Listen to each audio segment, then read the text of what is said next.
Nisambula Vinaka, and welcome to the last day of the virtual Early Career Ocean Professional Days live stream. Over the past few days, we've heard amazing testimonies from a myriad of contributors and ocean professionals here online, as well as via our mobile journalists on the ground in Barcelona. We've been discussing an array of topics concerning the UN Ocean Decade challenges. Thank you so much for following the program over the past few days, and if you've just logged on today, welcome. Thank you for joining in. To get things started for the day, my co-host Elizabeth and I will walk you through some amazing presentations from the second and last part of the Pacific region session. First things first, my name is Denzel Atomururava and I'm from the Fiji Islands in the South Pacific. I am a marine biologist and early career ocean professional based in Suva, the capital of the Fiji Islands. With a master's in marine biological resources and a passion for ocean conservation, I currently serve as an intern with the Worldwide Fund for Nature, WWF Pacific, embedded within the Climate Change Division of the Ministry of Environment and Climate Change of the Fiji government. With a strong scientific background, I aim to broaden my scope by delving into marine policy. My work involves stakeholder engagement on national, regional, and international levels, focusing on Fiji's national ocean policy governance. I will now hand over the torch to Elizabeth, who will introduce herself. Over to you, Elizabeth. Thanks, Denzel. Hi, everyone. My name is Elizabeth Kroger. I'm one of your co-hosts for the Pacific region. I am an interdisciplinary conservation biologist, educator, and scientific diver based in Monterey, California. So I currently work in marine education, both as a bilingual naturalist at the Monterey Bay Aquarium and as a dive master. And I've experienced designing and conducting socioecological research, which informs environmental management decisions and conservation project development. So these research projects have spanned from things like sustainable fisheries to marine reserve design, coral reef restoration, and even ecotourism. But the goal of my work always centers around increasing stakeholder participation in conservation decisions. So before we get started, we'd just like to lay out a couple of housekeeping rules. So if you have any questions, please use the chat function. You can send them at any point and we'll note them for the end of people's presentations when we have a panel. And if you're not speaking, just please mute your microphone to make sure that the sound works well for our speakers. Should you have a question, you can also raise your hand, and we will include all the email addresses of our contributors in the chat during today's session if you'd like to contact them. I'll now hand it back over to Denzel to start us off. Oh, Denzel, I think we are unable to hear you. Sorry for that. Thank you so much, Elizabeth. Our first theme today is strengthening marine knowledge and skills. First up, we have Dan Diaz from the Philippines. Dan Diaz is a climate justice activist, speaker, and founder of V.ECOP, empowering communities through renewable energy. He co-founded Pusyon Kinayahan, apologies if I didn't get the correct, International, and is the Secretary General of the Philippine Marine Environmental Protection Association. Dan is involved in environmental campaigns, including climate reality projects and Let's Do It Philippines movement. Recognized for his leadership, he has received awards such as the Miguel R. Magangalang Individual Climate Leadership Memorial Award. Without further ado, and with the topic Blue Thumb, I present to you Dan Diaz. Over to you, Dan.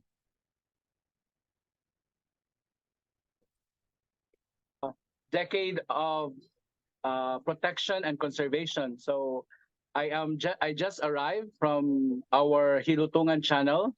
I am from the Philippines, and the Hilutungan channel is part of the Visayas that is rich in marine protected areas. And we know that Philippines is an archipelagic country, and we have around 7,000 island communities.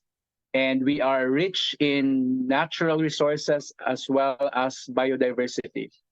It is sad to note that we have been in the forefront of the impacts of climate change. If you remember 10 years ago, the Super Typhoon Haiyan, that was in 2013, and it caused a lot of damage to properties, agriculture, even the lives of people. In my experience, because of that Super Typhoon Haiyan, we came up with a solution to provide solar disaster deployment because there's no power. And we found out that the island communities in the Visayas region, a a lot of pollutions, a lot of human interventions in destroying the reef. And sad to note that the recent typhoon that we experienced here in Cebu, this is in the Visayas area of the Philippines, um, the corals that we have been protecting were washed out by the strong winds, by the strong water surge. So the typhoons that we are experiencing in the Philippines is approximately around 2020 on the average a year. And currently with the global heating, we have around 5 super typhoons that are scattered all over the archipelago. And it's not just the structures on land that has been devastated by strong winds, by calamities, by flood. It is our reef. We found out that the global heating, the warming of seawater, our fisher communities that we're helping for the past 10 years, the seaweed production is slowly declining.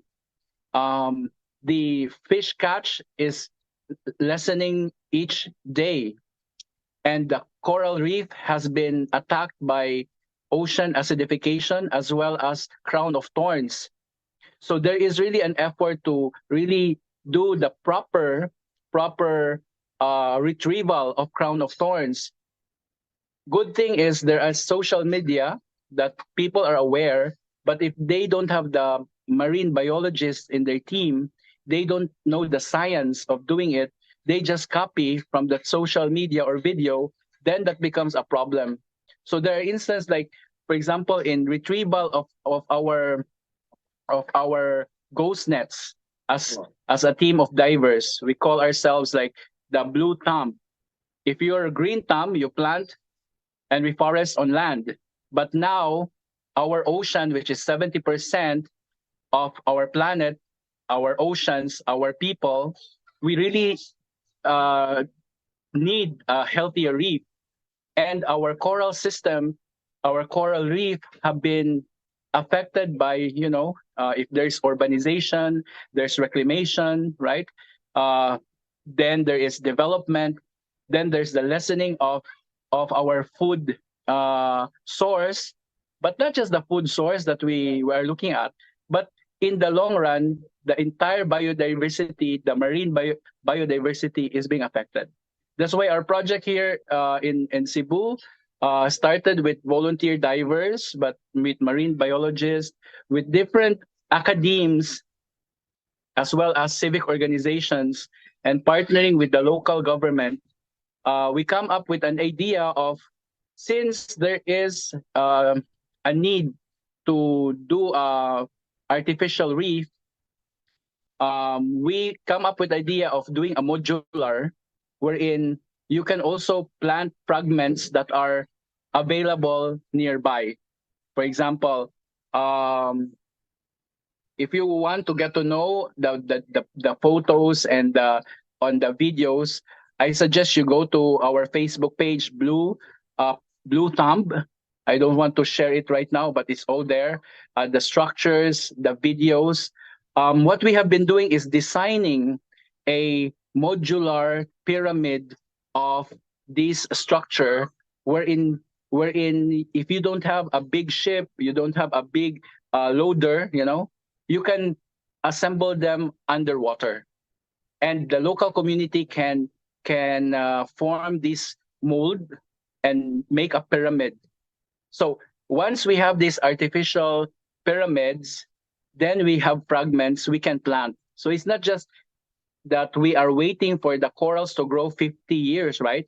Each year, on the average, like how many centimeters is the fragments? Like 10 centimeters on the average per year, and 50 years that it can go back. So this is our advocacy when we go to our fisher communities. Like, you're celebrating the birthday of your child for 1 year, 1 year old, and then you go to your reef and destroy just to catch a big amount of fish for the people to eat during the celebration.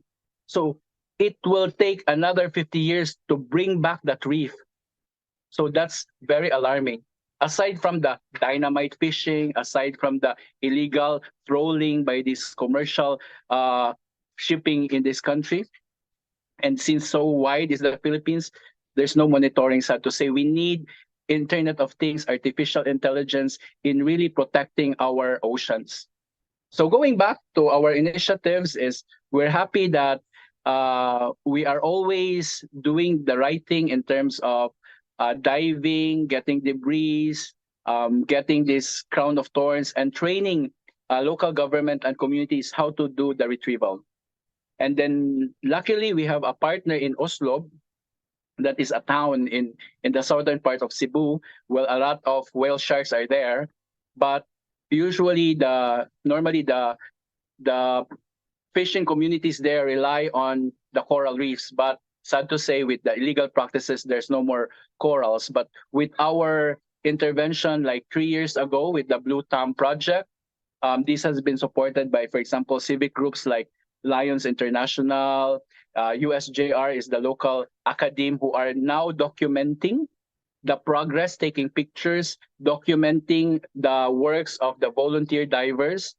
And we are now completing these documents that it can show, that it will be shown or be available worldwide, how we are successful and learning from these skills on assembling underwater and then putting fragments underwater. So the learning curve is that there were mistakes in the beginning. For example, we found out that when you plant a coral fragments, it should not be exposed over the sea surface, because if you expose the fragments above the sea, then it will not grow, it will die. So that's one of our experience when we do coral fragment planting. They will always question, for example, the idea of why do you have to do a coral planting, artificial reef?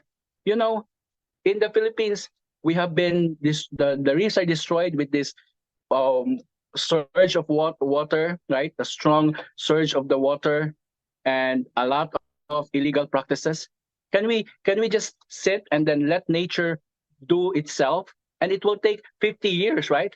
And every day, while we're talking right now, there are destructions of our reefs. And what should we do? Then we have to properly do the right thing of doing this Blue Thumb project. And in the Philippines, there is what we call a Coral Act, a law that we will always try to amend. So we need the congressman, because when you do a coral planting, you have to get a permit from the Bureau of Fisheries here in the Philippines. I don't know in your country, but in the case of Philippines, it takes more than a year to get a permit from the LGU to get a permit to do a coral planting in your marine protected area, in your municipal water, and it takes time. So what we did is, like, we coordinate, we ask approval to the mayor, to the barangay, that we will do this project, and we ask the local government to apply for the gratuitous permit. So the learning is, just to summarize, my time is up already for 10 minutes. Just to summarize that we required a fast track access to get permissions or approval for these type of activities, and it has to be documented, and these learnings can be shared. So no more mistakes in doing our conservations. And thank you very much. So I appreciate the invitation and acceptance, and also I'm promoting this as part of our international waste platform, which I'm also the convener here in the Philippines. So thank you. I'll wait for the question and answer. Thank you so much for that, Dan. It was really interesting to hear about certain archipelagical countries, how we face similar issues. If you have any questions to our audience, you can drop that down in the chat box. We will discuss that at the end of this particular theme presentation. Then we'll go into the panel discussion. So the next presenter is Eric Stanley, who has a background in language teaching, IT, and tourism. After teaching Turkish, English, Spanish, French, and Indonesia around the world, he returned to his hometown in Indonesia and started his own organization, Niti Basa. Niti Basa is dedicated to empowering disabled and orphan children, especially those who have been victims of domestic abuse and the pandemic, through coding and language education. He hopes to give these individuals the skills to be confident, independent, and productive. Now, Eric Stanley is hoping to use coding and language education and his work with young people as a way to increase climate and ocean conservation awareness in his community. With the topic climate education through language and coding, the floor is yours, Eric.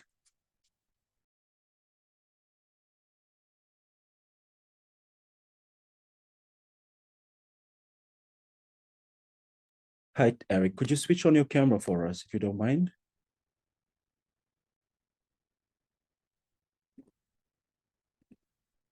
Eric, are you able to hear us? I think you're muted, Eric. If you wouldn't mind unmuting yourself. So now, you get my voice now? Oh my God, sorry, Yes, because there was so. Okay, so but before we start the session stuff, I want to say something. This is thanks for your time today. And actually today we're gonna talk more about the coding stuff. So can I share my screen, Denzel? Sure, go ahead. Okay, thank you. So yes. By the way, I'm bringing our culture stuff here because here we want to show that even we are modern, we have the IT stuff, but we are still combining with the local culture. So that's the meaning of Niti Basa. So can you see now my screen? We sure can. Okay, so yeah, so my name is Stanley. So guys, do you know Jet Li? Do you know Bruce Lee? I'm Stanley, nice to meet you. I'm from Indonesia. And here actually, we're gonna talk more about the climate awareness. And yeah, we are coming from Niti Basa. It's coming from the local course, we can say something Coursera, but we need the online classes also, we offline. And yeah, so we focus on the coding, so the animation, game, and also under application, and we have also the language, more than 10 languages. And also, by the way, our team, we are supported by orphan, abandoned child, disabled, pandemic victim, broken family, teacher. But at least they have to get they teach before at least 2 years, and they have international certification before. Again, here, we want to show that we have superpower inside our marginal staff. And here, we try to bring the value here, even we love our culture, we say our Pancasila, it's like local culture, but we also know more about the IT stuff. So we want to combine them, balance them between the local and international stuff. So that's why we have here, we can code and speak internationally, but with local culture. So we have to appreciate someone, something like that. And with this certification stuff, our team, we support with this MRT, Harvard, Google, something like that. And we have another international stuff. And in Indonesia, we have more than 50 national institution staff, our partners. And this one, our achievement. So in the first 2020, we get the top 9 startup in Asia. And thanks God, this year we get the reigning, a lot of award from Indonesia. So that's why I'm in here. Thanks for God for everything. And here I want to underline that we are able to not disable. Even we have our teacher, they are disabled, but they can speak 3 languages. And also we have for example, blind teacher, but they can teach also 2 languages, and they go to Australia for the awards. And this our program. So we do care about the SDG program itself. So that's why here, so we have no-profit stuff, and we combine with our Niti Basa program here. So what we're gonna do now, actually we're gonna empower, superpower disabled, orphan, abandoned child, broken home family, and pandemic victims teacher as our team. And the next one, we have the coding language and environment for sustainable stuff, something like that. Okay, so here is about activity. So we teach about the coding and the language with the national program in Indonesia. And also we have the online and offline classes. And those are our expert in language and coding, but they are coming from orphan background and also pandemic victim background. And these are even in Indonesia, in the radio and television stuff. Again, we're going to show that this is the coding. We have another version of coding. So it's not only creating platform, but we can also make the environment awareness here for our program stuff. And we are also not only about the classes, we also like publish our research.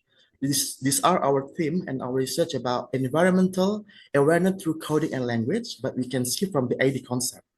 So like so characters, something like that. And we publish them in international journal stuff. So far we have 3 activities here. We have like online, offline, and hybrid coding. So we focus on animation, how we create game and Android application, but we focus on the environment and ocean implementation stuff. And next one, in language also, we have fun way, again, with the karaoke. So we'll read, speak, and also we karaoke our English, but with the environment topic, listening and speaking class, whispering your English, and then chit chat your English stuff. Because we talk too much theory here, so that's why, can we practice a little bit, Denzel? Or another friend here? So, okay. So I think we're gonna have only one chance, right? So I'm gonna ask you guys, you can write down through chat box. So what we're gonna play, you wanna play the coding or the language?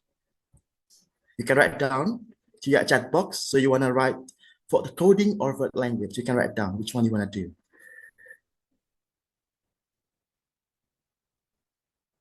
Which one you wanna do?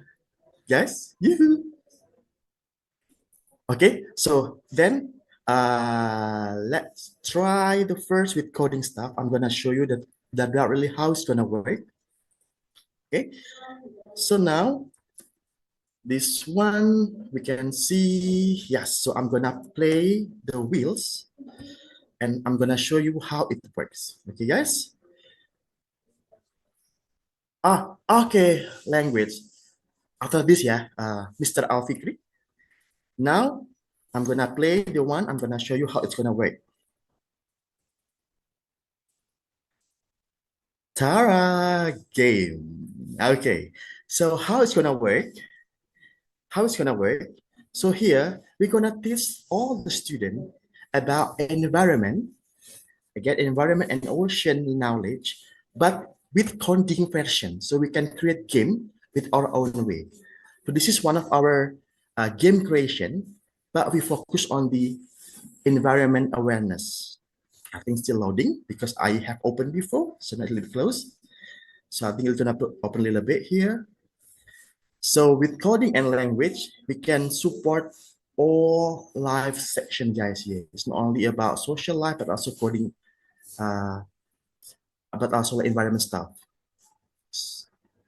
Okay, so this is one of our coding product from our student. So they create one game by himself, and it talk about environment.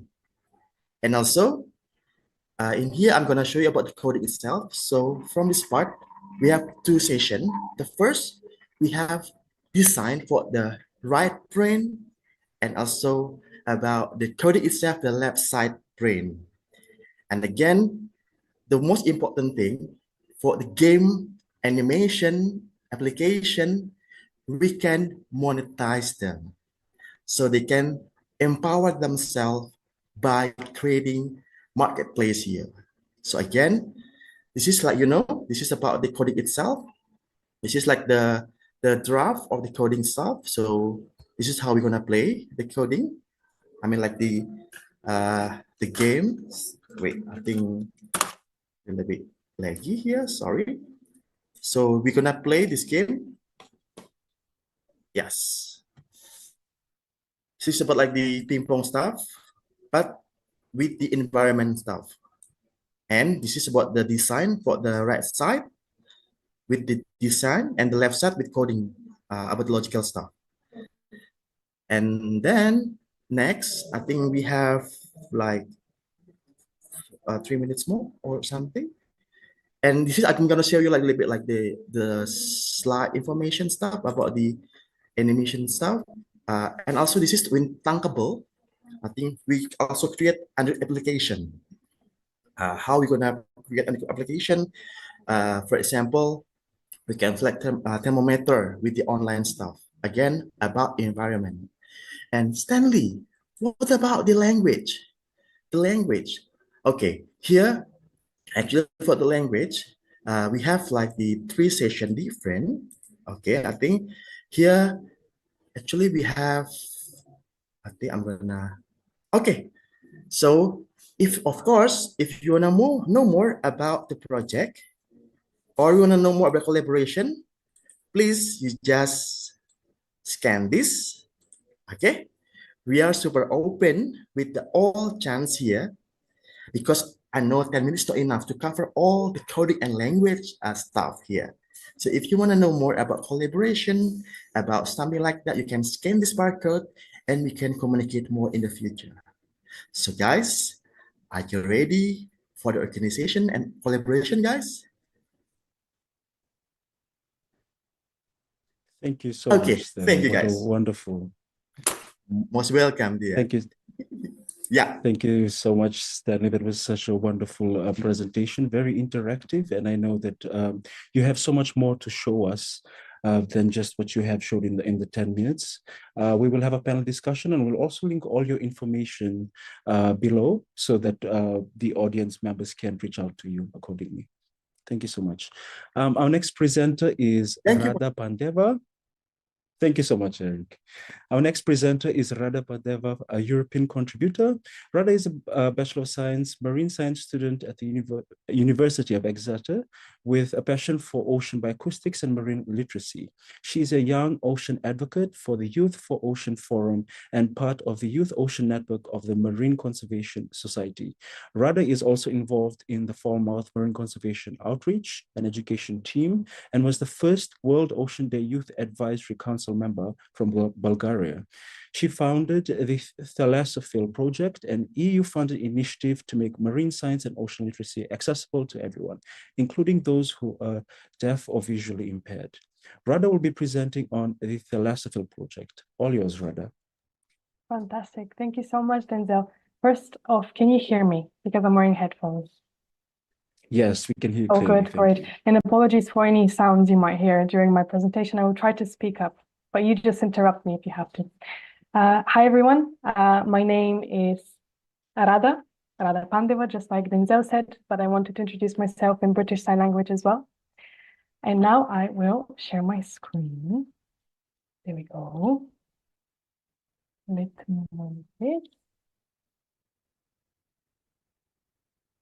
Yes, so I'll present the Thalassophil Project, which is an initiative that I founded something like 5 or 6 years ago. The idea was born in my head. But later on, a few years later, I met our wonderful partners, which the logos of which you can see down below, Interchange Nonprofit, which is a German-based organization, as well as Istituto di Storia di Torino, the Institute for the Deaf in Turin, Italy, thanks to who we are able to make this goal a reality, to make marine science universally, marine science and ocean literacy, so the blue education part as well, universally accessible with a focus on deaf and visually impaired communities or people with disabilities. When I talk about accessibility, I talk about universal accessibility because when you're trying to include people, when you're trying to be inclusive in your work, you can't really pinpoint, oh yes, I'm just going to help this group of people, right? Universal accessibility means really thinking about everyone and including everyone's voice and just letting everyone have a seat at the table.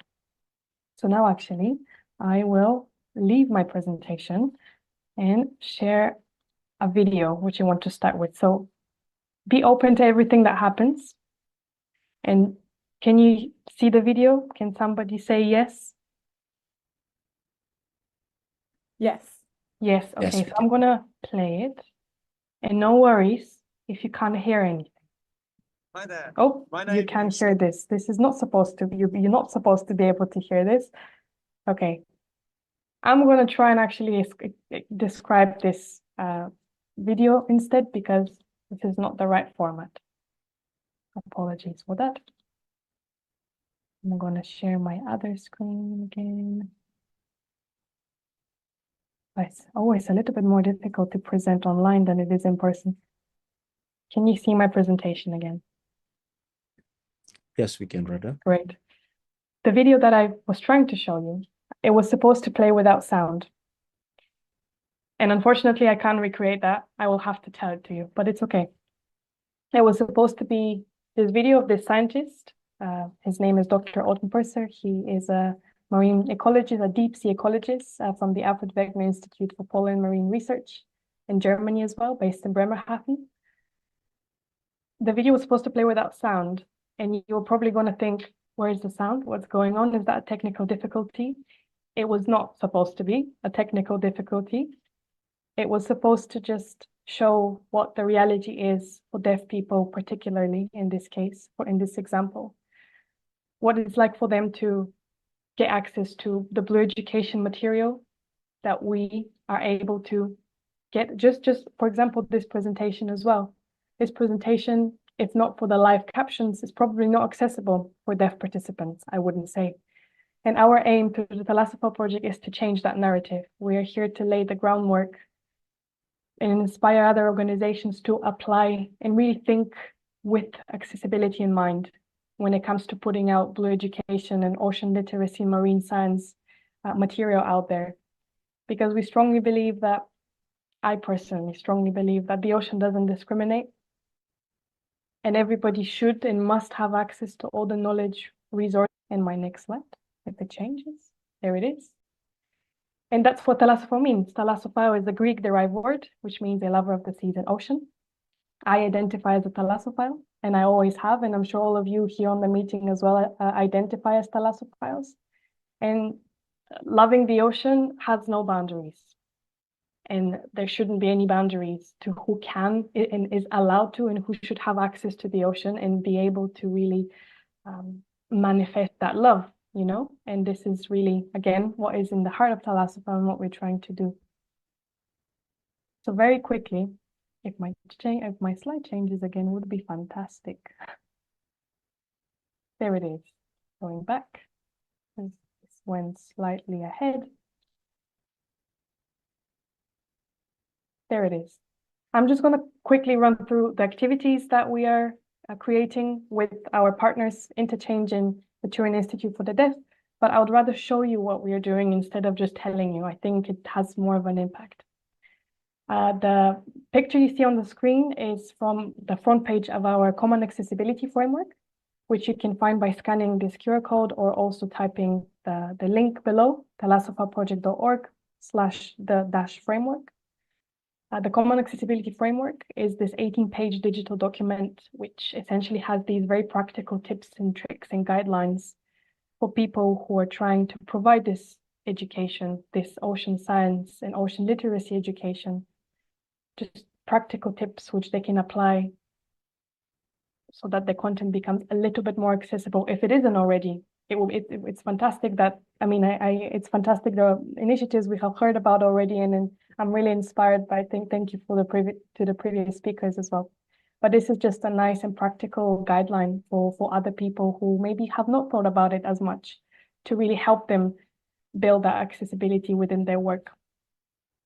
And this video, which played with sound in the beginning, is part of our original educational episodes. 4 lovely scientists have contributed their time by filming a 5-minute video, and they talk about their work. So this is the ocean science educational material, which then our partners from the Turin Institute for the Deaf have translated in international sign. You probably just noticed I didn't say sign language, international sign language, because there isn't one. Every sign language is different. So Bulgarian Sign Language, I'm originally from Bulgaria, is different to British Sign Language, is different to Spanish Sign Language, is different to Filipino Sign Language, and to Indonesian Sign Language as well. The structures are different, just like the spoken languages are different. So our partners have translated those 4 episodes that the scientists created into international sign, which is essentially like English. a language or signs in this case that are more universal, like thank you, like hello, and so on. Of course, you probably can imagine that some scientific terminology is quite difficult to create a sign for. Some scientific terminology does not have a sign in all those sign languages that I just pointed out. So it's really, there's a lot of work that needs to be done in this space, and I think it's very exciting, and it's very exciting to work with a lot of people who also have a passion for this and really cultivate that power within the local communities and people who have knowledge of those local sign languages. And that's why I said we're here to lay the groundwork to really start the conversation and give the floor to everybody else. We have then the Digital Resource Hub and the fact sheets, which are the other two more practical, the more practical side of Thalassophile that we have created, but I will let you discover that later on so that I can get on with the rest of the presentation and not take too long. And this is again just a more infographic, more visual representation of the activities that we do. The Common Accessibility Framework, the educational episodes, the fact sheets, which are again these documents to support educators in providing accessible marine knowledge, and the Online Resource Hub. It's where I'm hoping that all of you would be able to join with your projects. It's a hub of accessible resources, and everybody can go on it and search, okay, I want a resource from this country, or I want a digital resource, or I want a visual resource, or I want an auditory resource, or multi-sensory one as well. This is just a visual representation of the activities. And our why, I already said that I personally it's really like a personal philosophy. I love the ocean. I'm a thalassophile, and I strongly believe that everybody has to have access to it. I don't see how else we could protect it if not giving everybody a voice. And here are just some statistics of, this is specifically European related because this is where I do my work. But it's very interesting to discover what the statistics are across the world, specifically in the Pacific region. And please shout or write in the chat if you already have those numbers. But sometimes in some countries there aren't numbers, these things have not been actually quantified. And we need those numbers, we need the science, to be able to really say, okay, this is what needs to be done, and this is what we can do. And in terms of the UN Ocean Decade, because it is the second day of the UN Ocean Decade Conference, I'm actually tuning in from Barcelona as well. Our work focuses on Challenge 9, Skills, Knowledge and Technology for All, as well as Challenge 10, Change Humanity's relationship with the ocean. We really believe that we have to do our work from an emotional level, really connect people on an emotional level with the ocean. That's why thalassophile means a lover of the seas and ocean. But to do that, we need to enable people with Challenge 9, give them the skills, knowledge, and technology to do that. And here I wanted to share a success story. Recently, between January and February, there was a Vision 2030 white paper review process where the public, the civil society, could contribute, could read those 9 white papers or choose one of the 9 or one of the 10 papers inspired by the 10 challenges of the UN Ocean Decade. And they could provide just give feedback and say, okay, this maybe should be improved. And my colleagues and I did this. We read through the whole paper 9. And you can see here the 0 draft in the top right corner. I have highlighted in blue the text where it says, promote the representation of women, early career ocean professionals, indigenous communities, the under-resourced coastal countries, and ocean science, communication, and policy. When I first read the 0 draft of paper 9, I realized there is 0 mention of people with disabilities. They have mentioned underrepresented countries and minority groups, but I thought it was very important to mention explicitly people with disabilities. So we spent countless of hours really typing and writing and giving feedback and writing emails to the people from the working group who created this document to begin with. And I'm very happy to say that recently version 1 was published in April, just a few days ago, really. And the language has been improved by just putting the words people with disabilities. I also believe that I don't really like the wording people with disabilities because those people are able, just like Stanley said, but I think it was important to begin with, change the language, the first step, and then build up from there. And here are just a few other snippets that I've taken from this paper. You're able to read it. Sorry to interrupt you, yes. Radha. Your session is coming to a close. Yes, I'm finished. This is. I wanted to show this, and I wanted to give this quote to finish with. If we're going to achieve everything, we need everyone on board. So thank you very much for your time. Thank you so much, Radha, for your Apologies presentation. for the delay. That's no problem. Thank you so much for your time. It's really interesting to hear about the Thalassophile project and how you're bringing inclusivity to the ocean space. Our next presenter is Maxine Kutraki from Hong Kong. Maxine Kutraki is a marine biologist from Italy, based in Hong Kong. She has extensive international experience in marine education and research. She is a board member of AMEA and a member of the IUCN Communication and Educations Committee. Previously, she worked for over 5 years at an international school in Hong Kong, where she established a Marine Science Center and taught students through hands-on experiments and fieldwork.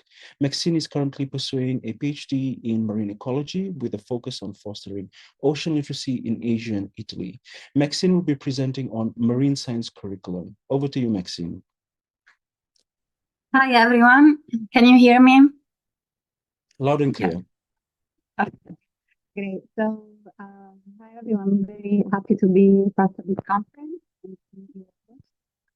I'm explaining now the importance of integrating curriculum. Could you try switching off your video stream? Maybe that'll help.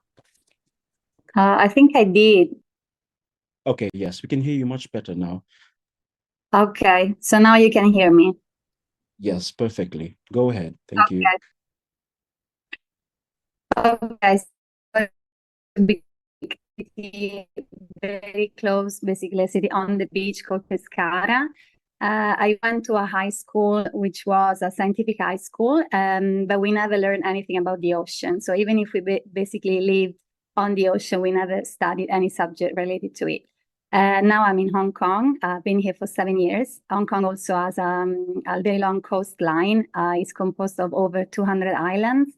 And even if it's bestly known for being a very big city and a finance center, it actually has an incredible diversity of marine ecosystems, from mangroves to corals, rocky shore, and seagrass bed, and also a variety of animals, over 5,000 marine species, according to research done in Hong Kong, including, as I said, corals, but also many marine invertebrates and even dolphins. Unfortunately, since the 70s, there's been a strong decline in marine diversity because of lack of protection and also because of a lack of understanding the ocean.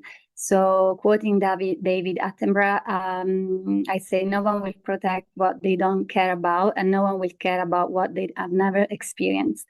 So I think, how can we actually increase the awareness about the ocean in order to protect marine ecosystems? I think integration is the very first. Since 2005, many authors mention how we need to understand the ocean to understand and protect the planet. Many other members of the ocean literacy community in the US and Europe, they mention how to be fully science literate, you need to be ocean literate, so you need to know about the ocean. And also integrating ocean literacy in schools is the starting point to develop a more ocean literate society. We know that with the UNESCO and the Ocean Decade movement, there has been a promotion of ocean literacy, for example, with the toolkit, written also by Francesca Santoro. Nevertheless, we still have a lack of ocean science topics in many schools around the world. So I give an example, a case study of what we did in Hong Kong. School, which is a primary and high school, as a Marine Science Center in 2018, which includes many aquaria, tanks. There is a touch tank for students to actually touch the animals.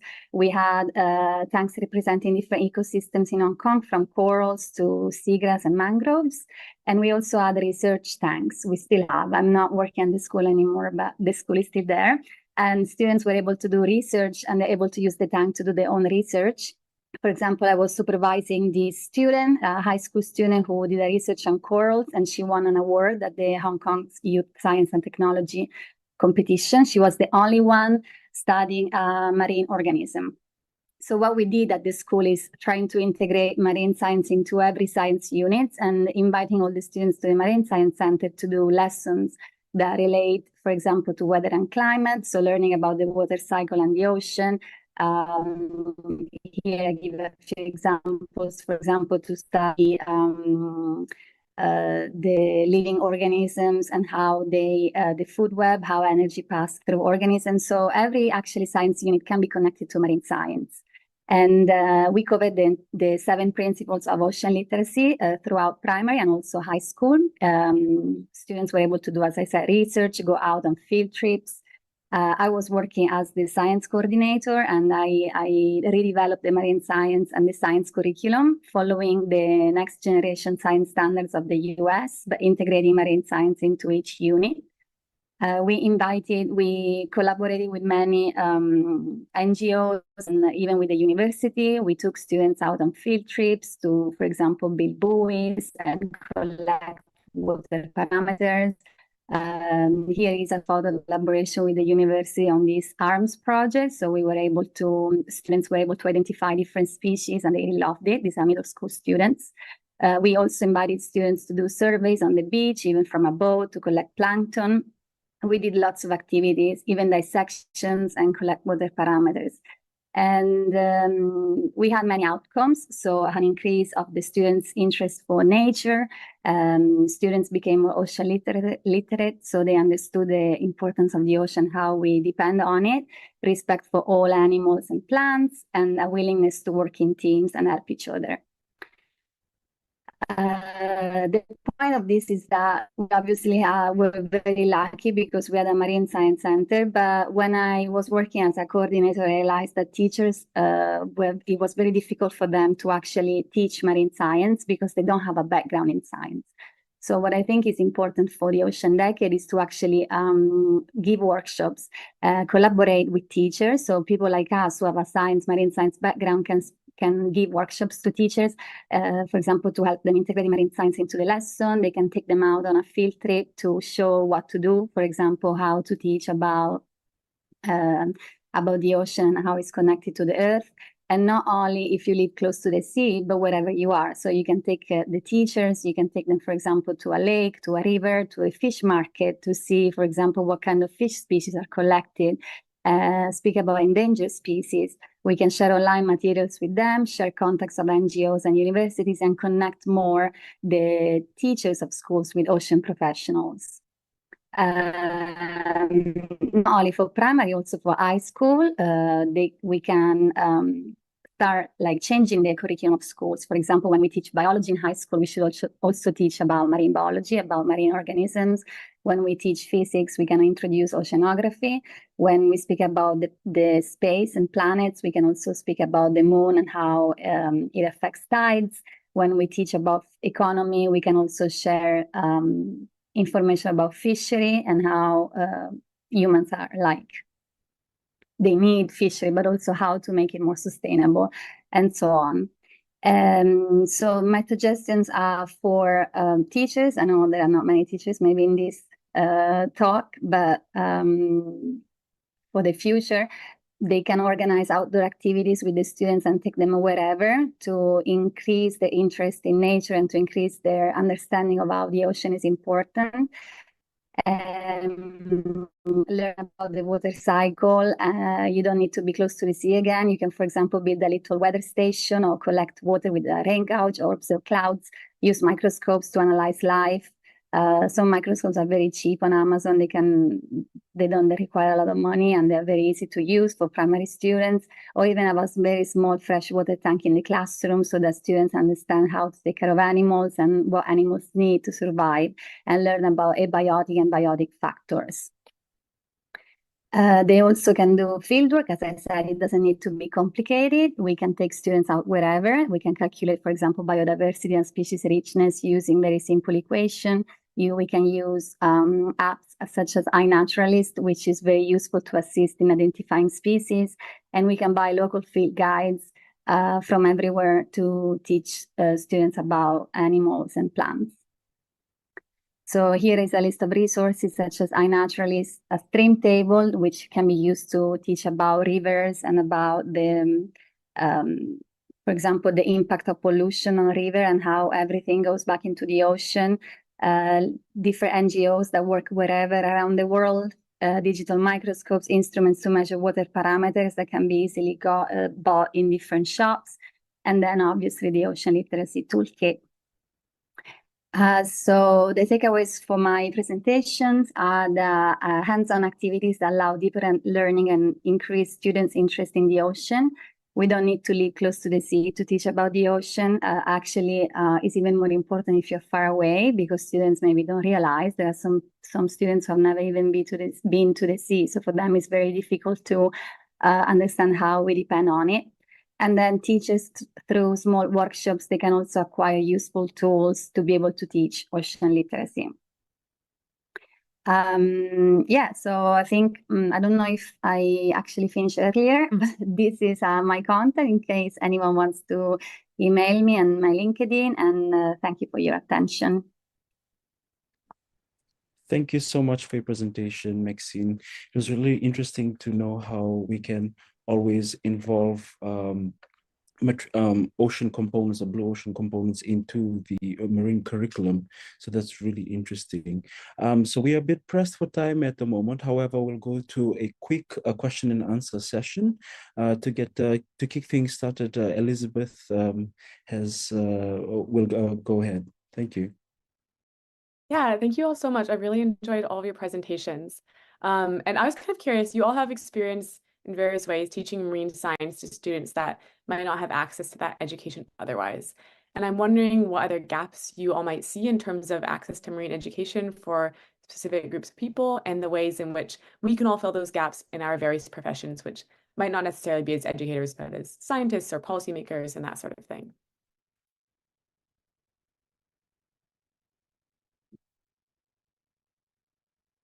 Anyone can go ahead. Maybe I might suggest like fishermen. I'm going to stop my video. So fishermen, because I feel like fishermen, they know a lot about obviously marine species, but then maybe they don't know about the size, you know, when you should fish an animal so that you allow time to reproduce. Sometimes they're against the different regulations of fishery. And I feel there should be a connection between professionals and fishermen, which is very hard to achieve, but I know it has happened in many countries. And I think that could be something for the future.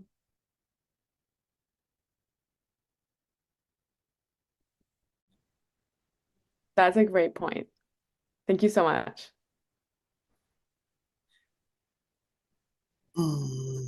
Sorry, before I was laggy, so I lost the connection. Sorry, guys. So could you really be like write down the question was?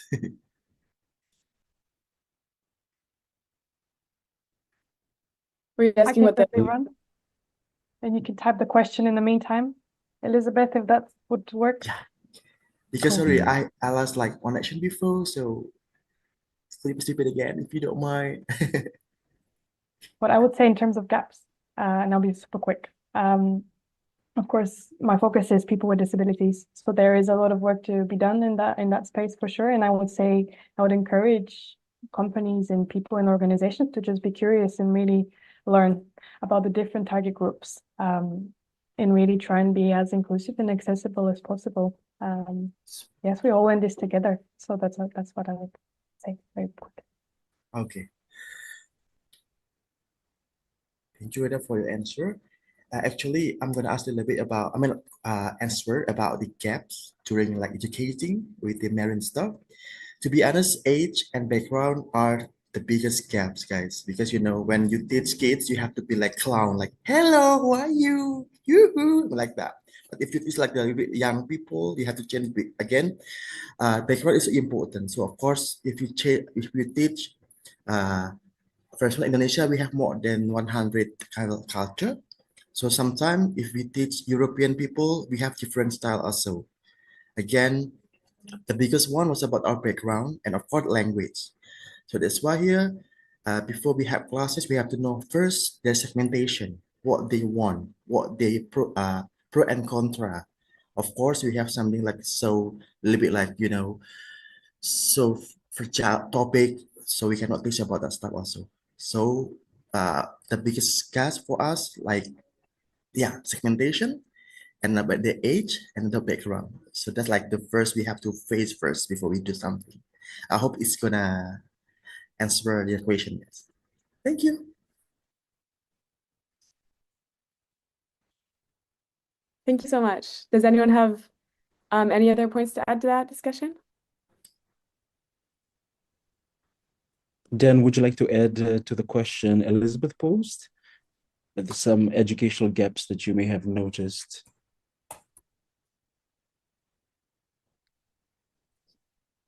Sorry, we aren't able to hear you. Maybe you're muted, Dan, if you mind unmuting. Sorry, I think you're muted again now. With the COVID pandemic, there were restrictions in the delivery and there are gaps. So what we did right now is in our NGO, we partner with different civic groups. We put up internet connectivity in the last mile and remote islands because the island communities in the Philippines, no access to energy, no access to water, as well as lack of point-to-point connection, very slow speed. So with this We Connect project, we use the Starlink, although they are not our sponsor. But it's helping in addressing these education and at the same time disaster. So teachers are happy now with the strong internet connectivity, and then they can engage more with their students. And it's true that there are persons with disabilities in all over the country. So in fact, we have a research of 10 coastal barangays on disaster campaigns for the special persons with a disability. So how is climate? How is environment? You have to localize, and they had to comprehend whether they are in the sign language or in the PWD that has less that are problems with movement, right? So it's true that I like the idea of considering inclusive person with a disability, senior citizen. And just now, we're celebrating our 10th year with Seed4Com. We found out that there is a need to put safety with our fisher folks by providing life vests. There are a lot of cases that these fisher folks die because of drowning because they don't have life vests.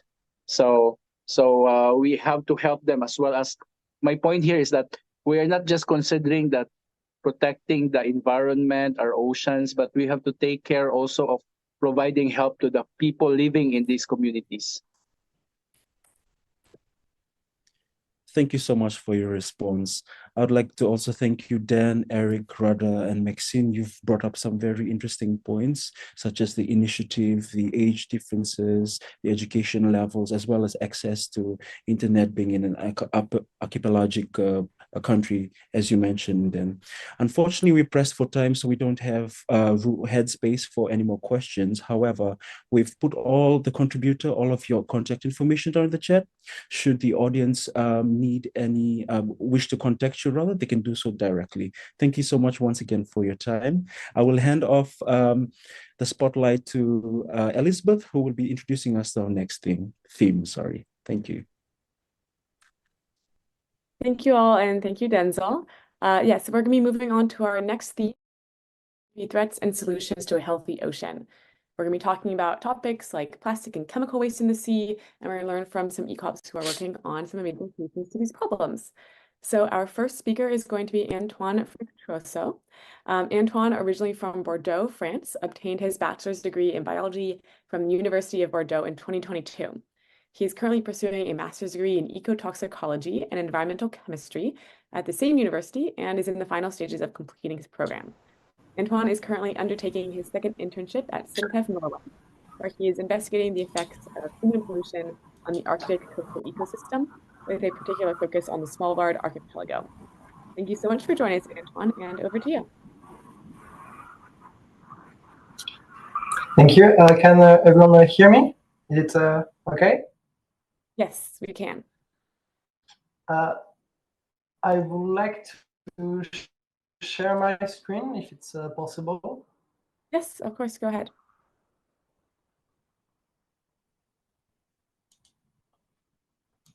Okay, we'll.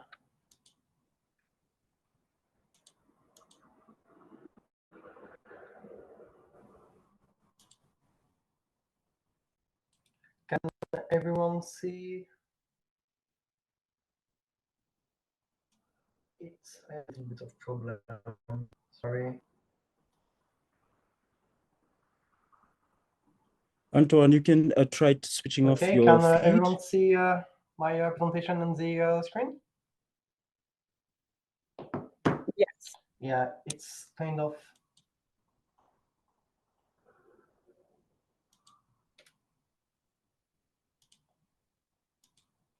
Is it okay now? Sorry, because I'm on a double screen. Now we're just seeing your home screen, but no presentation. Okay, I will try to do something then. And normally, now it should work. Yes, now we can see them. Okay, thank you. Sorry for be a bit late. So welcome everyone. My name is Antoine Fructuoso. I am a student from the University of Bordeaux, a master student. And today I want to talk with you about marine pollution on the subject of chemical of emerging Arctic concern, or CEAC, in Svalbard, sources, occurrence, and distribution. This work is part of a project called Climarest, which is a project also part of Horizon 2030 in Europe. It's a project led by Idabes Overjordet from Sintef in Norway, which is also my supervisor. But before going into the subject, we need a little bit of context about what we are doing. So let's talk about ecotoxicology. I like to call ecotoxicology contaminant hunting. On a much more precise definition, the field of ecotoxicology is the study of the fate and behaviors of pollutants within the environment, with the primary goal of protecting native flora and fauna from toxicological impact. And it is a multidisciplinary field which englobes ecology, biology, geology, chemistry, environmental chemistry, and a lot of different fields depending on what is your question. And we aim to have a global point of view of really precise mechanisms, which is the hardest things, I think, because if you want to answer the question, is a molecule a threat for an organism or an ecosystem, you need to look at a few things. And the first thing you need to look at is called environmental fate, which is for this molecule, what is its sources, what is its transport, its distribution, mode of degradation, interaction, and a lot of different parameters. And also you need to include the physiochemistry of the molecules and the physiochemistry of the environment around the molecule. So it can be a little bit tricky some time. And in this work, in particular, we are looking at wastewater, sediments, and biota, and the link between each of them. And we are looking at CEAC. But what are CEAC? In the Arctic, you have an organization called Arctic Monitoring and Assessment Program, or AMAP, which is an international organism which monitors Arctic since 25 years. And in 2016, they produced a report on newly detected chemicals found in the Arctic ecosystem. Newly detected doesn't mean that they are new to the ecosystem. It means that they are new to the detection and they are new to the scientific interest. For a lot of those molecules that are present in the ecosystem since many years. And CEAC is a denomination of a lot of different families of compounds. Here you have an example of what we are looking for. Like for example, for pharmaceuticals and personal care products, you will find paracetamol, caffeine, hand sanitizers, makeup, sunscreen. Maybe in the phenol family, you've heard about bisphenol A. In the pesticide, maybe you've heard about atrazine, diflubenzuron, so a lot of different stuff. We have over 150 different compounds, which seems to be a lot. But if you compare that with the 350,000 chemicals and mixtures of chemicals registered for commercial production and use worldwide, it's like only the tip of the iceberg. So our studies of areas is Svalbard, which is a Norwegian archipelago located in high Arctic, as you can see here on the map. And we have different sampling area, and we are looking at different things. In Svalbard, you will find two main localities, Longyearbyen here and New Horizons. New Horizons is much more like a scientific base, and Longyearbyen is much more like a city with around 2,000 inhabitants. And Svalbard is known to be a living laboratory for studying the effect of climate change and anthropogenic pollution, because this region experienced some of the most significant warming in the world. And also you have an uprising of anthropic pressures through Atlantification and rise of tourism. Atlantification means that the ocean parameters here are much more of Atlantic rather than Arctic Ocean. And it's because of global warming. So let's take an example of what we are doing here. We'll take the example of caffeine and paracetamol, as everyone knows them. So they are part of the pharmaceuticals and personal care products family. And just for a bit of context also, they are considered non-persistent in the environment. But you have a daily use and high consumption worldwide. Like we all drink coffee and we all take paracetamol. So even if molecules don't accumulate in the environment, so the fact that we are using it every day, you will find it. And also, it is interesting to know that for a lot of different compounds, and it's especially the case for pharmaceuticals, you have a really poor removal from wastewater treatment. And it's not a problem only in Svalbard, it's a worldwide problem. We have a lack of technology of wastewater treatment for a lot of molecules. So let's take the example of Longyearbyen with the question, is the sediment of Longyearbyen polluted with caffeine and paracetamol? So we are doing something called a heat map. And heat map is a geographical map which shows the level of pollution with different level of colors.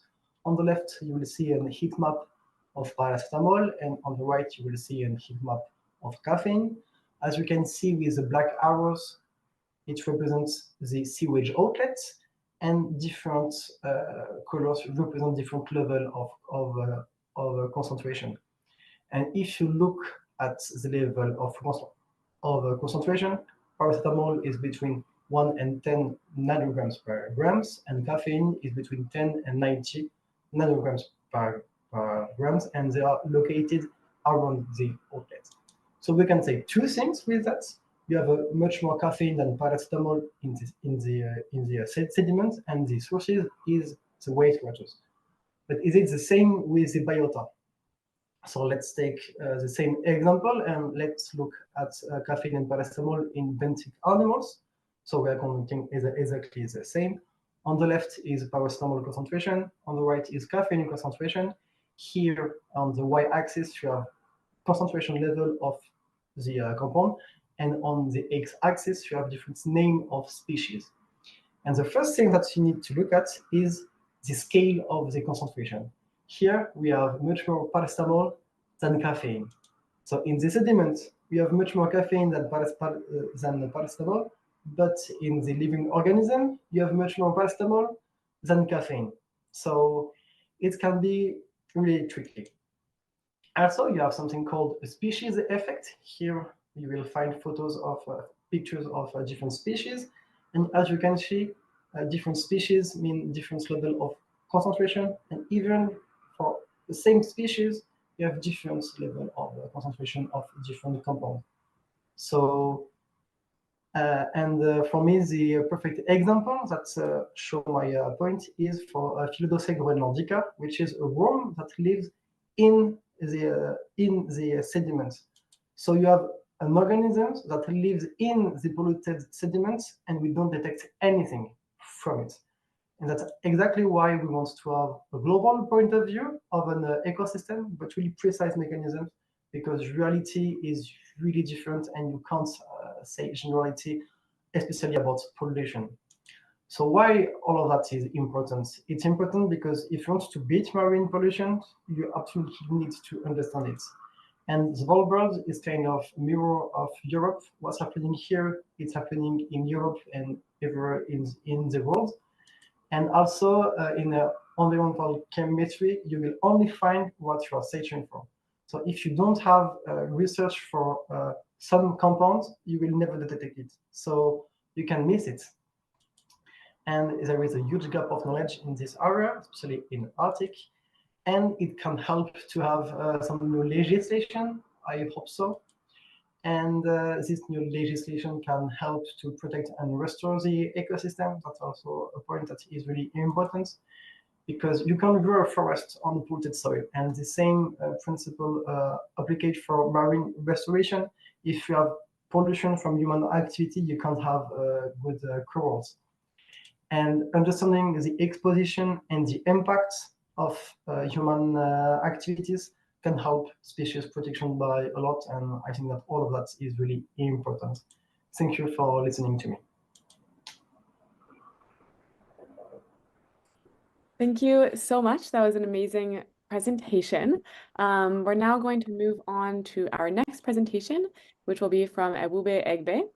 Ebube is an environmentalist and a climate activist with an expertise in policy analysis, water and waste management, and human mobility and development. She is active in various water and waste-related projects in Africa and holds a Bachelor's of Science in Geography and a Master's of Science in Water Policy. Ebube is a member of the Early Career Ocean Professionals, Africa, and an alumni of the Summer School on Ocean Literacy and Collaboration, sponsored by UNESCO and IOC. She's fluent in English, Pidgin English, and French, which she uses to communicate effectively with communities across Africa. Welcome, Ebube. The floor is now yours. I will be sharing your slides, so let me know if this works. Let me now large screen it.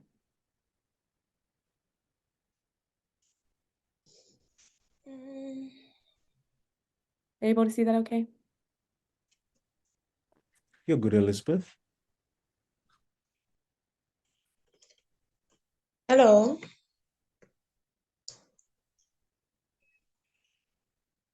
Hi, Ebube, we can hear you okay.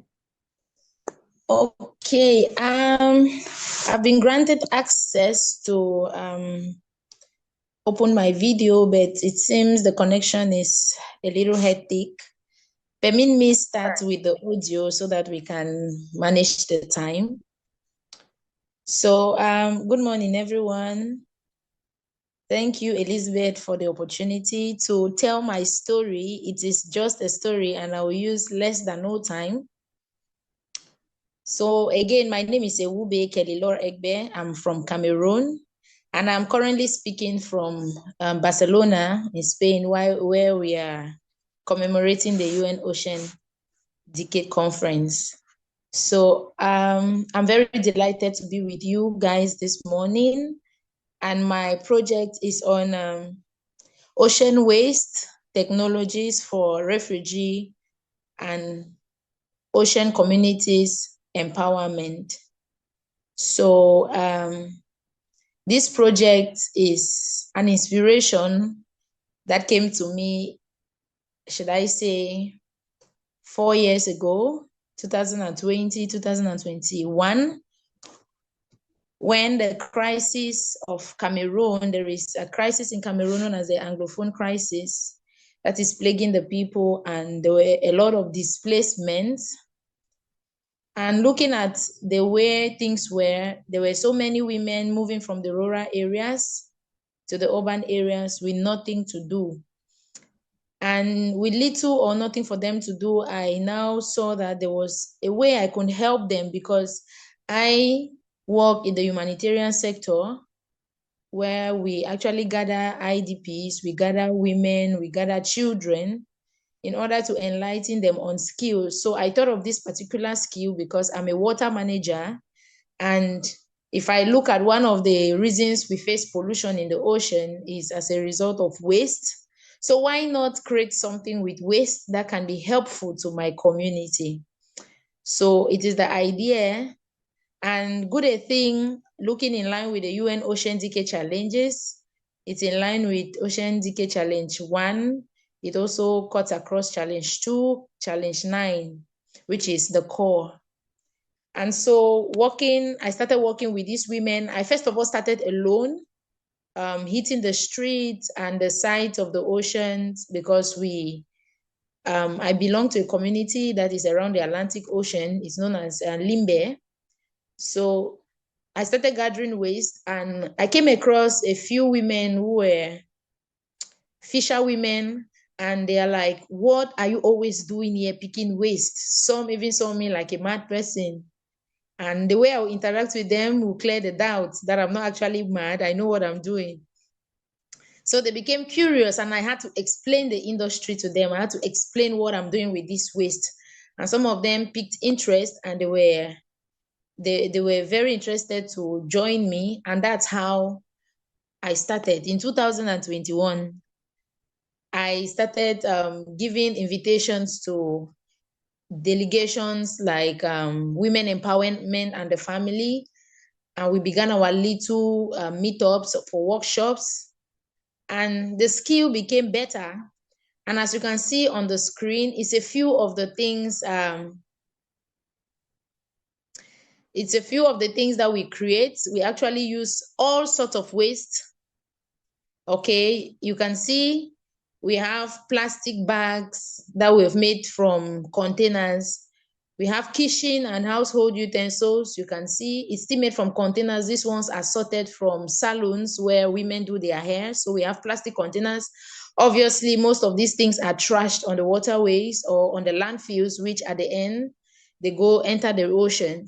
So we are not just focusing on cleaning the ocean, but we try to collect waste from the source before people are trashing it to the landfills. So we go about all target places. We also have offices where we gather our paper waste so that they don't burn. With that, we are also looking at climate change.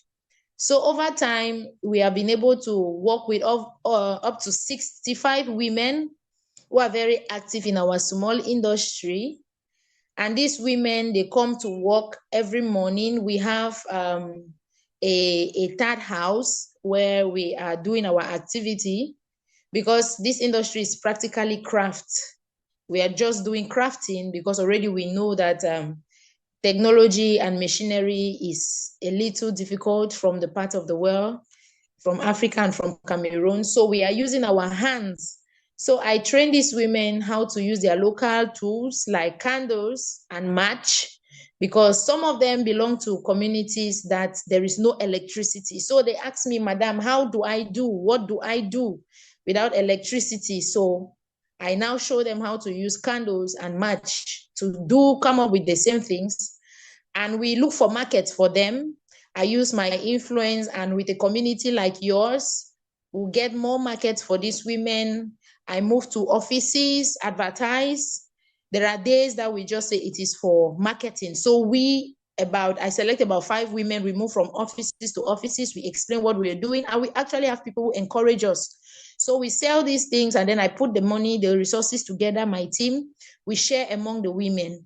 It supports them in their facilities, in raising the children. Because as a result of the crisis, most of their husbands are dead. Most of their husbands have died as a result of the Anglophone crisis, and they are widows left with large families. So this is part of their empowerment. And we are looking forward to having more markets so that these women will feel more secured, getting to engage with us, and together we can clean the ocean, we save the climate, and then we create sustainable livelihoods for the vulnerable. Thank you, and over. I am open to any question or worries. That is my story. Thank you so much, Awubi. That was amazing. You also have a second slide with some more photos that I can share, since we didn't switch to that, just so everyone can see your second slide with the photos. Yeah, these are the trainings. Okay. On the lower right, I'm actually in the Democratic Republic of Congo working with some students how to upcycle their plastic waste and also to collect and then We have the women on the left where we are doing designs. When it's season, because we are in a Christian community, we celebrate Christmas. So when we do this, and then we have lots of markets, we have people coming from the churches, people requesting for these things.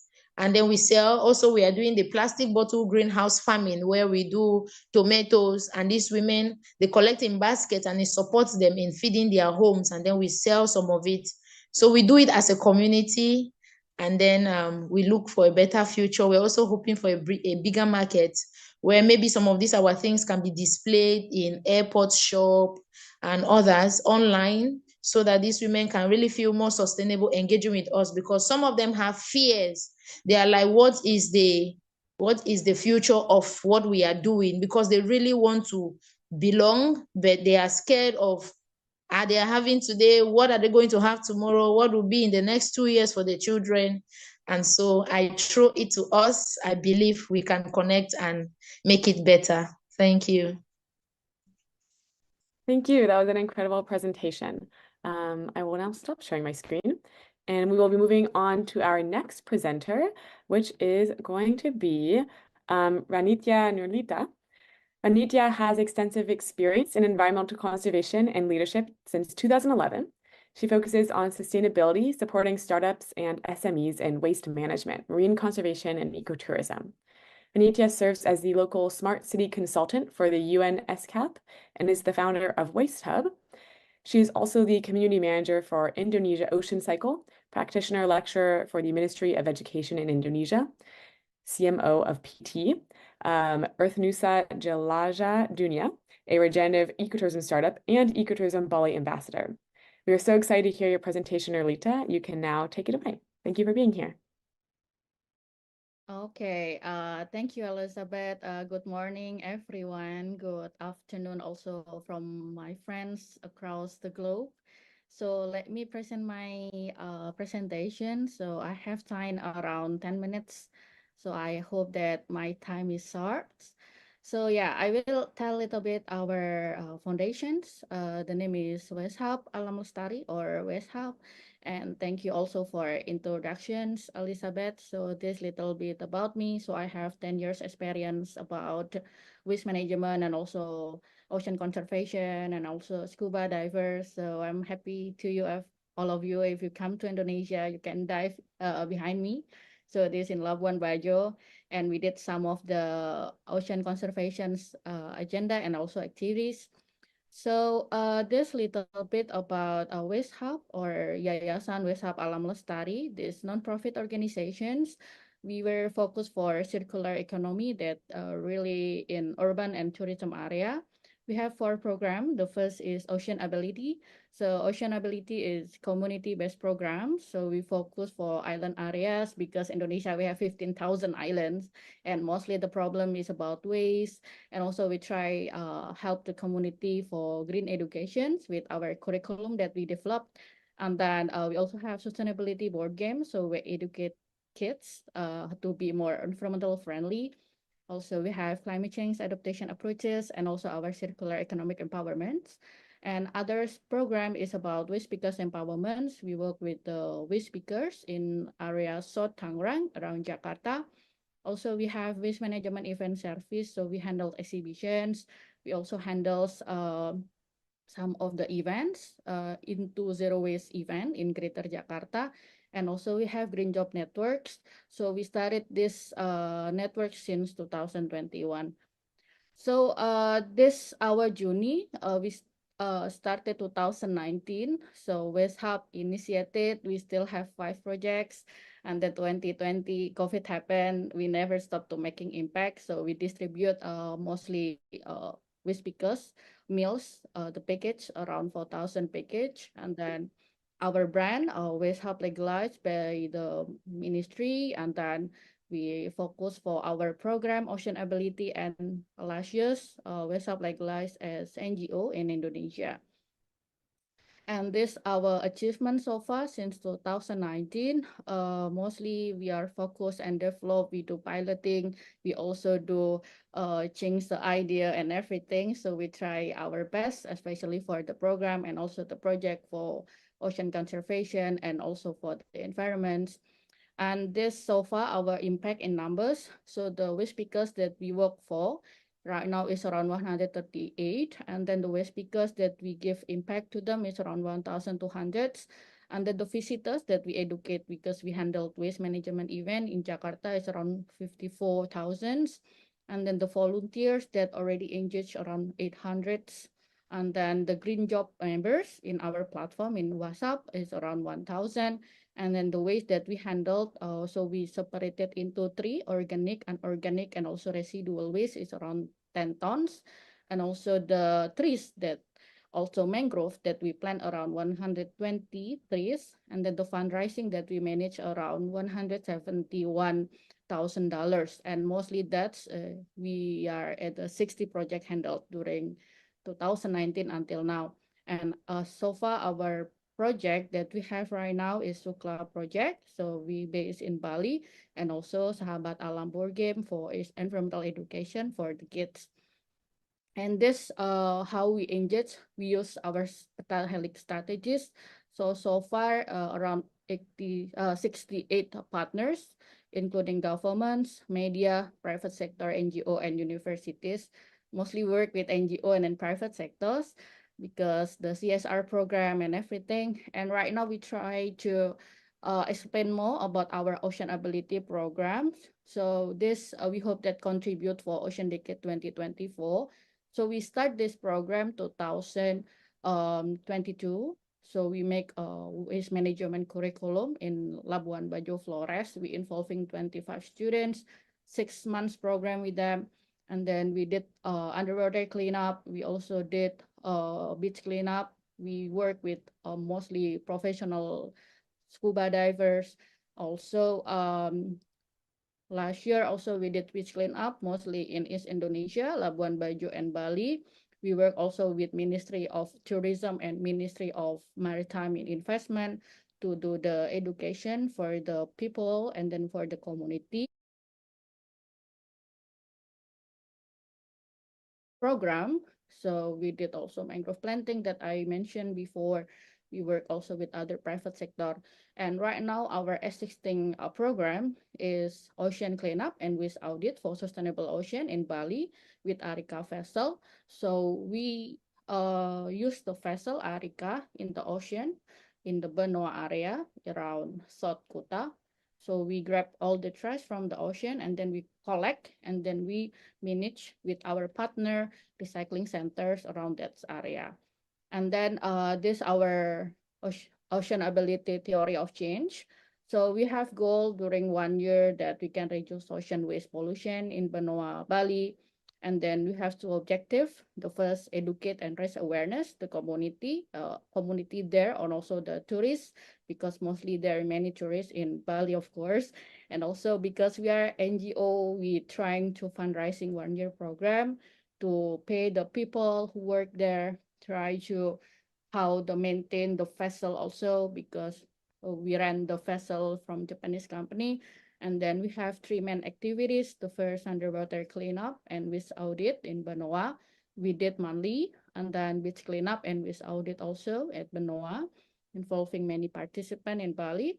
And then we're trying also until now donor outreach and program introductions. We're trying to everyone know about the problem in Bali. Also, we hope this Ocean Ability program can be piloting in other areas, especially in other islands. So this little bit our introduction about WECOP, our program. Thank you so much, everyone. I have one video for you because I still have around 3 minutes. So can the V.ECOP committee to share the video about Ocean Ability?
Okay, thank you. I'm happy if any collaborations or any questions. The time is yours, Elizabeth. Thank you so much, Aaliyah. I loved that video. It was great. And that brings us to the conclusion of presentations from our second theme, focusing on threats and solutions to a healthy ocean. So we're now going to have a panel discussion. So any participants can feel welcome to send questions in the chat and we'll read them out. And to start off the discussion, we actually have a question from Aaliyah. She is wondering, you are all working with communities towards reusing waste or waste management. Have you noticed a change in attitude or an awareness towards waste and plastic use? So that can go to any of our contributors from this theme. Okay, maybe I can answer the question from Elia. Thank you for the question, Elia. So you are asking about working with communities, how to notice the change awareness. So because we have our curriculum, when we have workshop or when we have education process, we prepare the pre-post test. This is very basic that we want to measure. And then beside that also, we have like homework to them, how they know and how far they understand about that we transfer before, because my background also marine science and environmentals. So yeah, we start with the curriculum that we have already and also our strategy to measure the impact. I hope this can answer the questions, Elia.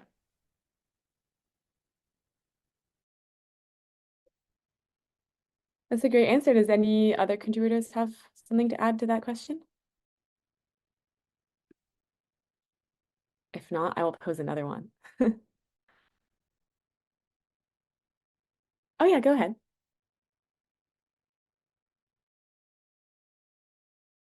Work with communities, we work with women who are mostly widows. We get most of them involved in this activity, and we do a quarter kind of survey. We do a survey every 4 months to monitor how many women are joining us and take their testimonials on the reasons why they are joining us. Because some of them are just free, having nothing to do, and now if they see a value in what we are doing, we also keep track of how much they collect as waste in order to upcycle and then sell, and how much income they make. So that's how we track the changes on their behavior, as well as the perception of more that join the team. Thank you, and over. That's really cool that you do those surveys. That's a neat way to track the impacts of your project. It looks like Alfie has a question. You can go ahead and unmute. There you go. Can you hear me? Yes. Okay, so I was going to address with a chat box, but I think speaking would be much faster. So I'll probably want to address to Ranitia. So I really appreciate it's really well said for what you're bringing out with the community. But speaking of like picking out the treasures that has been dumped underwater, do you think you ever initiated that, auditing the treasures that dumped underwater and then pointing out which companies or producer that produces the most, and doing some campaign to them that saying that to downsizing the packaging of small sachet or stuff? Will that work in Bali or like other regions who might be interested to doing so? Thank you. Okay, thank you, Alfikri, for the question about the auditing. So we have the data, but we not publish yet because this confidential. So we use the data for our law enforcement to the government that, oh, this brand is already contributes this kind of percent of waste that we found in the oceans in under or above the oceans or the beaches. So this normally what we did. So we not publish because this our confidentials, and then we trying to give because we work with the local government, right? And then when we did auditing, and then we share, oh, this is our data. Can you help us to law enforcement them to responsible that their waste? And normally what we did, because underwater, actually the underwater waste is not good quality anymore, especially for the recycling. So mostly what we did is we clean it before, and then we trying to the off-takers or recycling centers that nearby that area that we did, and then we ask them, do you want to process our waste or not. And let me share my screen again because I have one of the example, the product that we have to make into others product or green product. Okay, wait a second. So this our product that we have, we partners with the startup. The name is Bricks. So we make a bricks. We make also interior design.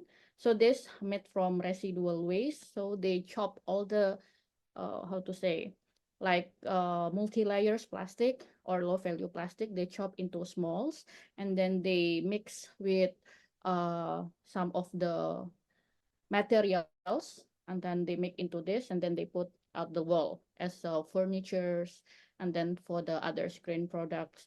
So everyone is come to Bali, just let me know because we have our workshop so you can experience about how to make the green products in our areas in Bali, in Karangasem. So it's like if everyone like diving is around 1 hour for to Lamben, shipwreck, Japanese shipwrecks. So yeah, just let me know. So this is the example of our green products.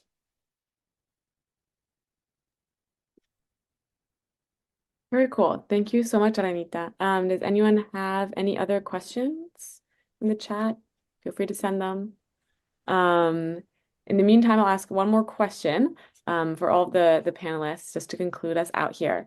I'm wondering, just in the next 10 years or in the future, what you think are going to be some of the most innovative techniques or solutions to remove waste, whether it be plastic or chemical from our oceans, or even to prevent it from getting there in the first place. So this could be maybe community or socially based or technological solutions.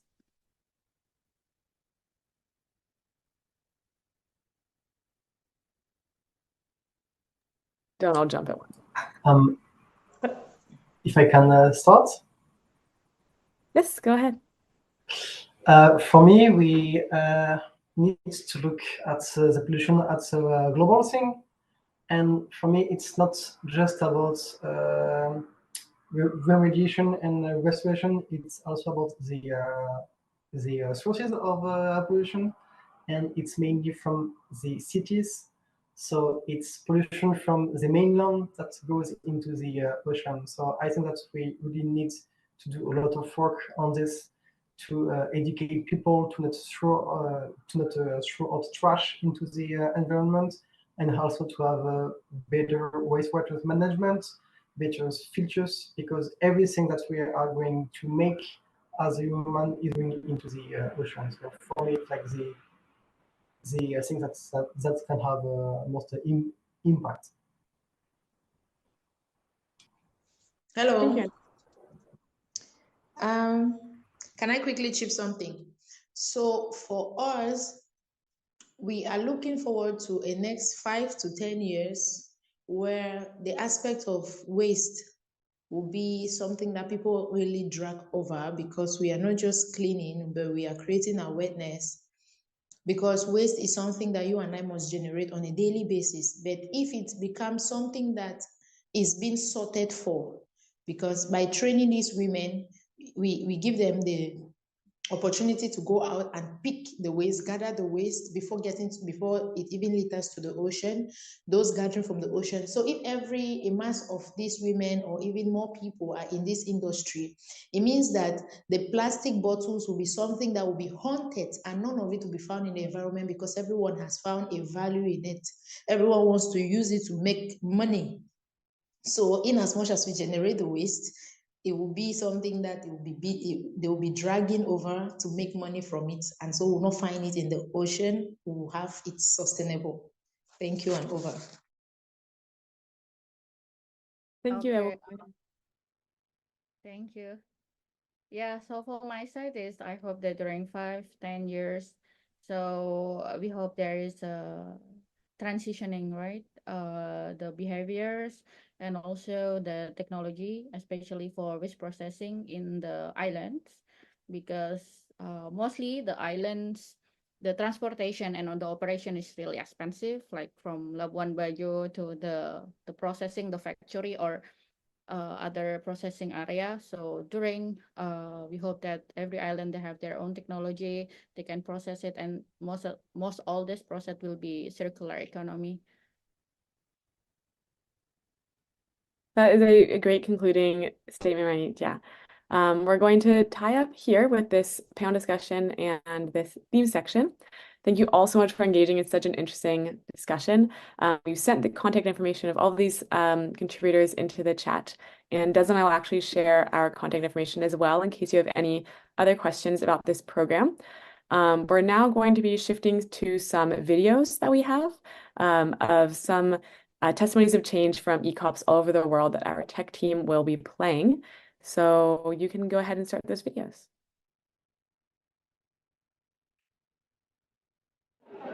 My testimony of change is empowering the diverse voices of early career ocean professionals across Canada with meaningful networking and development opportunities.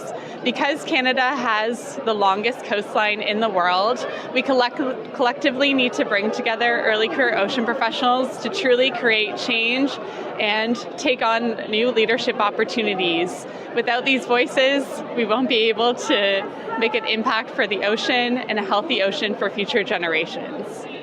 Hello, I am Benjamin Bokari and I am from Sierra Leone. I work with Go Global, based in Sierra Leone as the Blue Economy Coordinator. And my testimony of change for the blue economy is communities should be involved in the planning, engagement, and the decision-making processes of issues that are either directly or indirectly concerned to them and their environment. I hope they'll be given the platform, the opportunity to have their voice heard on platforms or on stages where they cannot be seen physically. Thank you.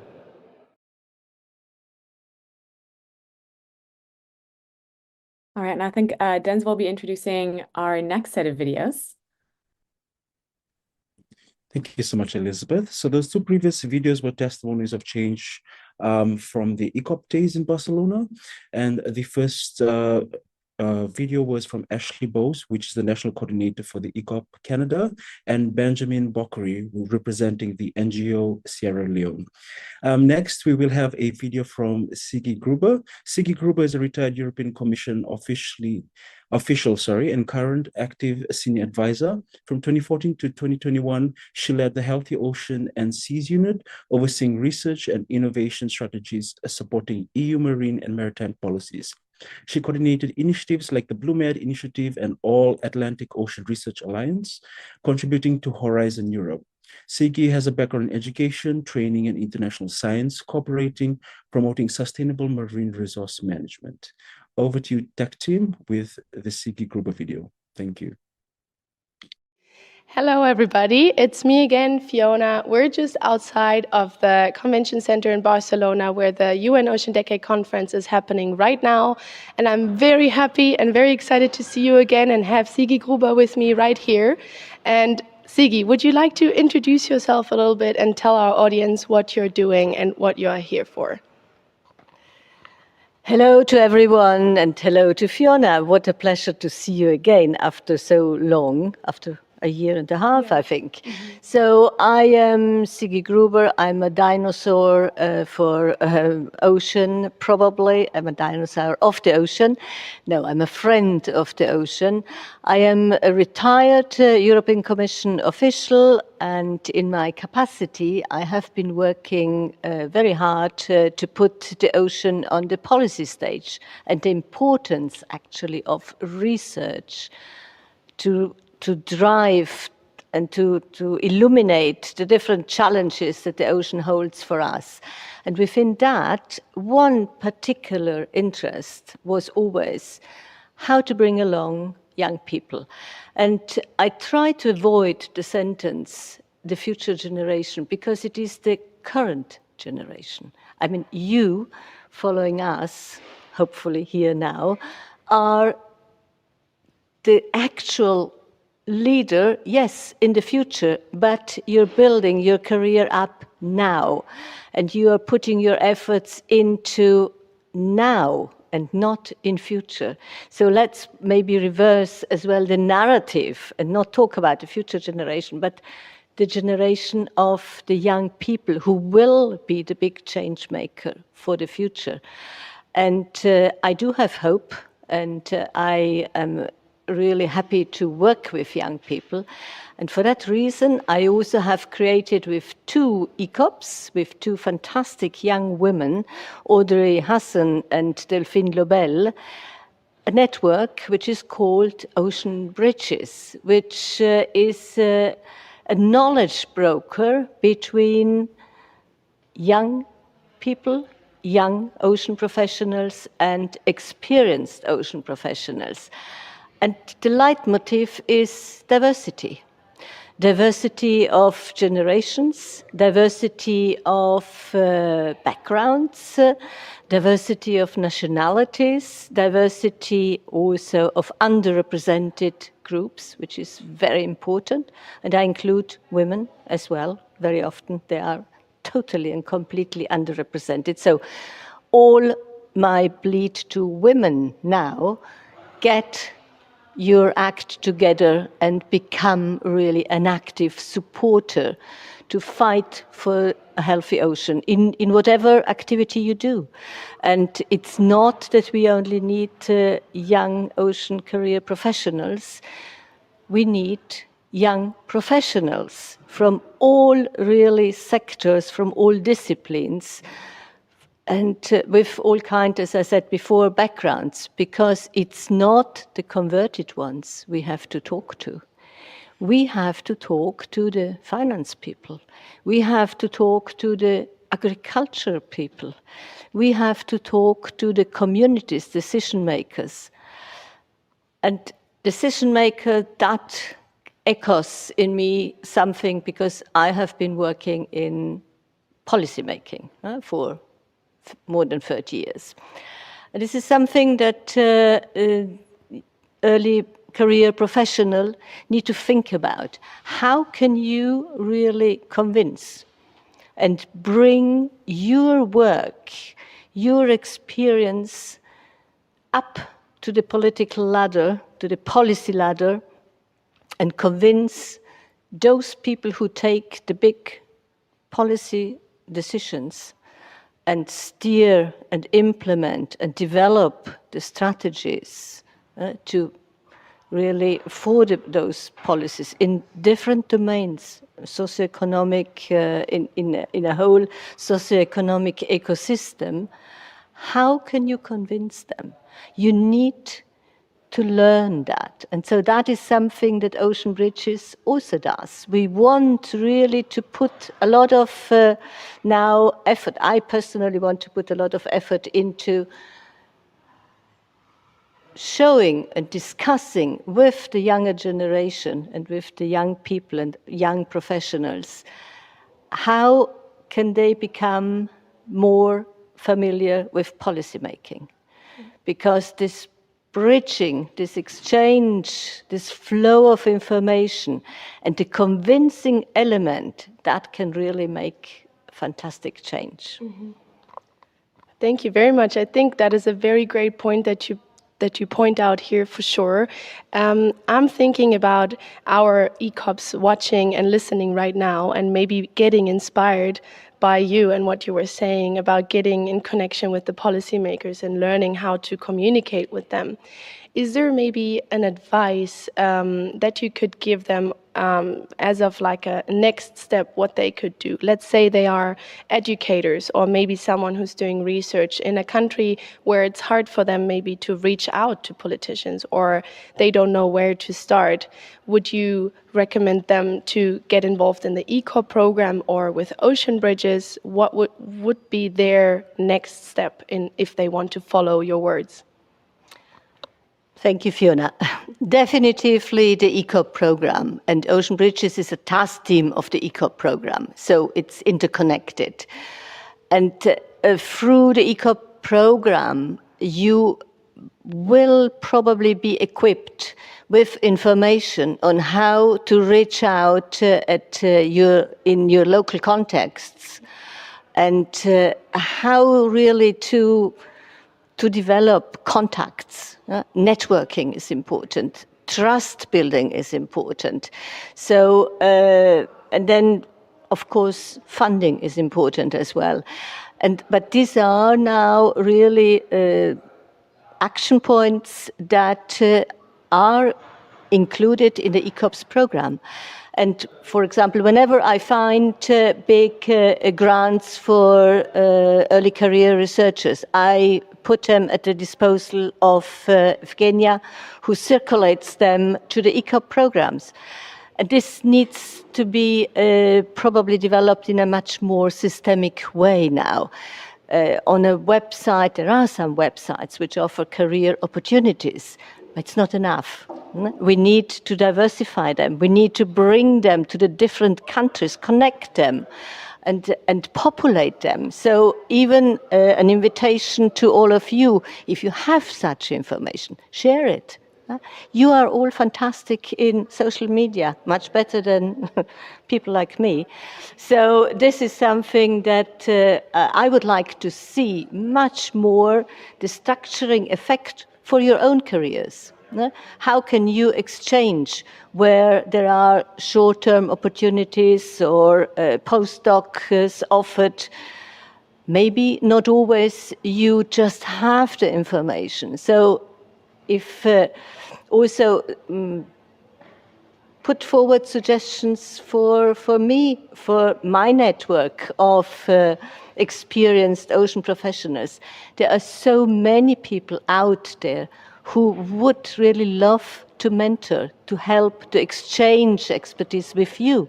But not always we know that. So I'm sure if we can really now enhance this flow of information, this flow of reciprocal networking opportunities, we can make a great future really change for the careers of early career researchers. Mm-hmm.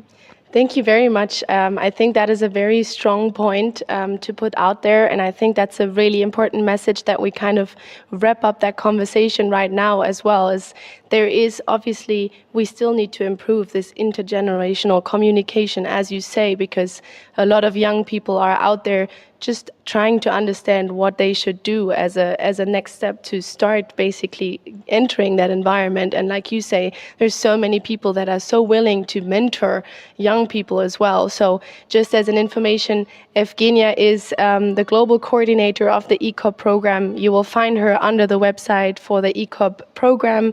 And I think that's a great place to start. And I want to say thank you very much to Sigi for joining us. I think it was a beautiful conversation and a very important message to put out there to our ECOPs. Thank you very much.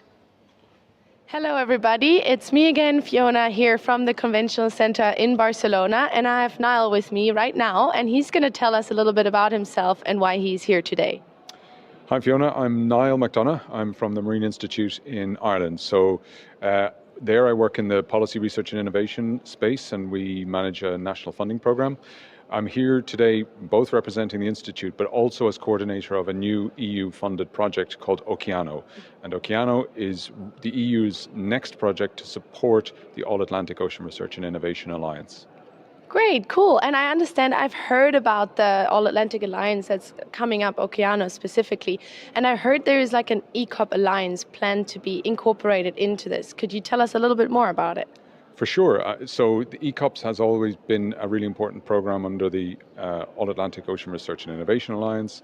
And it was really important for us as a partnership, as a group of partners forming this project, to ensure that there was an ECOP component in this project. So there's a lot of activities planned over the course of the next 3 years. It's a 3-year program, which will include multiple sort of summer schools, workshops for ECOPs, and then a major potentially ECOPs conference towards the end around the forum that will take place probably in 2027.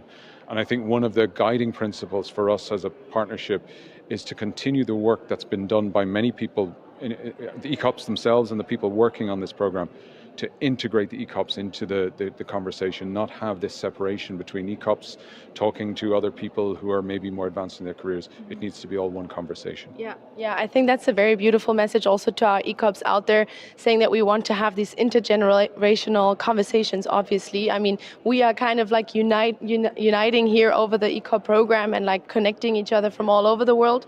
But to hear about the Oceanos and then that there's intergenerational conversations coming up is like a good information for our ECOPs. So keep your eyes peeled and we'll hear a lot about it. Thank you very much. You're welcome.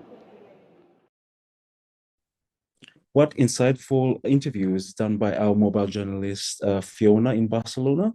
We've come to the end of our Pacific session. I'm going to hand the baton over to Elizabeth to transition us over to the European segment. Yeah, so as Denzel said, it looks like it's time to begin our next session, led by our hosts from the European region, Anne-May and Tristan.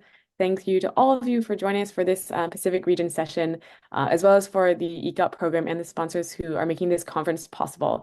It's been so inspiring to see so many young people and early career ocean professionals come together and share your work. So Anne-May and Tristan, we will now hand it over to you. Thank you so much. Thank you, guys. Great work.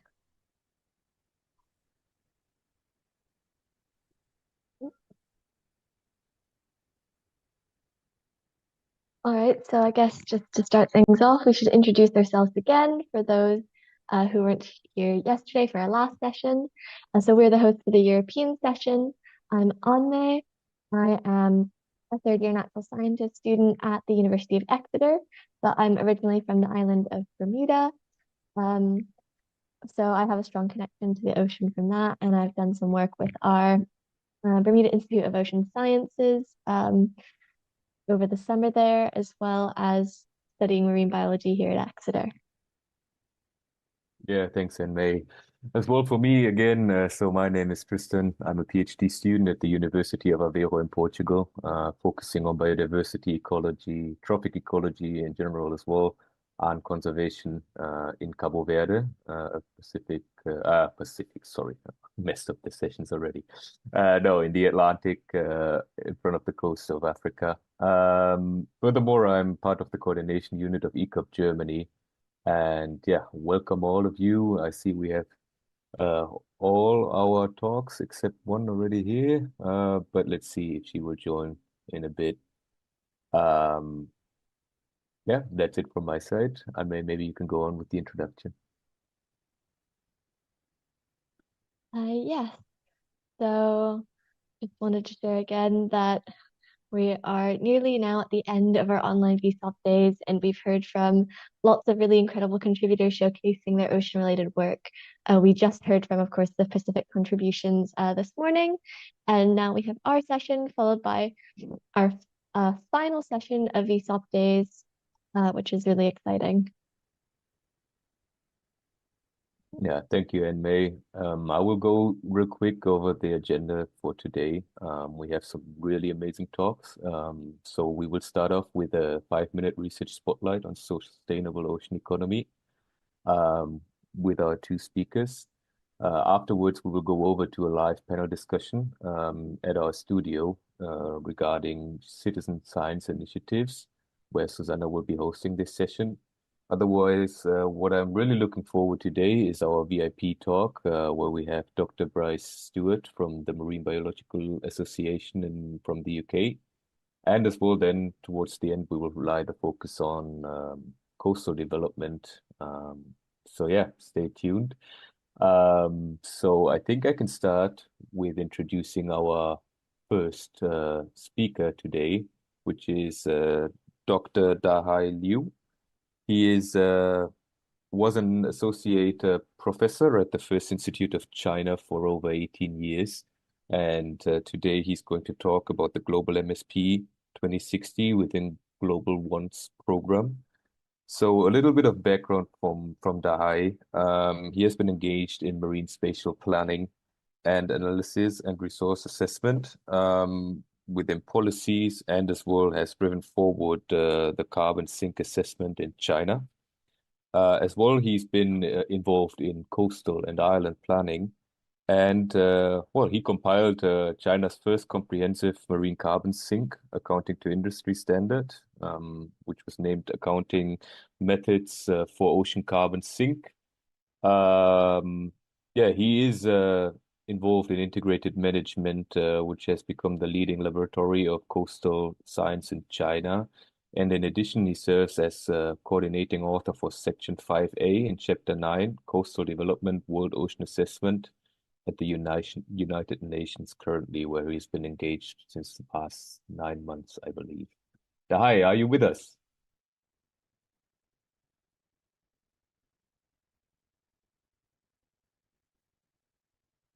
If you're there, Dahai, you can start sharing your screen, and we would love to hear your talk.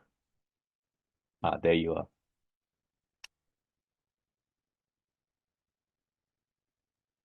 Oh, hello.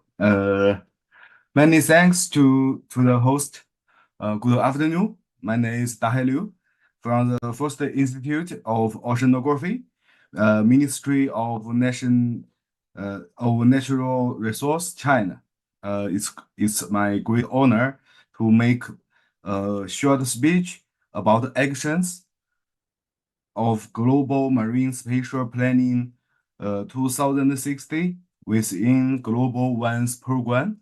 And I ask my assistant, Dr. Ho, to give a presentation.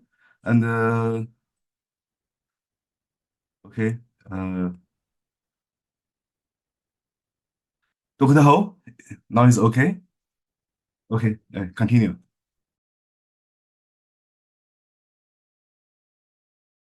Yes, so yes, good. I can Go see. ahead.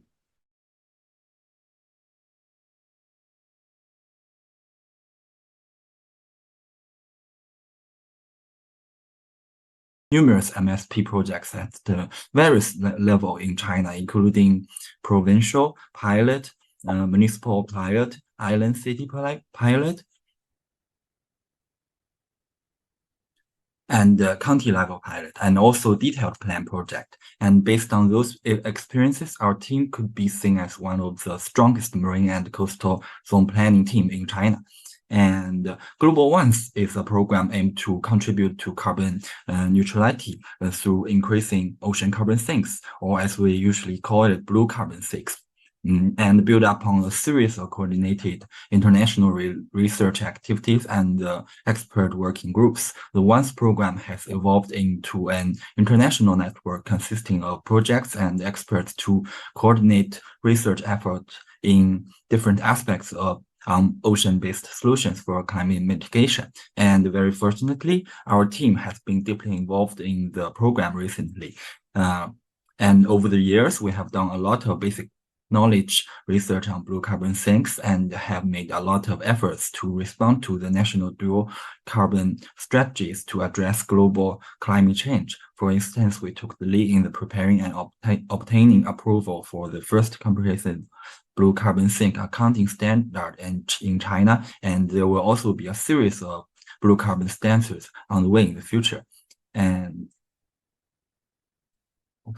we also proposed a technical methodology for estimating blue carbon stocks in coastal zone that meets the requirement of high precision and low cost, and also put a lot of efforts in the deepening China-EU cooperation in blue carbon research. And based on our experiences related to MSP and blue carbon, we have launched the Global MSP 2016 actions within the Global Ones program. The basic idea is that as we could see a close potential relationship between MSP and blue carbon sinks, and guidance could be provided to blue carbon sinks through MSP or zoning. However, research and practice on the delineation of functional zones or of blue carbon sinks have rarely been reported or studied. Therefore, in line with the 2016 carbon neutrality target, we think it is very necessary to propose the MSP Global 2060 concept as well. More specifically, with the support of Global Ones program, our team will combine MSP and the blue carbon sinks to explore the following 4 areas of research in the coming years, including how to use MSP to promote carbon storage in the oceans and coastal zones, and integrate climate change measures through global MSP, and guiding sea users to engage in ocean and coastal carbon mitigation, and promote the research and construction of serious methods and technologies related to functional zones of blue carbon sinks, and also enhance the role of MSP as a practical tool of global ones in the global carbon emission reduction.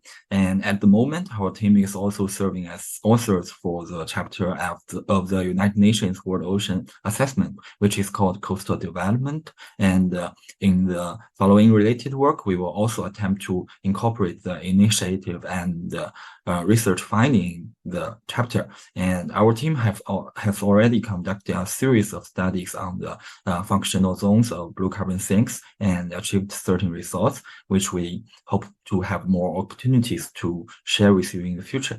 And here is some information about our team leader, Dahai, and feel free to contact us if there is a topic of interest that you like to discuss more with us.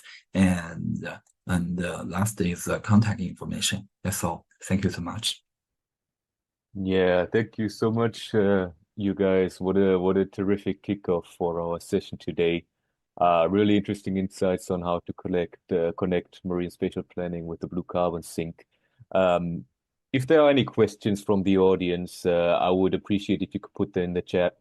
And you guys, if you could refer to them in the chat as well, but as well, if you hang on a little bit, we might have as well the time after our next presenter to answer some questions in person. But I think we would now go ahead with introducing her. Anne-May, the stage is yours. Yeah, thank you.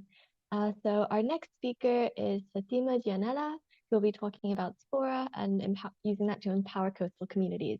Fatima is a PhD marine researcher, passionate about sustainable food production, the blue economy, and the conservation of the marine environment. She holds a bachelor's in marine science before specializing in aquaculture and a master's Erasmus program, improving culturing conditions of Scottish red seaweed. Last year, she was awarded her PhD degree, where she explored harmful algal blooms, ecological dynamics, and assessed risks related to aquaculture and insurance industries. Currently, she's working in Scoby Collective and its spin-off Spora as an advisor of seaweed startups and projects, providing scientific and technical advice, where she aims to identify areas of opportunity and elaborate solutions to this crucial activity to coastal communities. So Fatima, if you want to take it away. Yes, thank you so much for the introduction. And I am sharing right now. Can you listen to me and also see the presentation, right? Okay. Yes. That's great. Well, I'm very excited to be here. Thank you so much for the invitation. My name is Fatima Gianella, and I'm going to present you about the Spora's mission. This is a spin-off from Scoby Collective, which is a consultancy organization. And in Spora, we are focusing on supporting coastal communities that are farming seaweed. First of all, I would like to present you the team members. So together we are Sanjay, Belapan, Ajisha Jackson, Christopher Schreiber, and myself. So we have diverse expertise and backgrounds. So Sanjay is carrying out his MBA at the University of Berkeley, focusing on climate technology and ocean technology. Ajisha has a master's in product design and her undergraduate in materials engineering, and her past work includes applications in bioplastic and biofertilizers. And Christopher is a financial tech expert. So we together are supporting from our different backgrounds to seaweed communities. And I would like to give you a little bit of the background of seaweed farming. So we are all seaweed, we are seaweed enthusiasts. And this is a crucial activity for coastal communities with diverse uses.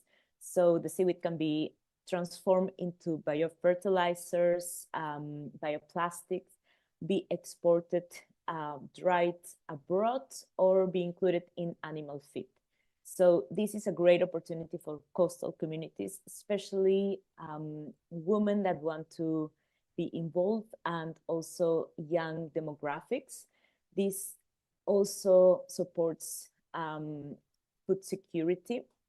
So one of the limitations that we've identified talking with different coastal communities is the technology acquisition, so be able to purchase equipment to process the seaweed, also training the people to carry out this activity, and funding of these aspects.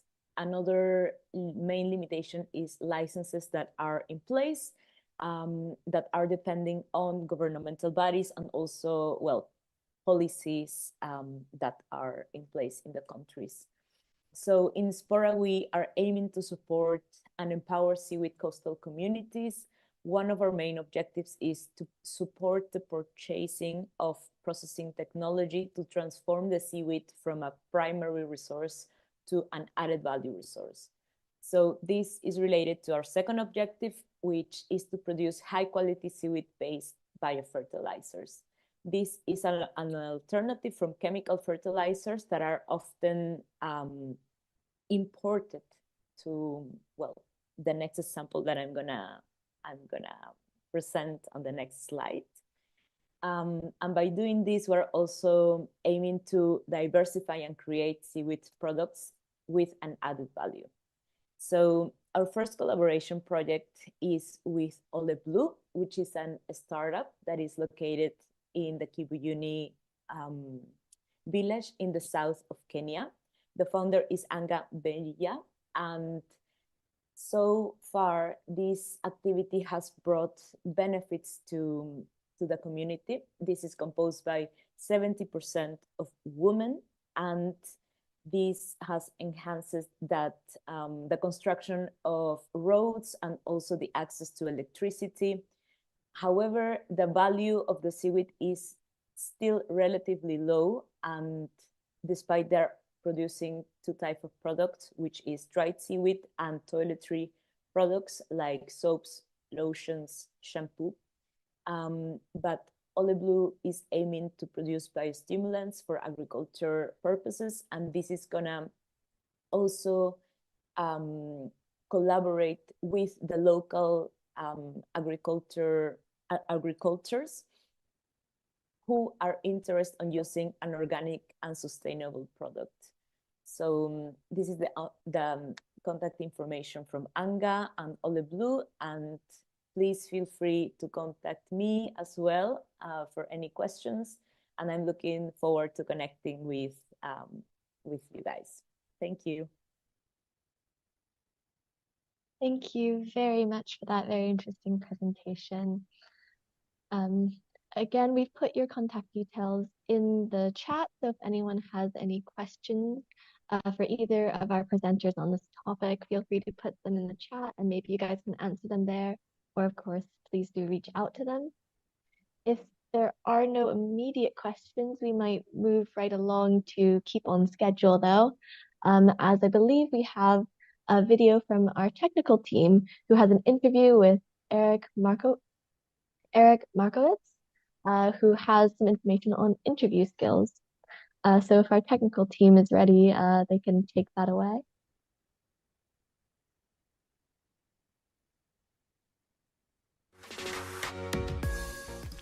Welcome, aspiring professionals and entrepreneurs. Today we're diving into the art of effectively showcasing your skills and achievements, whether you're in a job interview or selling your services. It's not just about listing what you've done, it's about telling your story in a way that captivates and convinces. I'm Eric Markowitz, founder of Hero Business Coaching, and it's my pleasure to accompany you on this transformative journey as part of the virtual Early Career Ocean Professional Days, an integral part of the UN Decade of Ocean Science for Sustainable Development. With over 2 decades as a business coach and consultant and an executive career coach, I'm here to guide you on transforming your experiences into compelling narratives that highlight your unique contributions and the tangible results that you've achieved. Let's unlock the power of storytelling in your professional journey. Okay, we're going to start by moving beyond mere job descriptions. Instead of saying, I managed a team, you want to highlight your leadership style, the challenges you overcame, and the growth your team experienced under your guidance. Here's an example. When I was just starting out in my career, I started out as a junior project manager. I had just gotten a job in an exciting life sciences communications company. And on the very day that I joined the company split in half. Two of the partners decided they were leaving, and they took half the company with them. Well, instead of succumbing to the chaos, I went around and I actually found out who was going, who was staying, what was going on. And that evening, I put together a report that showed who was staying, what gaps we needed to fill, as well as even introducing open book management in order to help ease the anxiety of the team that was staying. So the next morning when I got into work, I went to the remaining partners who didn't even know my name. They hadn't even met me yet. And I proceeded to go through my report with them. And they were so excited by this at the prospect that, hey, we not only could rebuild their team, but even rebuild their team even better. They actually promoted me on the spot to their chief operations officer and entrusted me with building up the company and basically running with it. So within that year, we did so well. We ended up basically winning 80% of our projects that we pitched. And the company did so well that year, the partners were actually able to sell the company to a high-end firm in New York City and actually lived their dream of moving to California. So that's the kind of story that you want to tell when you are in front of somebody doing a sales pitch or for an interview, because that's the thing. This story is like an emotional connection. Being promoted from a junior project manager to a chief operations officer in one day showed my forethought for the company, and then from then showed my success in completing the challenge for that year. That's the kind of story that you want to tell about your achievements, and I'm sure you have them. Something that's really helpful when crafting your stories is to use the STAR method, which stands for situation, task, action, and result.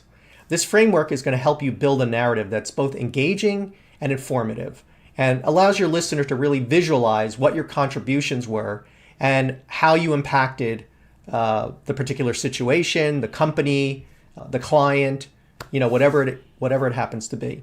So try to use that STAR method to help you outline how your story will work. Make sure you quantify your achievements wherever possible. Instead of saying, I increased sales, specify by how much, such as, I spearheaded a campaign that increased sales by 25% in 6 months. That way your contribution is crystal clear to the person interviewing. Be sure to tailor your stories for your audience. Research the company or your client's needs, what their values are, and choose stories that resonate with those. This personal touch can significantly enhance your connection with the listener. Once you have your stories ready, it's helpful to practice your delivery. A compelling story is not just about the content, but how you tell it. Confidence, clarity, and a conversational tone can transform a good story into an unforgettable one. And that's what you want to be, unforgettable. Hey, I hope you found this segment helpful. Remember, every interaction is an opportunity to showcase your journey, your growth, and the value you bring. Your skills and achievements are not just bullet points on a resume. They're chapters of a success story only you can tell. We'd love to hear how you turn these strategies into triumphs. Share your success stories and join a community dedicated to elevating each other's professional narratives. Until next time, keep shaping your story and let it open doors to your endless possibilities. I'm Eric Markowitz of Hero Business Coaching. Thank you.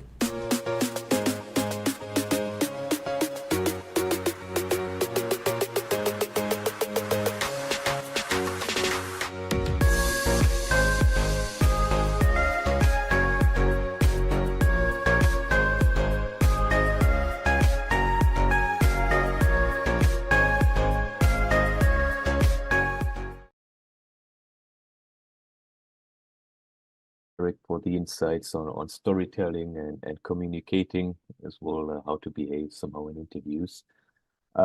So we have two things up right now. We have at first we have the video from Line Debave, who I'm going to introduce right now, and afterwards we have our roundtable in person. I just checked, Lina, you're there. So let me introduce Lina real quick. Lina is a science communicator at the Flanders Marine Institute in Belgium, holds a degree in marine ecosystems and education, and her focus lies on aquatic citizen science, especially with a focus on children.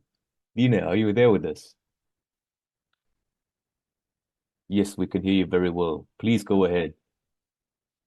Yeah, my camera's on. Okay, hi everyone.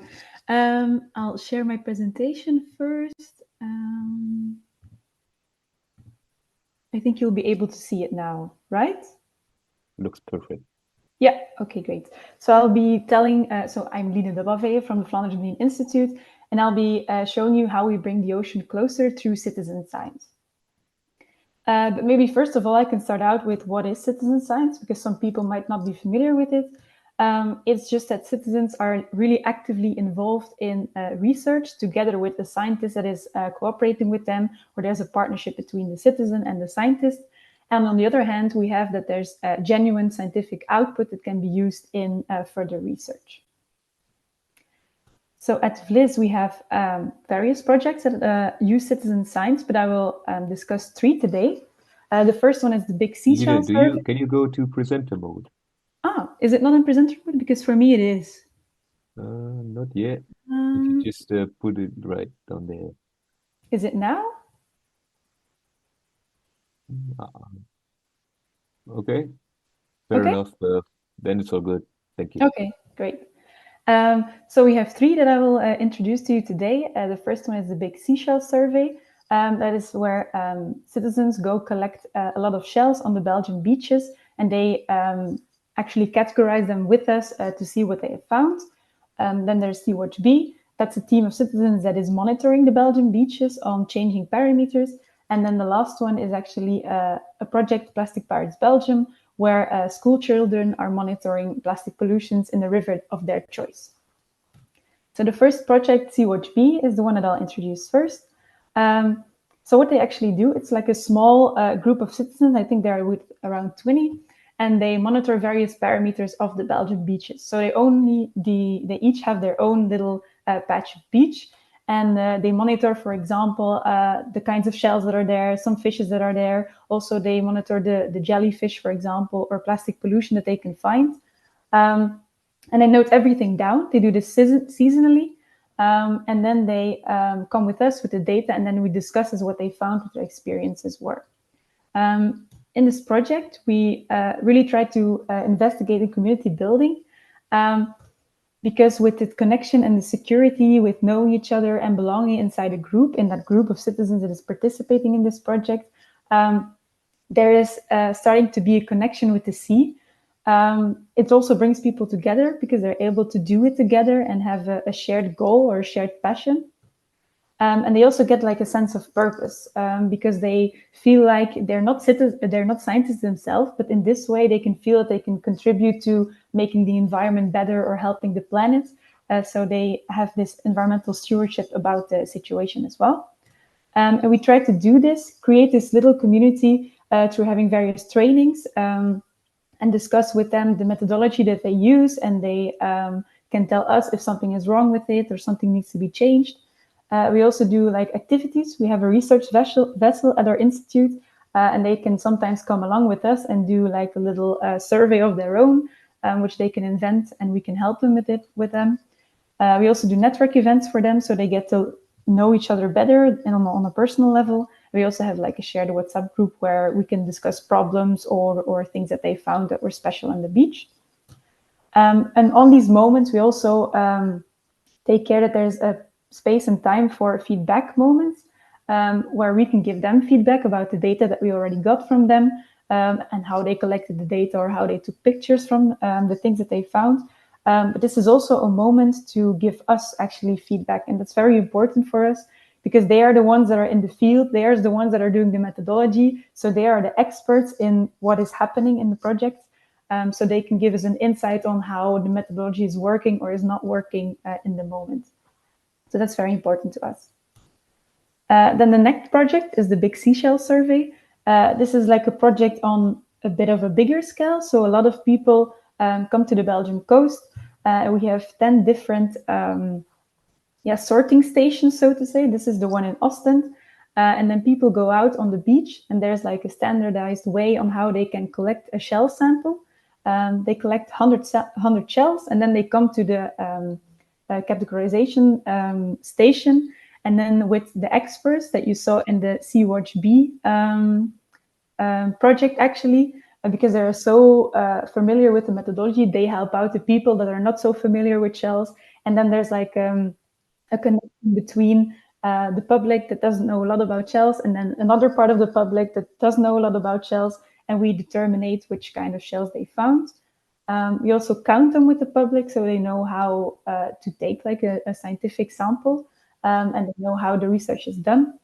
It's very fun to see that all ages come here. It's always grandparents with grandchildren or families or teenagers that are joining, so it's very fun to do.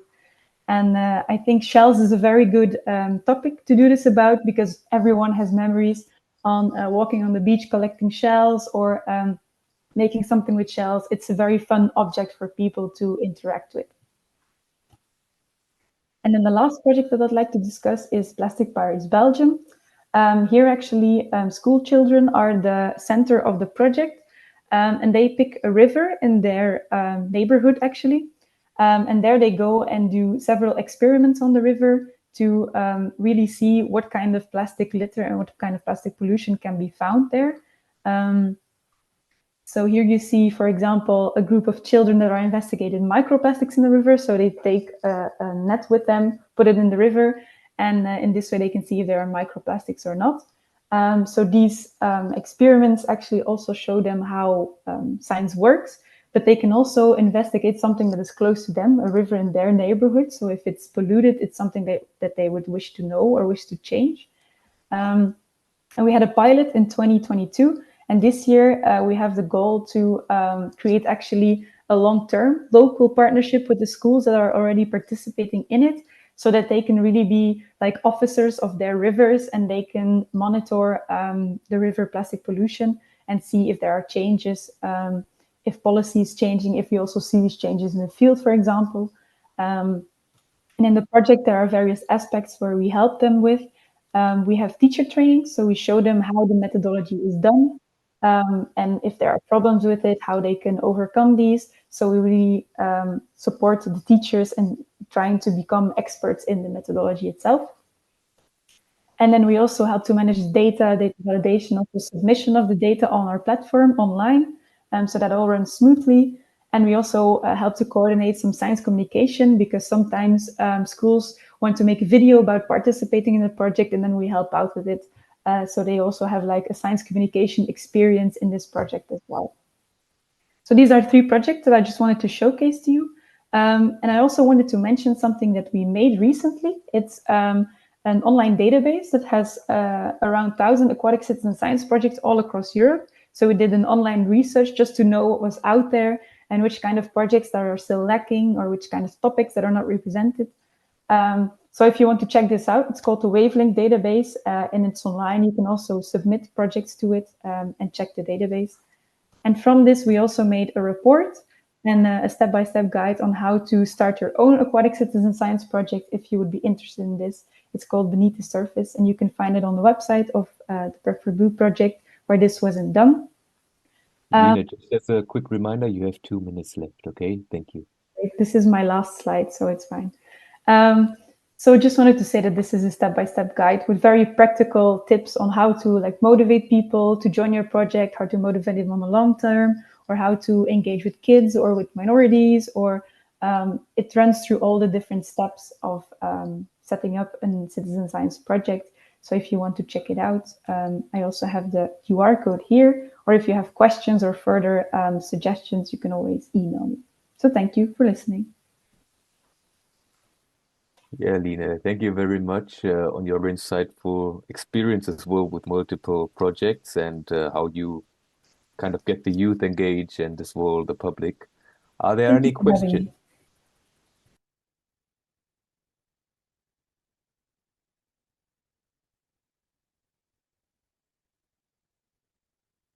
Well, I can't see any on the chat right now.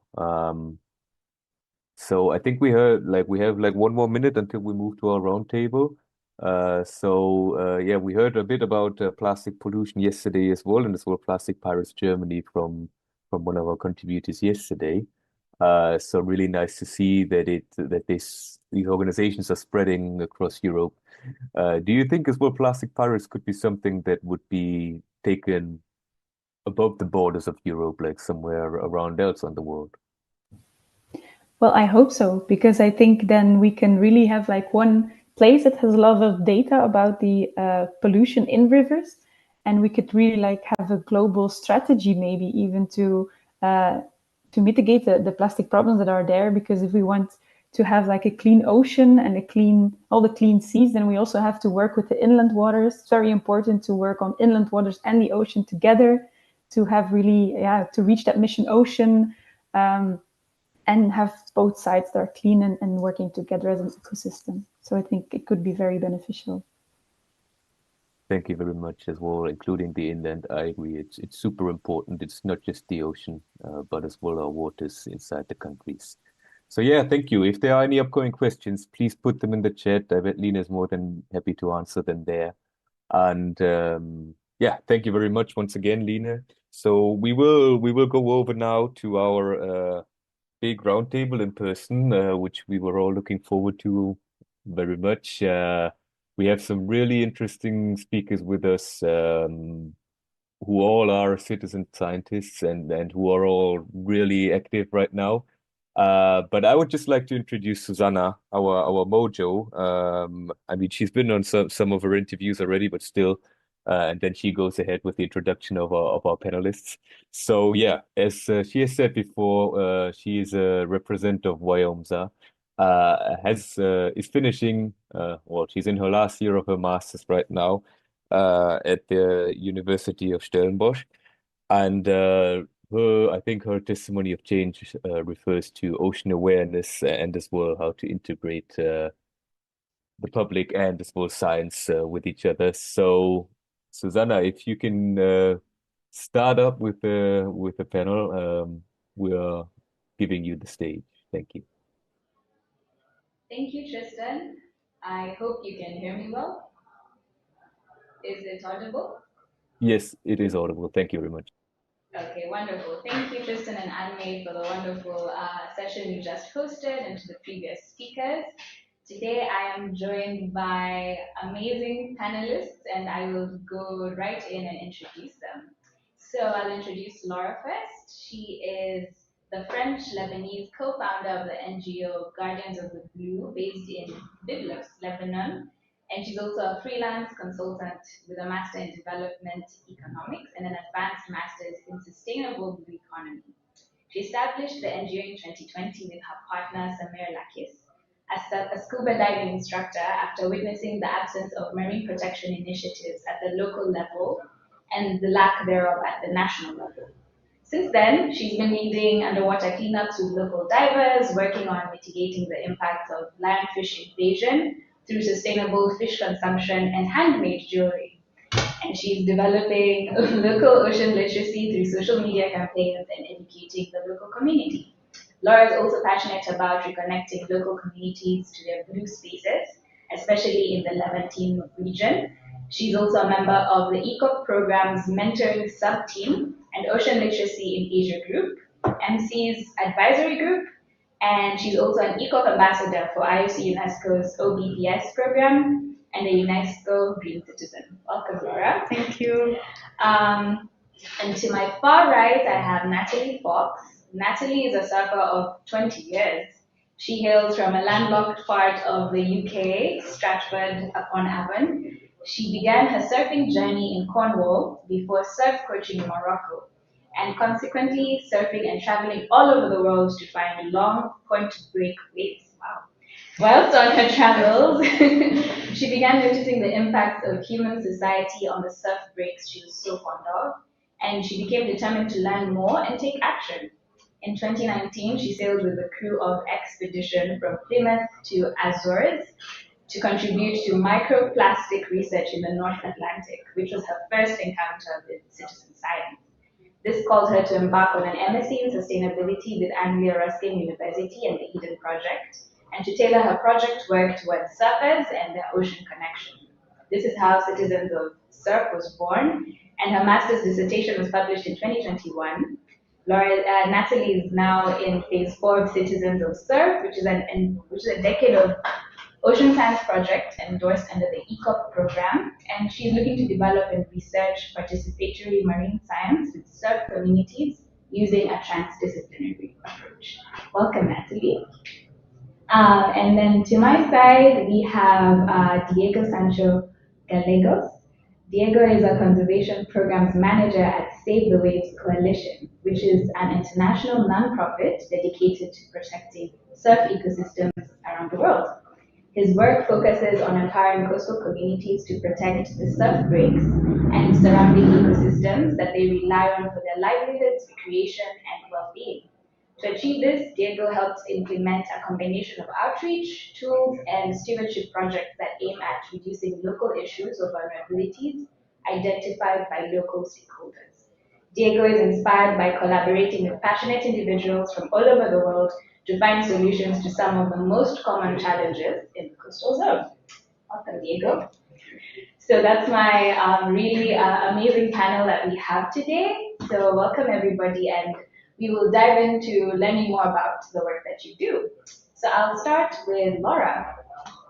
In your experience, what has been the most effective outreach method with citizen science? So I will talk in the context of Lebanon, so that is kind of the context of global south, complicated political, economical situation. So we are working with scuba divers because for us, this is like the most direct way to reach people that are already kind of having a foot in the sea and in wanting to act for the sea. Because marine education in Lebanon and just environmental awareness for the sea, it's not very it's not very developed. So that's why we started with scuba divers, and the founder of the NGO is a scuba diving instructor. So reaching out directly to scuba divers through the club in Byblos, that has been very successful because they are already kind of passionate about it.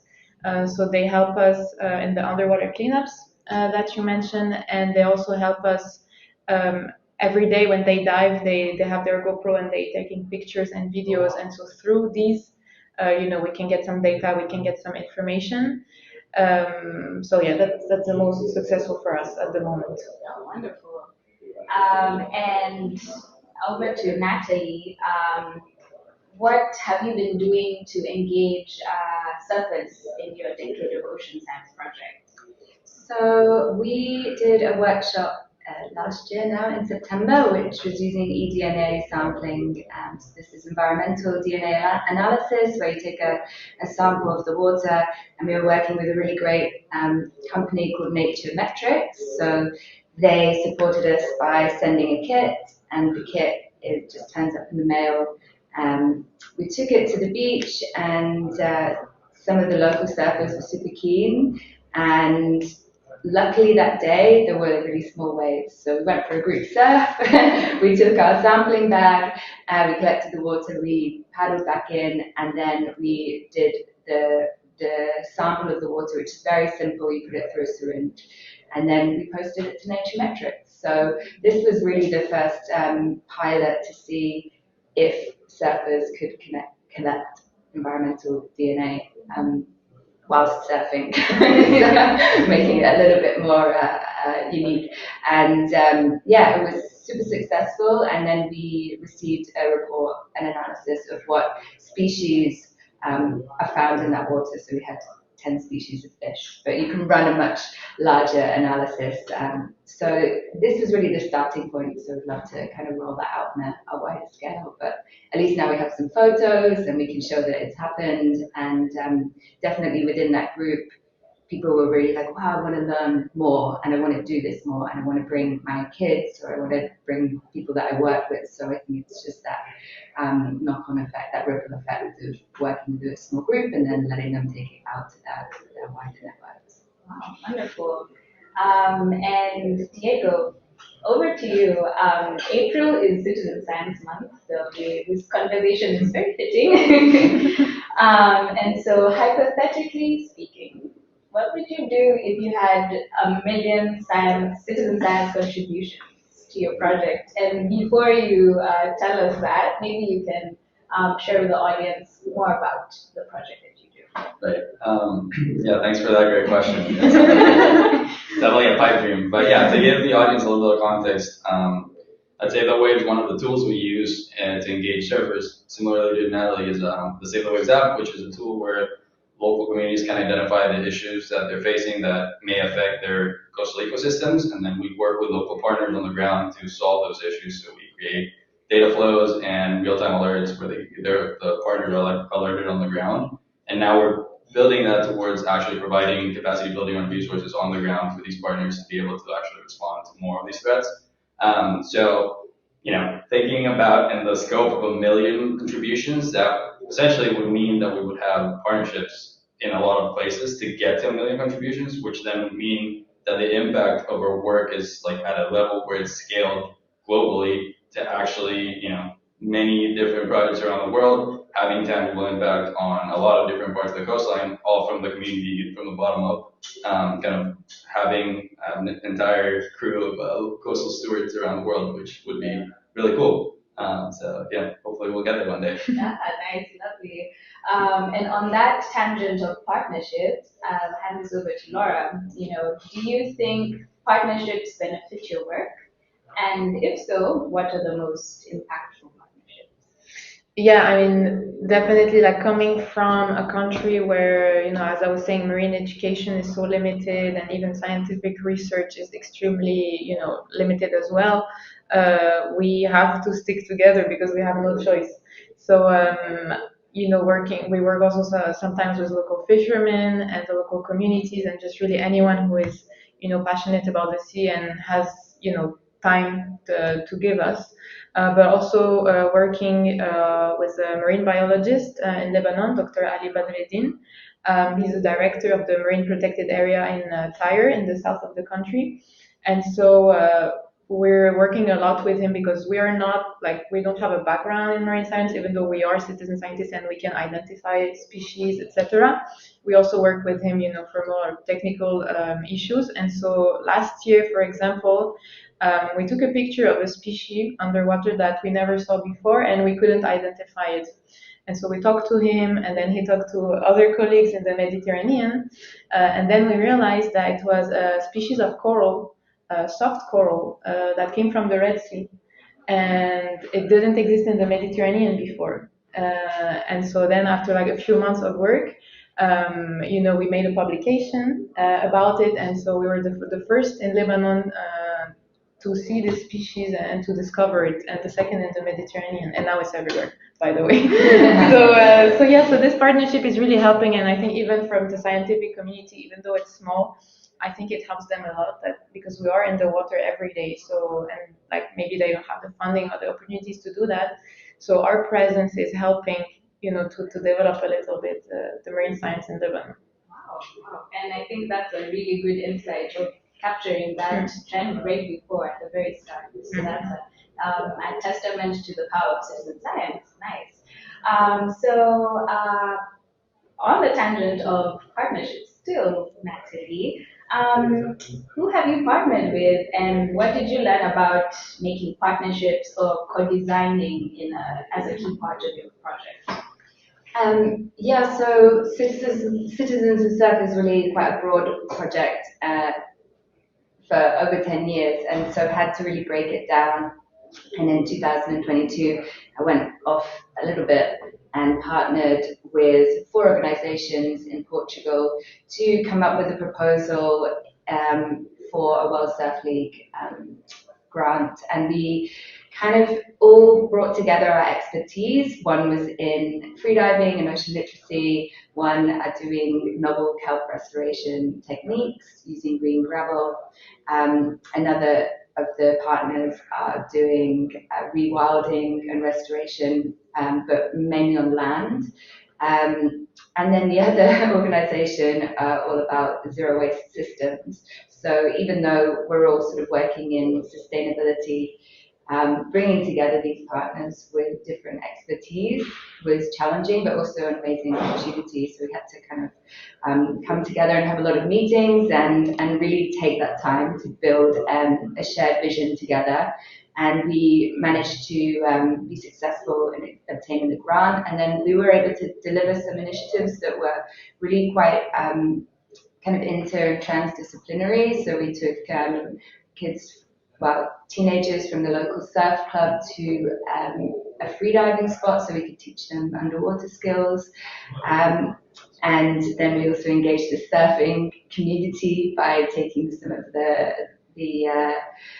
they have a contest in Portugal, so some of the commentators came to the lab and they came inside the lab and they managed to actually be a part of the kelp restoration in the lab. So it was kind of taking people out of their normal spaces, being guided by other people that they might not necessarily have a normal, like just a general connection to, and then to build partnerships or just connections from there. So that was really, really cool, and kind of it's grown off in different directions, and people have gone to work with other people. So it's really amazing to see how that has sparked something, and just to let it roll. Oh, right. That sounds wonderful. Regeneration surf, Yeah. it was called, I'll just say. Very, very cool. And maybe also just to focus on that, your Decade Action started off as an activity, and this year you endorsed as a project under the ECOP program. Can you tell us how and why you went through this process?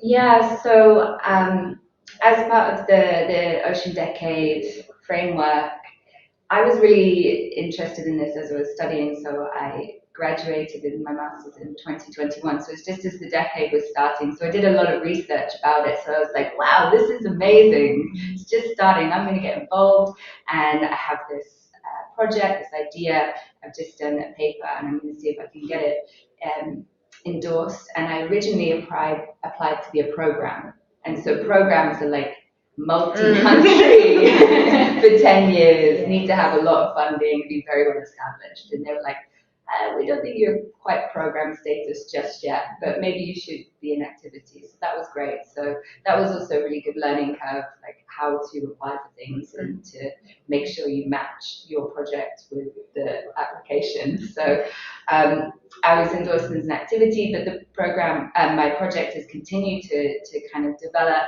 and through the WSL partnership and through my also like ongoing education and opportunities to just keep inputting into the idea and developing it, then along with the ECOP program, finding a program that has other resources that are going to help my own project has been really helpful. And so I kind of jumped on board with that. So that's been this year. So yeah. Congratulations. Yeah, thank you.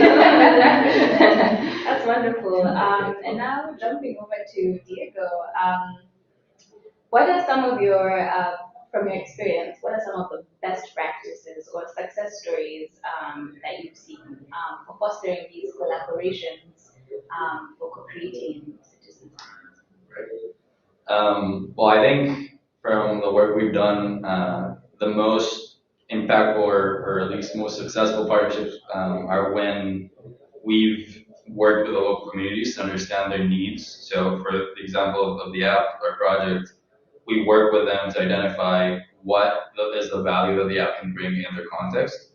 So for example, now we're, the most recent project that we're starting is a collaboration with one of our World Surfing Reserves in Peru, in Huanchaco.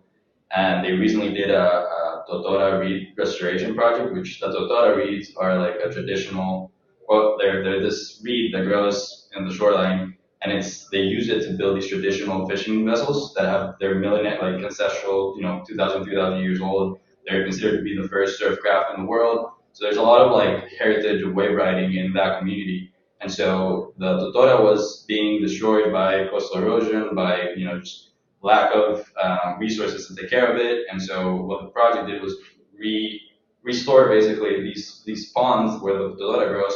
So what we're using the app for now with them is to monitor the growth of these Totora ponds alongside also like drone monitoring. So we have like spatial view of the Totora, but also like volunteers that go every day and do, walk around, identify the species that they find, and they identify any like human activity that might be detrimental to the Totora, because there's a little bit of that going on in the community.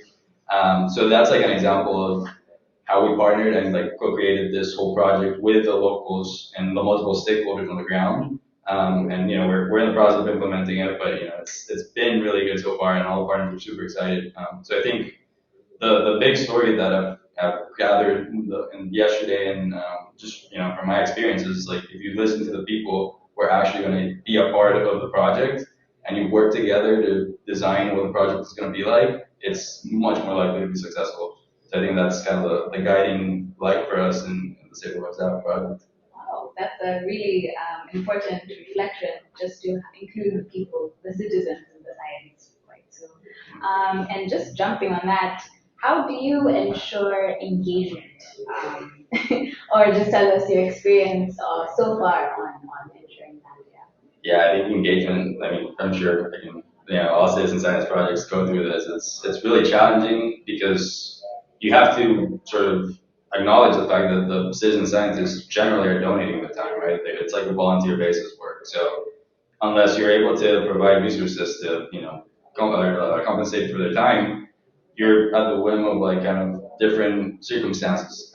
And so I think what we've found has been obviously, outreach. There's multiple ways to do outreach through even social media, but also taking advantage of events like these, different in art, like Natalie and my space. I'm sure at some degree Laura's space, because we work with very specific stakeholders. Like scuba divers really care about the ocean, and scuba diving surfers really care about the ocean and like the places they surf. So I find that doing for targeted events like what Natalie was speaking about, the surf competition, like these events are like great outreach moments. But finally, what we found to be the most successful is when we partner with private sector. And so we've had kind of companies that come and they're like, we want to support the work you're doing because it's important. How can we do this? And so we've worked with surf tracking apps. So there's apps to track your surfs. And so they've included the Save the Waves app as like a take action on any environmental impact that you're seeing after your surf. So there's like a button that links to the app. And so that's been kind of donated by them to us. And we've done giveaways and different sort of activations with them that have been super successful because they have a completely different audience that they reach. And they have that sort of like incentive-based approach that they donate. So I think it's being creative about those partnerships and finding the right partnership that can really help with the outreach. Oh, wonderful. I think that's a very creative way of approaching, engagement and reaching out to partners. Yeah. Laura, would you like to also share how you ensure engagement, or how your experience has been in getting engagement? Well, maybe my situation is a bit too different, to be really relevant because it's hard to get people to volunteer because it's hard for people to have free time to donate. In Lebanon, now most of the population is under the poverty line. So it's difficult. We are privileged that we are able to do this work and to give our time and to have some of the divers that are willing to help us. It's just about finding the people that are really already very passionate, or maybe most of the people that we work with, they have a job, so it's really just a little bit of their time that they're giving. But I really like what Diego was saying about the private sector. So I need to try to find some private sector, some scuba diving, companies and stuff. Yeah, that's important. It's important, and I think it's starting now, but like these kind of partnerships, we were talking about it in the conference, like between private sector and science and even like civil society, it needs to be more activated, you know. Yeah. So, thank you for bringing that up, and I like the aspects of collaboration, you know, and I think it's all about knowledge sharing and getting ideas from each other. That's what this platform is for. So I'll bring the question I asked Diego back to Natalie. What would you do if you had 1 million citizen science contributions to your project? Well, this is my long-term goal, so I would celebrate.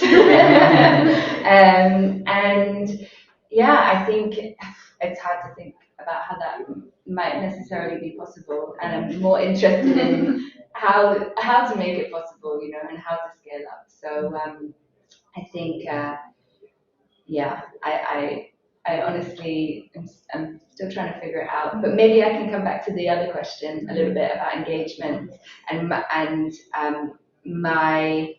my challenge is to kind of link the communities to accessible tools that have been created by maybe the private sector or by scientists. And for instance, there's the app, this is very accessible, but to be able to do science on the ground. So this was really when I had an aha moment on X expedition where we were collecting data, and I was like, oh, I'm not a scientist, but I can do this. However, we were using an FTIR machine, so this was still like thousands of pounds worth of equipment. But luckily enough, like some partners have sent me equipment that we can use on the beach. And so this is a Saturna from Ocean Diagnostics. And this you can use in your either like if you do a manta collection of microplastics or a beach transect where you collect some microplastics and then you can put your microplastics onto the pad. You can link this up to your computer and then you can take a look at what's under there, and it will basically do the work of analyzing all the data very quickly and to a scientific standard as well. So you have to kind of block out the light like this. So this is part of my engagement to make tools like this accessible to surfers, water users that might find that is something beneficial to them to have some more knowledge or understanding or just a chance to be a scientist for a day and then just see where that takes them. So. And thank you for that wonderful demonstration. Thanks to Ocean Diagnostics. Oh, wonderful. And maybe also to chime in on that, you mentioned environmental DNA sampling with the surfers. What was their reaction? Was the uptake good? Did they want to do that more? What was your experience with that? Yeah, everyone was very positive, and there was a lot of discussion. I think, to be honest, the surfers were really interested in learning about the water quality. So I think bringing it back to the idea of co-design, like I can have an interest in what I want to learn about the surf break, but it's their surf break. So they're more interested in learning about the impacts of pollution on their health and going in the water, then this is something that kind of needs to be addressed and thought about and hopefully integrated into the project as well. So yeah, I hope that, and actually it's come from the Save the Waves framework because we did it in the North Devon Surf Reserve. So we're already tapping into a group of stewards that were there that have their own network and were super keen. But many of the surfers didn't get involved or show up. So there's still definitely a big pool of people who could be invited, who could, can find a connection to bring them in, and yeah, to not forget about them because there's also many barriers for people to come to the beach. So it's also kind of addressing that, like who's missing, who's not able to be there, and yeah, partnering with people that are also tackling that. For instance, Wave Wahines is the girls surf group that are there. So we worked with Yvette, who leads that, so that was really amazing. So hopefully we can work with them in the future. That's wonderful. Thank you for sharing that. Maybe also as we finalize our little chat, we can share with us some of the next phases or hopes that you have for your citizen science project. So we can start with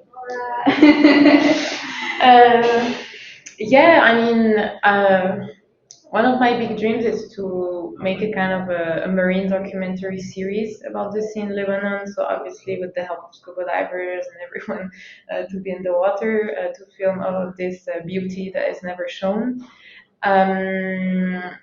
Yeah, I mean, I would love to work with all the scuba diving club in Lebanon because we have quite a few. And so it would be interesting to kind of like make a big partnership and to give all of that data and to try to help the scientific community in Lebanon, um, in their research and their work. And soon there will be a marine protected area in Byblos. We're just waiting for a president to finalize the papers. So yes, I'm excited about that, and I'm excited to make more projects in this protected area, hopefully. Who knows what's going to happen, but I feel like it would be a great place to train the local communities and to have like really amazing things happening there. So I'm crossing my fingers for that. Wonderful, and we wish you all the best with that. And Thank you. We hope to see also the outcomes of that. Yeah. What about you, Diego? What are some of the next phases or things that you think about? Yeah, I think there's a lot of things that we would like to do, right? I think right now where this project is at is we have a pretty solid sort of constituency of partners on the ground, and we, Save the Waves has different projects. Like I was saying, there's the World Surfing Reserves. We also do protected areas around surfing, like using the surf break as like the sort of anchor. And then we also do sort of activism campaigns against like things that will destroy surf break. Basically, those are like the 3 program areas. And so the app has been slowly integrated into all of them in different ways. And because we have partners on the ground working on all of these other projects, we have already sort of a constituency there. And a lot of the work has been expanding beyond that. And in that process, we've identified that the app is really kind of an on-ramp onto the work we do. And so there's so many people around the world who want to protect their coastlines and their surf breaks, whether it's surfers or beachgoers or, paddlers or divers. Like there's all these people who like want to take action, and maybe there's like not necessarily the resources or the capacity on the ground to do it, or they don't know where to go. And so what we're trying to start implementing is like essentially a coastal stewards like fellowship thing, where we bring some of these people together that identify issues through the app, that have an interest in like developing the capacity to actually implement stewardship projects from start to finish, create the tools that are necessary, sort of do the financial part, which is really important, like the long-term sustainability of a stewardship project. So get creative around fundraising, providing them the tools for fundraising as well. So kind of building that capacity around, like kind of using the app as that sort of linchpin into greater, coastal stewardship. Because I think at the end of the day, like everyone that does water activities is like deeply connected to the place where they do this activity. And a lot of times they just don't know or don't have the opportunities to go and do the things they want to do. And so really empowering that is kind of what the stewardship side of Save the Waves is all about, and what the app is there for. So hopefully that's where we'll go. Wonderful. What about you, Nancy? So the next phase for Citizens Who Surf is hopefully to develop a full-time research project for 3 to 4 years, and I have a proposal in at the moment, so it would be amazing if that was funded and then I could dedicate a bit more time to the project, but you never know, these things are very competitive. But even so, I'll keep working towards it.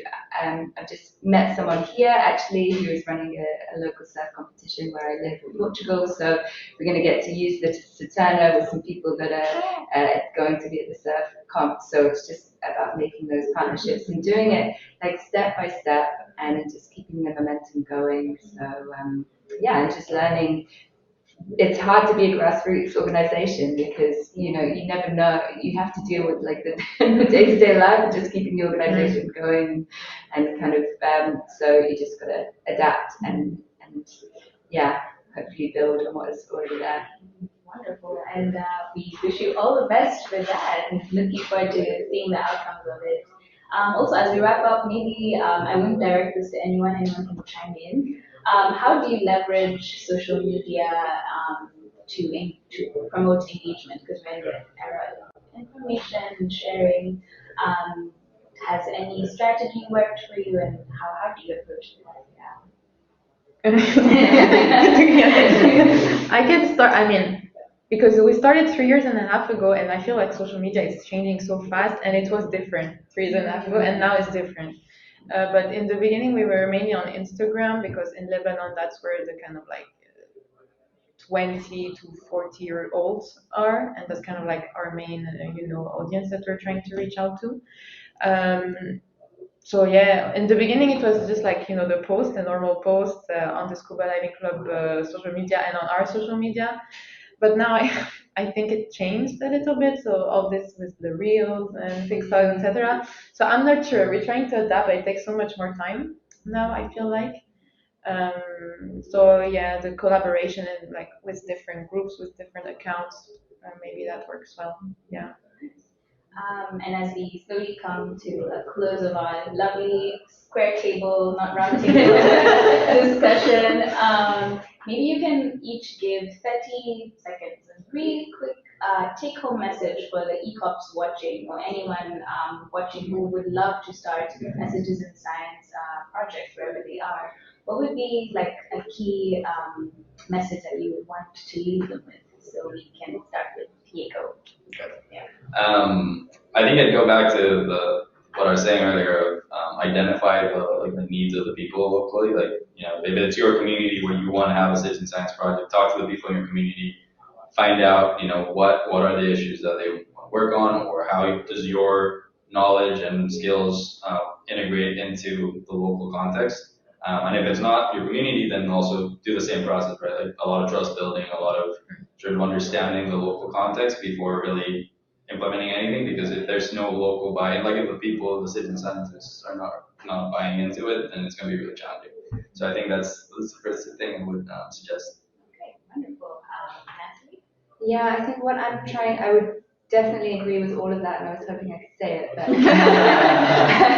instead I'll have to go towards, I'm spending quite a lot of time thinking about what is the point in collecting the data from the systems, like how can the data actually benefit that ecosystem or that community, and how can you work with them to make it important and meaningful and create change if that's what you're doing a project for. And this all takes time because you kind of have to think about that as you're designing the project or co-designing the project, and so just factor in more time and try and have enough space and time to discuss and to bring in as many perspectives as possible, because that's what you want to think about. If you're doing one project, you don't want to go back to the beginning because you've missed out someone. So yeah, try and just cover everyone if you can. Wonderful, wonderful. I also agree with both of you. I would have said the same things as well. So I would say, just the fact that if you're passionate about it, if you feel like you want to do something, and if you're incorporating what they said, just try to do something. Just start, talk to people, and like don't ask yourself too many questions. And ECOPs, it's good to try. We can fail, we can learn. Like it's fine. We don't have to do it perfect. But just having this passion and already trying to take action and to do something, I think that's already great. And we can learn from our mistakes if we fail. So yeah, I think just go for it and taking into account what they said before as well. Wonderful, wonderful. So thank you to our lovely panelists for the wonderful discussions that immersed us into the world of citizen science. I will now be handing over to Tristan and Anne-May. So over to you, and bye from the square table discussion. Thank you very much from our panelists. It's really nice to be able to see that we can include something like in person at the conference, just to kind of mix things up a bit. Speaking of in person at the conference, I believe there was another Mojo who had a very quick update of what was going on there, and then we'll be moving on to our next contribution.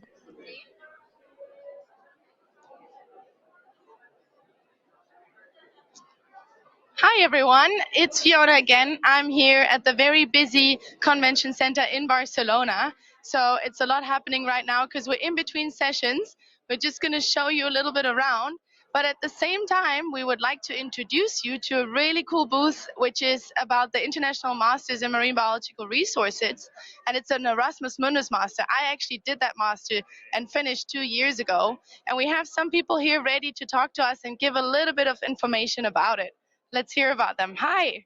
Hi, Fiona. Thank you. Thank you for visiting us and stopping by. Hello, everybody. So my name is Luana Monteiro.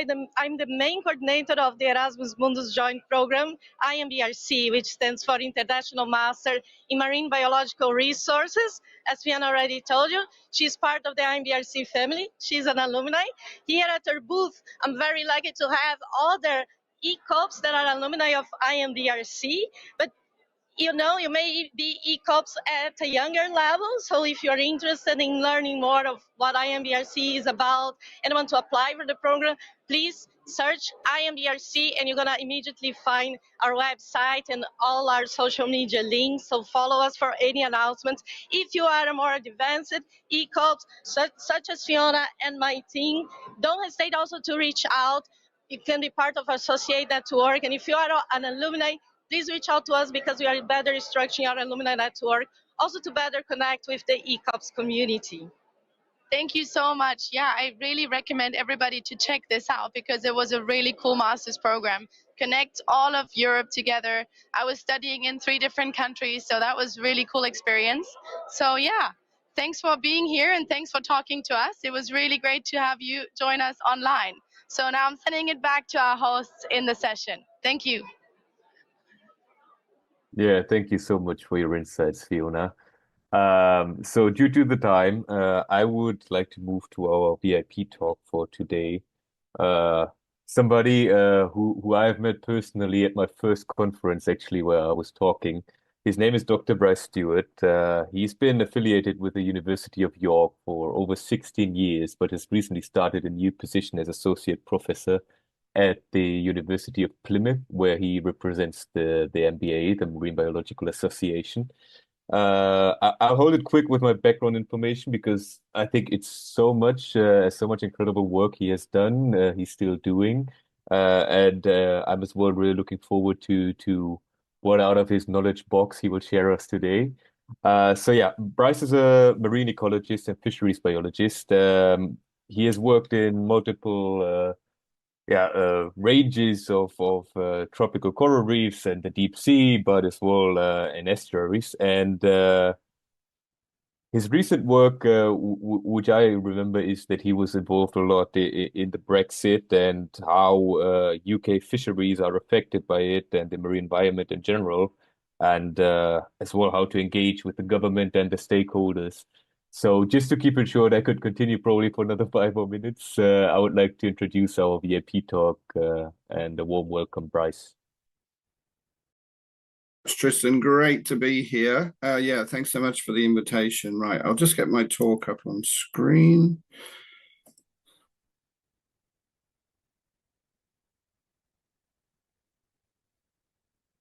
Okay, can everybody see that all right? Yes, perfect. Yeah, brilliant. Okay. Yeah, well, thanks for that introduction. So I'm probably slightly preaching to the converted here, but I'm just going to tell a few stories from my sort of career as a marine scientist. So sort of following on from that video that we saw earlier, and also talk about the importance of partnerships. So you guys have really set me up quite nicely. So as Tristan said, I am currently largely based at the Marine Biological Association in Plymouth, also part-time at the University of Plymouth. Anyone wants to follow me on Twitter, I'm quite active there. So yeah, please do. So my take-home message really is that management and conservation of the ocean is all about people. So I think it's important to remember that, because if it wasn't for us, the ocean would be absolutely fine, right? It's been doing its thing for hundreds of millions of years. Marine life is evolving, it's going extinct, it's changing all the time. But we've come in, particularly in the last, well, probably 50 years in particular, and really disrupted things. And this is why we need to do a better job at managing human activities, and particularly engaging people more in that process. So my first story is from the Isle of Man. And so I actually moved here when I was an ECOP, like many of you. I just finished my PhD in Australia on coral reef fish. And I moved to the UK for personal reasons. And I had a project there as a postdoc to work on scallops. And now the Isle of Man is a great place to work on scallops because all of these pink areas here are scallop fishing grounds. So for those who don't know, the Isle of Man is in between England, Scotland, and Ireland, so in the middle of the Irish Sea. But all of those pink areas were dredged for scallops, and dredging for scallops can be quite destructive to, particularly to vulnerable marine habitats. So back in 1989, the Marine Lab there set up this very small experimental protected area which banned dredging for scallops in that area. And if we look down here, this is the result of dive surveys during that sort of period from when the protected area or closed area was set up until 1999, which is when I arrived. And you can see it's not really done very much. And the big problem was that illegal fishing was just rife. So this is a real photo of a fisherman taken from shore, just blatantly fishing in the protected area. And my boss at the time said, well, it's not really a protected area, it's just a slightly less fished area. And that wasn't the idea. And he said to me, it'd be great if you could sort that out. That was a little bit overwhelming, having just finished my PhD in another country. But anyway, I got together with various other people and we came up with various other approaches to try and do this. So working with the government, they put in stronger enforcement of the area, they increased the fines, they changed the regulations, so people had to keep their gear on board if they went through. We put marker buoys around the protected area, and they started satellite monitoring the vessels as well. So this was all pretty intense, pretty costly, both in terms of time and money. The other thing, though, that happened was we started to work with fishermen more.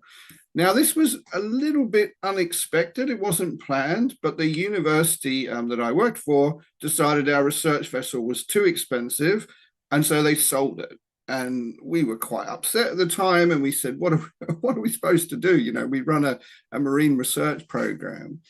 And the message back was, well, you'll just have to charter fishing boats. So that's what we did. Turned out to be the best thing that ever happened. So even on the end of the first day, the skipper of the boat we were on said to me, you guys actually work quite hard, don't you? And I think actually from talking to you, we both want the same thing. We want long-term sustainable fisheries. I mean, this was just music to my ears. So of course, of all of these things, which were all important, working with fishermen was by far the most important. And that really grew from then on. And so what happened was the fishermen knew why we had this protected area. They became convinced it was quite important. If any of their friends fished in there illegally, they convinced them not to. And in terms of the densities of scallops and much other marine life, there was this explosion basically from that point on. And actually, if we fast forward the situation more recently, that tiny protected area off the Isle of Man has really inspired a complete change in the management of the waters around there. So now you can see this complete network of different marine nature reserves, and actually a fishery zone where they use real-time closures as well to manage their fishery. So that was a great success story to be part of, and it really inspired me and informed me going forward. The next story is from the Isle of Arran. So the Isle of Arran is actually not that far from the Isle of Man, but it's just off the west coast of Scotland. And this is a really interesting story because Scotland's first no-take zone or highly protected area was set up there in 2008. But it only happened because of the local community, particularly these two guys, Howard Wood and Don McNeish, who were local scuba divers, not marine scientists. Howard ran a garden centre, Don's an engineer, but they had seen firsthand the damage that overfishing had caused in their local environment. And they really had a a fantastic brainwave that they weren't going to be able to do this by themselves. They weren't going to be able to change things by themselves. So they set up the Community of Arran Seabed Trust to engage the local community. And they were fantastically successful at doing that. It still took about 12 or 13 years since they got the idea of setting up a protected area before it actually happened. But they did get there in the end. And uniquely, this was designed to benefit both fisheries and conservation as well. So it's already a great success story, but it gets much better. So off the back of that first no-take zone here, which is this red area here, they now have a complete network, again, a bit like the Isle of Man, of these different levels of protection, which are designed to offer, in some cases, very high levels of protection, but also to allow sustainable fishing as well. And this really came about because back in 2010, when I was at the University of York, myself and my students started working closely with Coast on Arran and started collecting the scientific data that they needed to actually get even more protection for their local environment. And then it continues. So from there, this is sort of all the, well, it's actually not even an up-to-date summary of what we've done. We've done quite a lot more since then, but this is from a paper called Marine Conservation Begins at Home, published in 2020.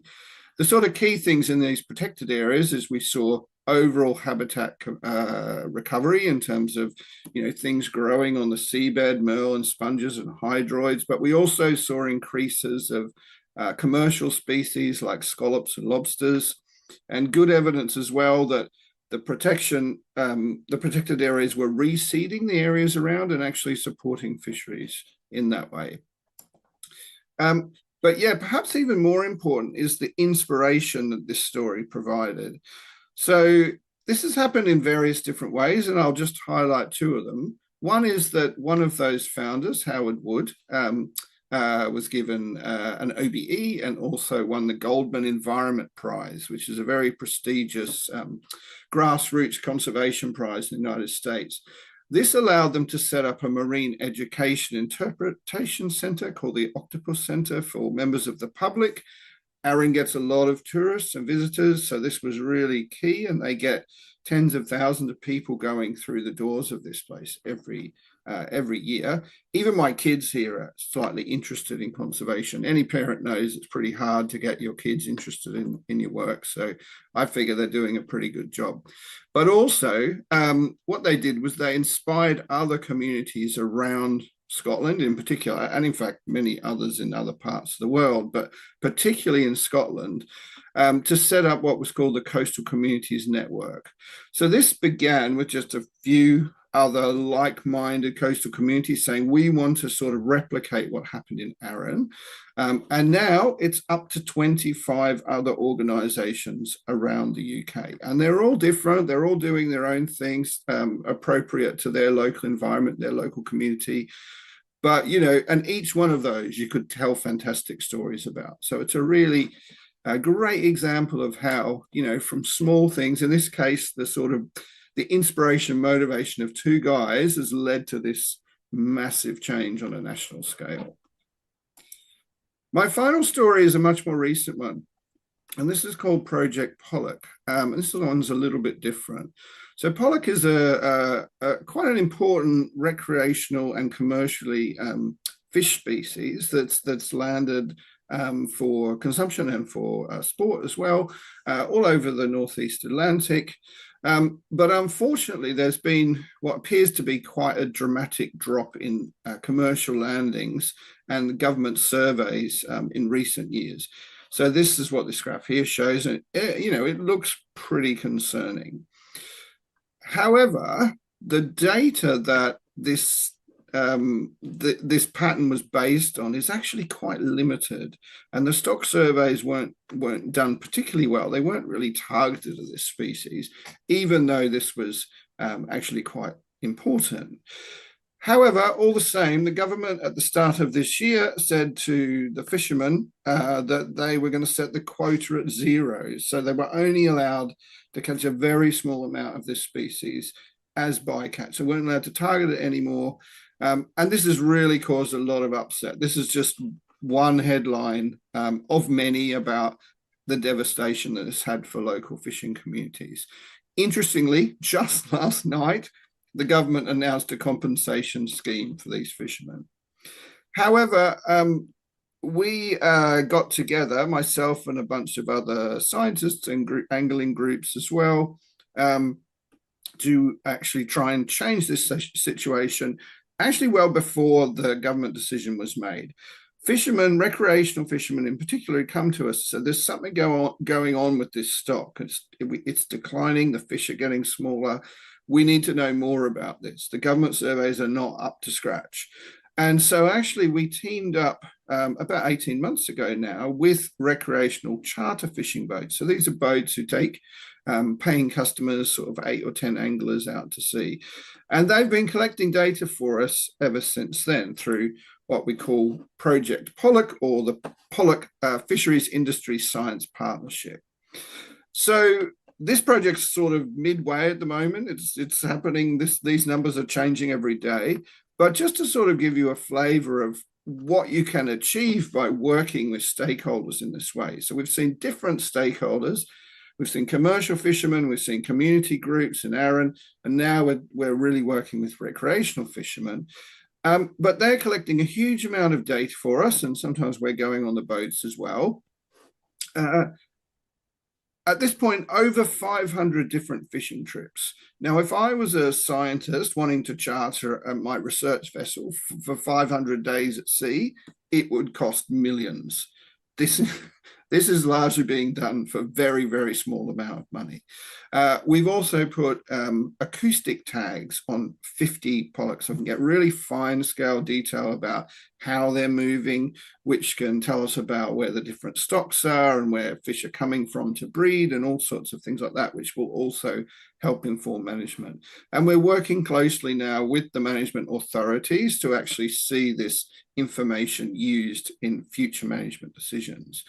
But it's not only this sort of hard biological data, we're also running workshops with fishermen, both commercial and recreational, and we're also doing interviews, and we're looking at people's diaries, in some cases that back to the 1960s and 70s, to sort of recreate the history of these stocks and try and work out what's going on and what's caused these changes.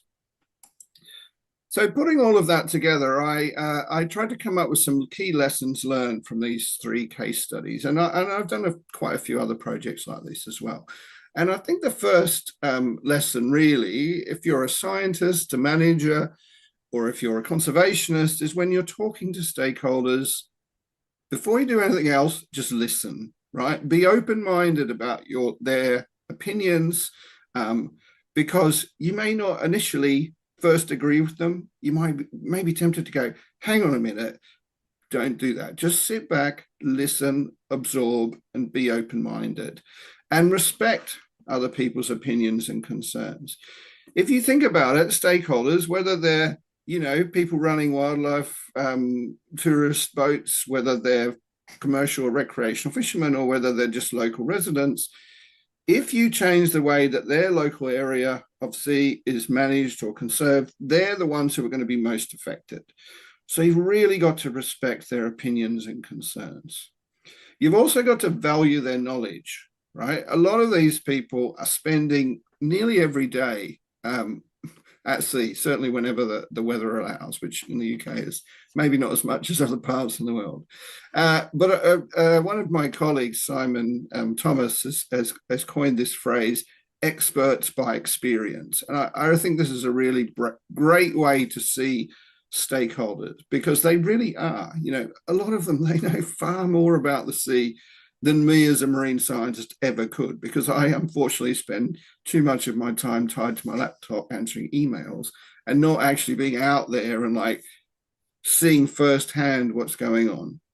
And then finally, aim for genuine collaboration.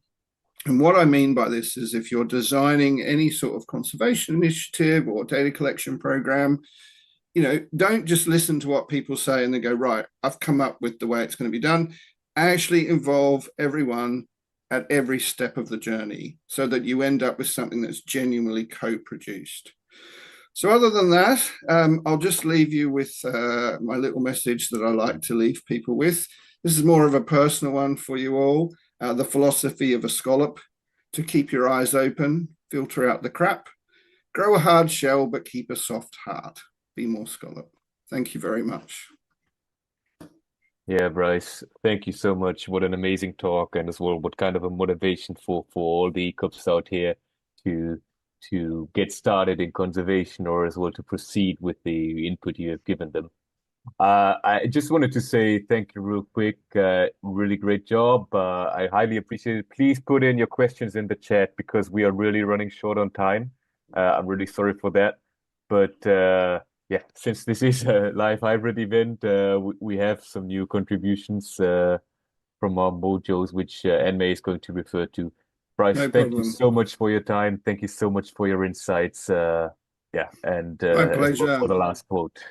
Please get in touch, anyone who wants to hear more or talk more. Cheers. Yeah, I put your credentials in the chat. Thank you very much. Yes, thank you very much. So I think without further ado, we'll hand over to the interviews we have from our mojos.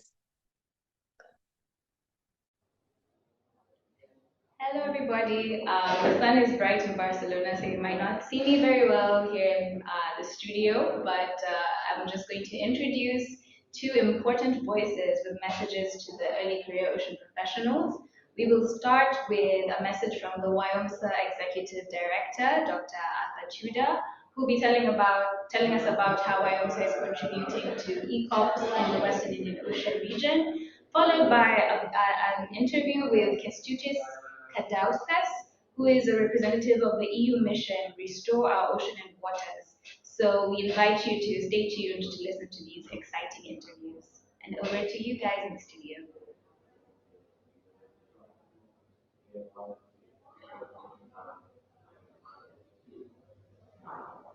Hello everybody, I'm joined now by Dr. Arthur Tudor from the Western Indian Ocean Marine Science Association. Dr. Tudor, please tell us more about WIOMSA and the work that it does to support ECOPs. All right, thank you, Sue. WIOMSA is an organization for scientists from the Western Indian Ocean region, but we also have scientists who are members who come from outside the Western Indian Ocean region. So we are a big association of more than 1,500 scientists. And we support research in countries of the Western Indian Ocean region. And this includes support in terms of funding for research to research institutions. But we also have grants that go to individual researchers, mainly those who we classify as early career scientists. And I think ECOPs is mainly constituted of early career researchers. And so we have different grant programs that target ECOPs. One of them is the Marine Research Grant that supports those who are just embarking on the marine science journey, those who are doing the master's or PhD studies in marine sciences. So we support mostly what they do in terms of research and fieldwork. But we also offer grants to students to travel and present their research findings. And this is also one area where ECOPs can benefit from. But also in the bigger grants that are led by more experienced scientists, we encourage that these grants also take into consideration, or give opportunities to ECOPs or early career researchers. And yeah, so there are many ways that we can contribute to the objectives and of ECOP, and also in involving them in policy. For example, now we are at the Decade conference, and as WIOMSA, we would like to see the young people having a voice in this kind of dialogues at policy level, both at regional level, even at national level, and even at global level. So we are full of opportunities, if you like, all we ask ECOP members is to also engage with us more closely, because again, WIOMSA is run by its members, and so the young people who are members of WIOMSA need to be actively involved. They need to give us new ideas on how we can do things differently, because the future really of WIOMSA is also in the hands of the ECOPs. So really, we want to see them more engaged in ocean science issues at the country level, the regional level, and also at the global level. Wonderful, thank you. And perhaps if there's any early career ocean scientists watching, maybe what would you advise them on the skills they need to leverage in terms of contributing to innovations and policy dialogues in the ocean decade? Yeah, I think as I said, there's really huge opportunities out here.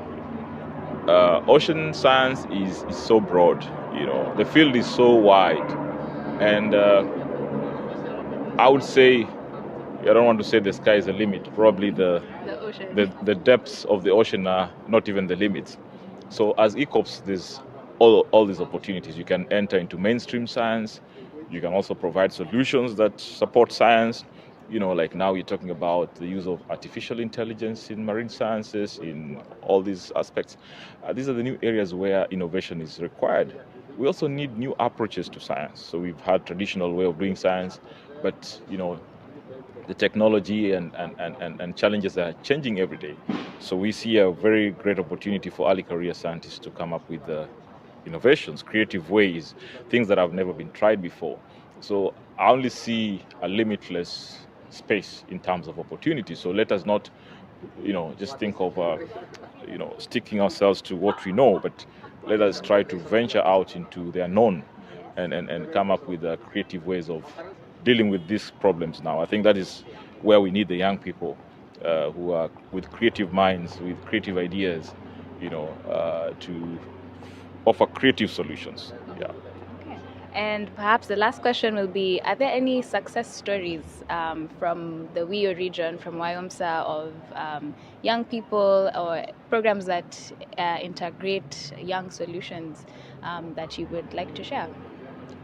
Yeah, I think we have a few examples where young people have actually led solutions. I can cite one example in marine conservation, for example, where we are seeing a lot of use of introduction of AI technology.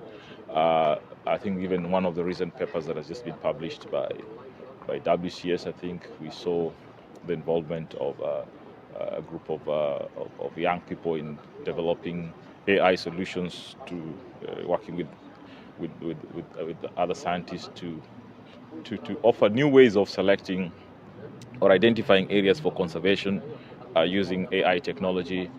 We have seen new techniques for collecting data using simplified or well-developed apps that can be put in the phone. So I think there are many examples, but these come quickly into my mind when I think of the opportunities that young people can do. But this is just in the line of technology. But I think also in leadership, because I think it's not just about the technological aspects. What we really want to see is the leadership of young people in driving marine science and solutions in the region. So let us take a bigger role and offer the technological solutions, but also be ready to take up the leadership in science and to drive the process. So I think, as I said, we don't want to limit them. There's nothing about being an early career that stops you from taking leadership roles and leading from the front. So we encourage that to happen. We want to support that as WIOMSA. And really that's our key objective, to nurture the early career scientists to take over the leadership and everything that goes with marine science in our region. Yeah. Wonderful. Thank you so much, Dr. Tuda. No worries. And over Everyone, to you. I have the pleasure to be here with Kestutis, and he's going to introduce himself and tell you about EU mission. Yes.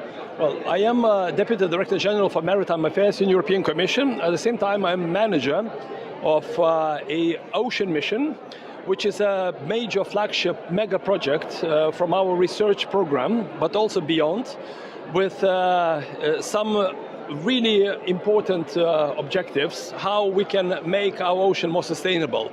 Protecting 30% of the ocean, 10% strictly, reducing the plastic pollution, reducing nutrient pollution, ensuring free-flowing rivers into the ocean, developing blue carbon economy, which blue carbon-free economy, which is a different kind of economy. So these are the major objectives of the mission, which we are trying to do through a broad mobilization of all stakeholders. So it's not only researchers, it's also businesses, it's governments, it's cities, it's universities, it's big organizations, but it's also civil society, very, very important.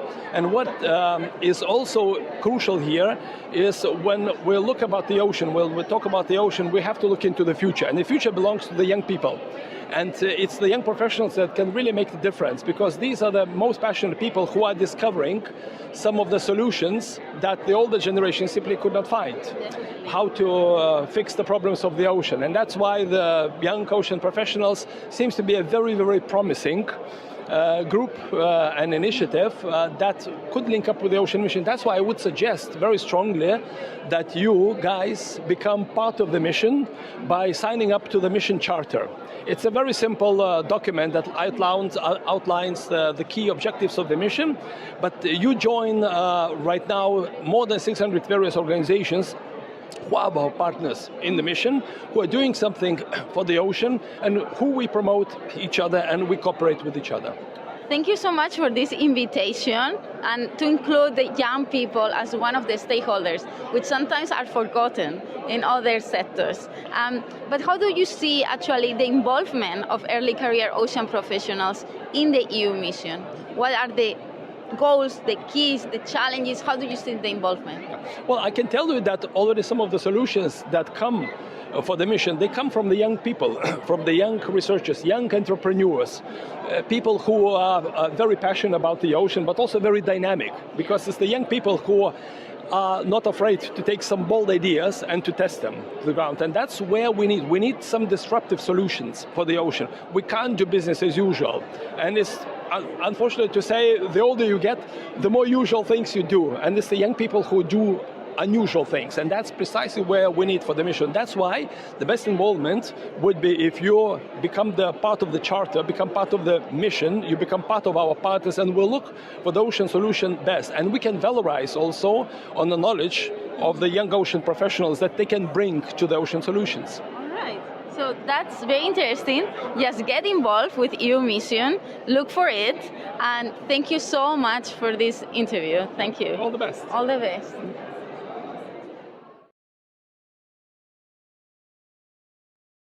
Thank you very much for those updates from the conference. I think again, because we're a bit short on time, we want to move straight ahead and introduce our next speaker, who is Iro Sampopolo-Focainu. Iro is a social anthropologist researcher and early career ocean conservationist with a particular interest in interspecies relationships. After completing her bachelor's in Greece, she conducted research for her thesis on the cultural significance of whales in Iceland. He's collaborated with a number of organizations like Anima and Sea-Watch Foundation, and is a Sea Shepherd member, having joined the Greek campaign as crew. He's participated in the Darwin 200 project as a leader, where he produced the film Gulches of the Sea about the conservation of a short-finned pilot whales in Tenerife with Lorimer McAndrew. And she is now starting her MSci in animal welfare and hopes to continue to develop a career in conservation and animal rights. Now we're going to hear a bit more about the film she produced. Iro, are you there? Yes. Do I play the PowerPoint or do you? Whichever is easiest for you. Let me share my screen. It's fine. Well, thank you also for hosting. It's been very interesting. Thank you, Anne-May and Tristan and everyone else involved. Can you see my PowerPoint? Yes. Okay, so as Anne-May said, I will be presenting Gulches of the Sea, the pilot whales of Tenerife. This is a 3-part short documentary made by myself, Lorimer McAndrew, who's the filmmaker that filmed the film. And we did it as part of the Darwin 200 Global Conservation Project. And the animal of interest was the short fin pilot whales in the Tenorasca Marine Protected Area in Tenerife. So the whole film is online. You can find it on YouTube, and I will also be showing you the first 2 minutes after my very short presentation. You can also scan this barcode. That's also on YouTube. So very brief introduction to pilot whales, although I assume most of you know them already. They're in Spanish called Calderon tropical, and they're part of the dolphin family. There is a worldwide distribution, but Alaska is particularly special in Tenerife because we have a resident group of 400 species or animals, or so they say. It's a very gregarious and family-oriented type of whale. They spend their whole families, their whole lives living in their matrilineal pods. And this is one of the reasons as well that there is a theory that they are piloted by the pod leader. So, for example, many of you might have seen the very shocking pictures of pilot whales being all drenched ashore just because one gets out in the beach and they all get out on the beach. They're also particularly interesting in terms of their biology. They can dive up to 2,000 meters depth because they feed on giant squid. And as all cetaceans, they use sound and echolocation to travel, to hunt, and to communicate. And they even have particular names for each other and sounds. And they're extremely intelligent, are most cetaceans. So the Tenor-Alaska strips in southwest Tenerife between Tenerife and La Gomera is a hub for global biodiversity. 1/3 of the cetaceans in the world can be found passing through there. And we have rays, we have sharks, dolphins, turtles. So it's a very, very important hub for biodiversity, also because it's a volcanic island, so the geological formations around the island make it very welcoming for species. And for these reasons, as well as particularly for the 400 pilot whales that can be found there, it's a protected area, it's kilometer zero for whales, it's protected under Natura 2000, it's the first European whale heritage site, and it has a very large touristic industry as well, relying on the pilot whales. Now, all of these accolades, as many of you know, a story of our lives, does not reflect to an actual protection of the area. So what we encountered and what we cover as well in the documentary is that there's a massive explosion of tourism. Tenerife relies on tourism largely, and marine tourism at that. And that means that aside of the ferries that connect the islands, Merli, Tenerife, and La Gomera, you also have jet skis, kayaks, diving boats, and sailing boats, all within the marine protected zone of Tenor-Alaska. You even have 2 fish farms inside the marine zone, right outside one of the ports. And these issues are not even counting the issues that every place encounters, like global warming and overfishing. So this is an area that, even though it's supposed to be under severe protection, is very, very problematic at the moment. The results are, of course, very catastrophic for the animals. There is sound pollution, which of course compromises their whole life of the whales, the way they navigate, they hunt. Some of them get isolated and sometimes they strand. Researchers found very high cortisol levels, which is the stress hormone, and after COVID, a very large number of infant mortality. So during COVID was the highest birth rates because, of course, there was no marine traffic, and after COVID, the infant mortality skyrocketed. They do get improper rest due to the marine traffic, and in very dramatic cases, you have like the case of Hope, the whale you see in the screen. Hope's tail was propelled by a boat, and then she had to be put down by the researchers that tried to rescue her, but it was impossible. And the main issue with that is not only that Hope died, but the boat that did this to her was never found because it was never looked for. So the boat that had to suffer dramatic damage to its propeller was never found or prosecuted.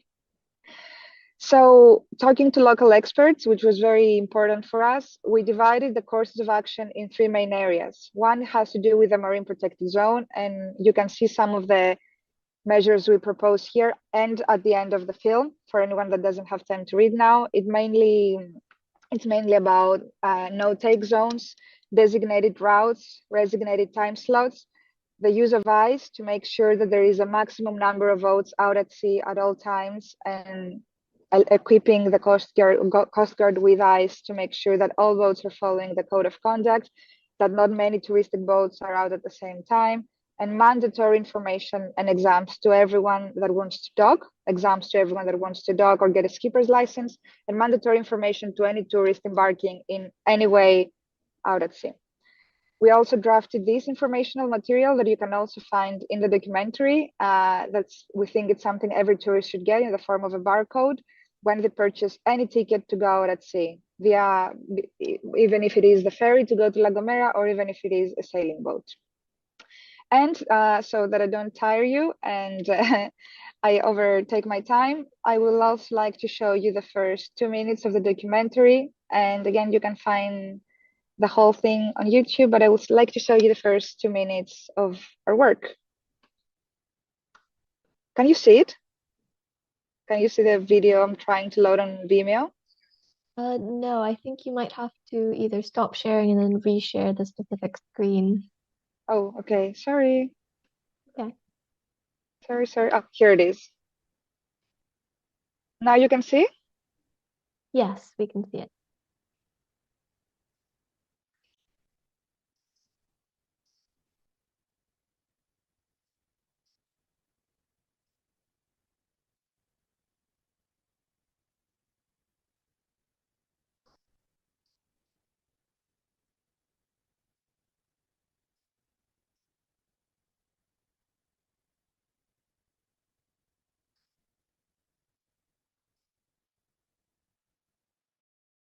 I'm not sure that we can hear the audio for this, unfortunately. Sorry, what? I don't think we can hear the audio. Oh, well, in that case, that's fine. I can share the link on the chat if that's easier. Yes, I think I've also So put the I also link to don't the waste the YouTube time of one. other. Okay, yeah, I can share it in the chat then. And yeah, sorry, I had to rush through it a bit. But yeah, this is I will share the video in the chat for anyone that wants to see. And thank you for your time. Yes, thank you very much. I'm sorry we are a bit behind, That's but fine. your presentation was really interesting, and I'm sure we've got the link to the playlist in the chat. So I'm sure everyone would be really interested in being able to watch that after the conference. Thank you. Okay, thank you. Goodbye. Good luck to everyone else. And unfortunately, Iro has to rush off, but if anyone has any questions for her, we've also put her contact details in the chat. So if anybody has any questions, please do reach out to her afterwards. I believe now, just before we begin our next segment, the Mojos had something else they wanted to contribute. If we wanted to switch over to them.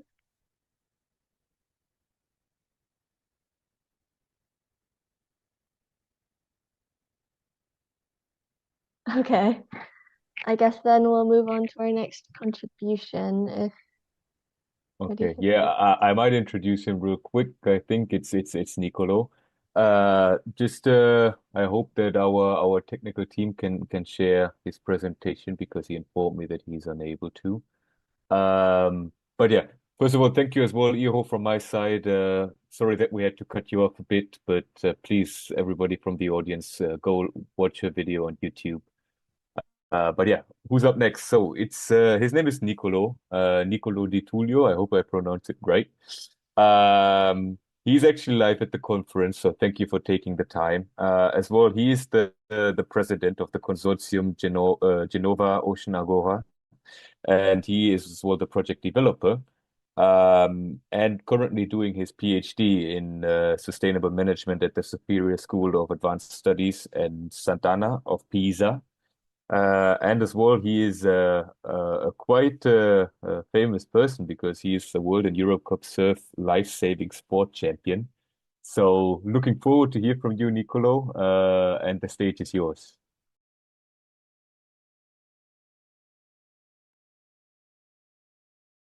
Hi, everybody. Thanks for your presentation. I am glad and happy to be here. And also I've been inspired by previous speakers from what is their work and also from the conference speakers. So in this, wearing this hat at ECOP, I'm going to present what I've been doing for the previous 3 years as a volunteer on a volunteer basis, trying to solve a very local problem that raised from my sport activity. So I think that my professional career is pretty linked, very much linked to my sport career, because the main problem is that what we faced was coastal erosion. So what I'm trying to do is to give back and bring back to my local community what I could study and learn at university and what I'm still learning at university to solve a local problem. So the solution that we found is an anti-fragile solution. It means from a threat, trying to find the opportunities that are within this threat by creating an ocean agora. So please, the next slide. Ocean Agora tries to fight coastal erosion that is a matter of soil loss, of public and private loss of property, and it is also a problem to the socio-economic threat of coastal communities. Next slide, thanks. In Italy, we have quite a problem of coastal erosion. As you can see from the peninsula, we have one beach on two that are threatened by coastal erosion, and there is also a value that is what I've learned by dealing with policymakers, that we should put on the table how much is the ecosystem value and the natural service that beaches provide to our communities. That is 1 square meters of coast zone has the value of at least 1K euros. In the past 50 years, Italy lost 40 million of square meters. So next slide, please. It is quite clear to understand that coastal erosion is a big, not only socioeconomic threat, but also an environmental threat. It comes from mainly 3 causes. Those are coastal human activities, ports, harbors, buildings on the shoreline, etc., from inland human activities, such as rivers modifications and deforestation, and surely by climate change, such as extreme weather phenomena. All these leading to a 50 billion euros loss in the peninsula of Italy in the last 50 years. Next slide, please. So what we've been trying to do is to develop the concept of Ocean Agora that comes from the main infrastructural part of it. It is composed by 2 parts, an infrastructural one that is basically a submerged artificial reef to protect from coastal erosion, but also if it is adequately engineerized, it can be also a promotional infrastructure for sports and tourism. Because when those waves that were before destroying the coastline are taken to take a particular shape, those also can bring the conditions for perfect surfing and to practice sports such as wing surfing, kites, surfing in general, kayaking, and so on. So here, this infrastructure and hard innovation of the Ocean Agora brings together also the soft, non-infrastructural innovation that is bringing together the community in an oceanic space that before was not used and appreciated by people for its resources and its opportunities and possibilities, and also to create what we call ocean citizenship through sport. It means to habilitate the people to go in the water and to enjoy that space. Moreover, smart buoys will monitor environmental parameters and also the performance of the athletes around it. Next slide, please. When the water won't be such as you can see in this video, if you can please click on the video if it works. Otherwise, I can also send you the link. When the waves are not coming to the shoreline, as you can see here, the area, the surface will be used for swimming, kayaking, or every other activity that can be helpful to, again, facilitate the ocean, the so-called ocean citizenship. What you are seeing in the video is what happens in different coastal solutions. So here you can see a very rigid solution that are applied in different conditions, and the images such as this one with some steps show how the waves impact the coastal zones and the infrastructure. In particular, for example, we can think about rocks or buildings. But what is the innovation in proposing this kind of artificial submerged reef, such as the one you can see here, is that basically the wave breaks far from the shoreline, and this reduces the impact on the infrastructure on the coastline. Next slide, please. This is a very powerful and extremely simple solution we're trying to adapt and to create. So this brings value creation from a common good on society, economy, and nature, because it also enhances biodiversity, and also has a very important impact and outcome also on other areas, such as, for example, technology development. Next slide, please. What is the update? What is the current state of the project is that finally we got funded with a universitarian spin-off from the University of Genova, so not from the university that in which I'm doing my PhD.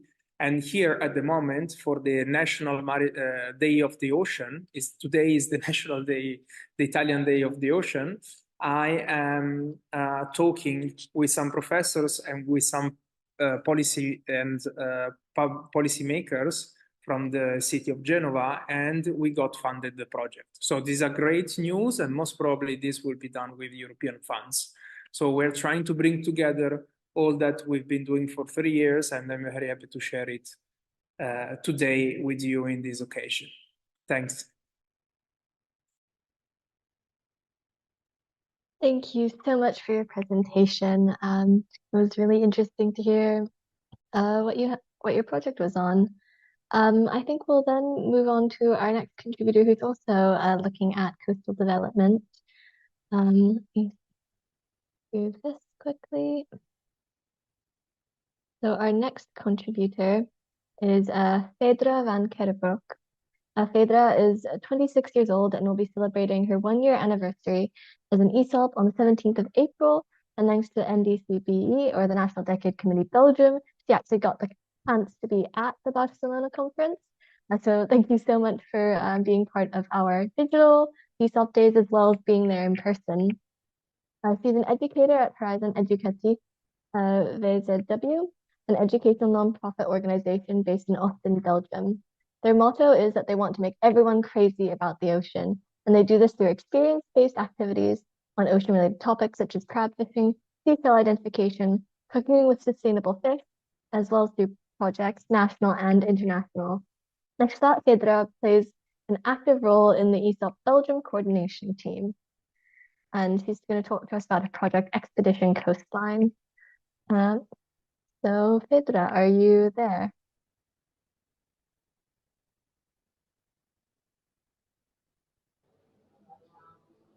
I think she might be connecting to the audio.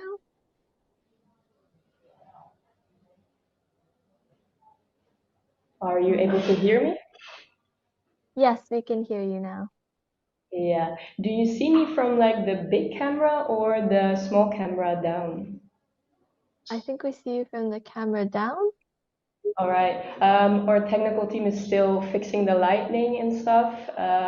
So I'm not sure if they will be able to put me on the big screen. So I'm just letting them check. And if not, I will just switch to the little camera here. I think you can see me from there. Is that right? Yes. Yeah, that's right. Okay, not sure if I have to wait for anything. I'm checking with them now. While we're waiting, I should just say that yes, please just to mention that if we've got questions for Nicolo, please put them in the chat, and we also have the contact details there for him.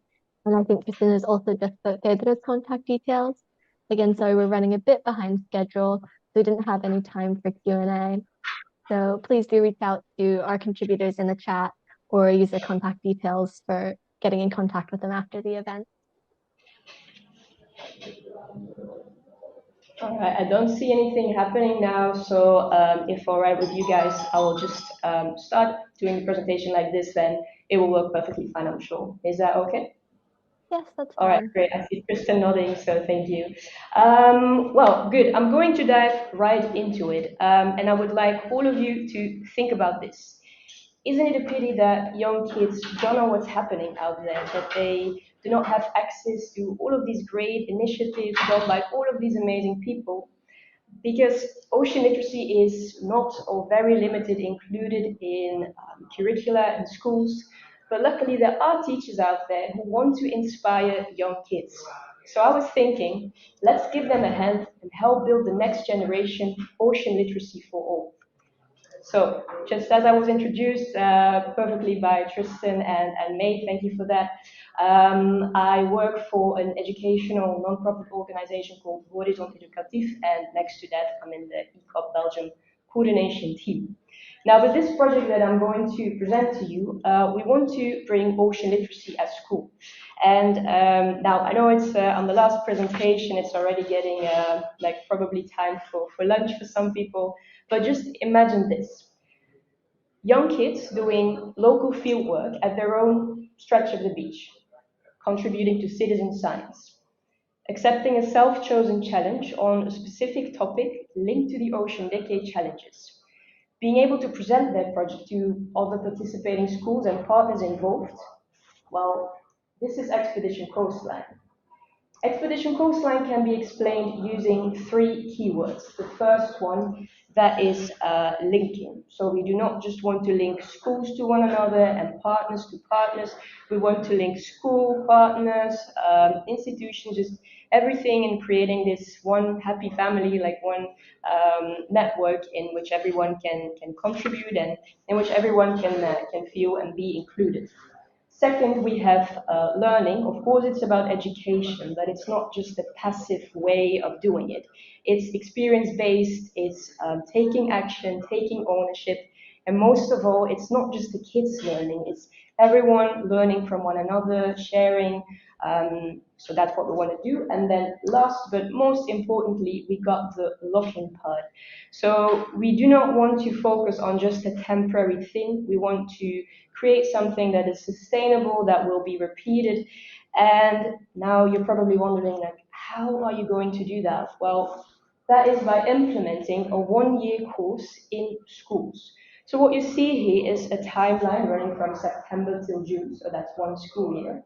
And we will implement this in primary education, ages 10 till 12, in September 2024. So it still needs to happen, our big launch. And we will do it with different schools across the central Belgian coastline. Now, before I run you through that timeline, I want to point out that in the bottom right corner, you can see Ocean Decade Challenges. So currently, our project is linked to 5 of 10 Ocean Decade Challenges. So first of all, the fieldwork sessions. As you can see by the timeline, the fieldwork sessions will take place several times a year. So pupils will do local fieldwork at their own stretch of the beach, and they will be guided by the Sea Watchers. Sea Watchers are a group of volunteers who monitor the beach, and together with the pupils, they will be the Sea Watch Bee Youth Network. Now, the data that they gather through the fieldwork sessions, it won't be like gone or just a temporary thing. The data will be implemented in a database, and it will be used for scientific research. So what we do here is citizen science. And that knowledge that they gather can also be used in the challenges. So the kids will choose one challenge on a specific topic. This could either be biodiversity, pollution, blue energy, anything. And each individual challenge is linked to one Ocean Decade challenge. And they will receive a toolbox existing out of contributions by different partners specialized in the field. This is to inspire them to do something. It's totally free. It's up to them what they do. This could be like something with art, something with science maybe. So they are allowed, or they get the chance to set up their own project and really take ownership. So this is all about, a very important word, taking action. We really want to focus on the action part. Lastly, there will be a closing event at the end of the school year, where each individual class will be able to present their project to other participating schools and partners involved. They will also get the opportunity to obtain the Blue School label.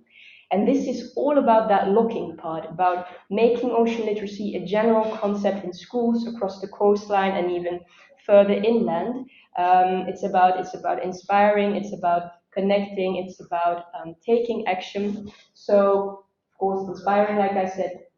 And to end my presentation, I really hope that maybe it inspired you a little bit to also take action or to do anything else. If you want to contribute to the challenges, if you wish to implement this in your region or have any other question, feel very welcome to reach out to me. And thank you all very much for listening, and I hope you have a lovely day. Thank you.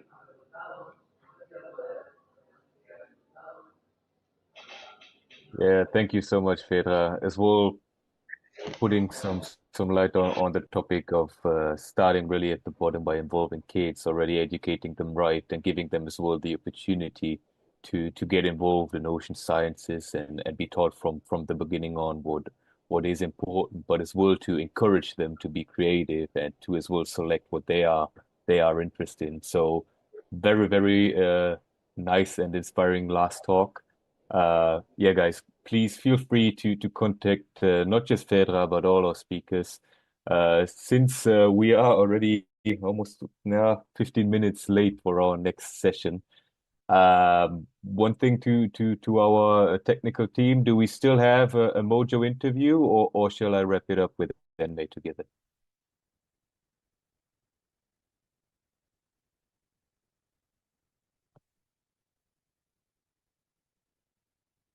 All right, nothing from their side yet, so maybe we'll leave that one to later. Yeah, Anmei, I think we can wrap up what we've been doing for the past 2 days, but as well what has been going on for the whole conference. Just one question to you, what do you think was your take-home message for today? I mean, today we've just had so many talks about the importance of citizen science, not just within our own roundtable specifically focusing on that, but also all the individual talks are highlighting the importance of engaging with people, for the importance of having citizens involved in what we do. What about you? Yeah, right. I fully agree. And as well, I think we just saw today, especially that there are so many ways to reach out to the public, to citizens, to kids, to other students, to local stakeholders like fishermen. I really liked what Bryce was talking about today, that they are all out there and they have all got stories to tell. Like not one individual can just listen to. So go out there, use either you go independently on yourself or you go through institutions or you go through programs like the ECOP program. And I think the big take-home message is we're all together here. So go and get out there, get engaged with people, listen to their stories, and as well listen to what to their expertise and try to learn from it by as well telling them yours. So yeah, and if you could just share the slides with the sponsors real quick, because I think we cannot thank them enough for their support in this event.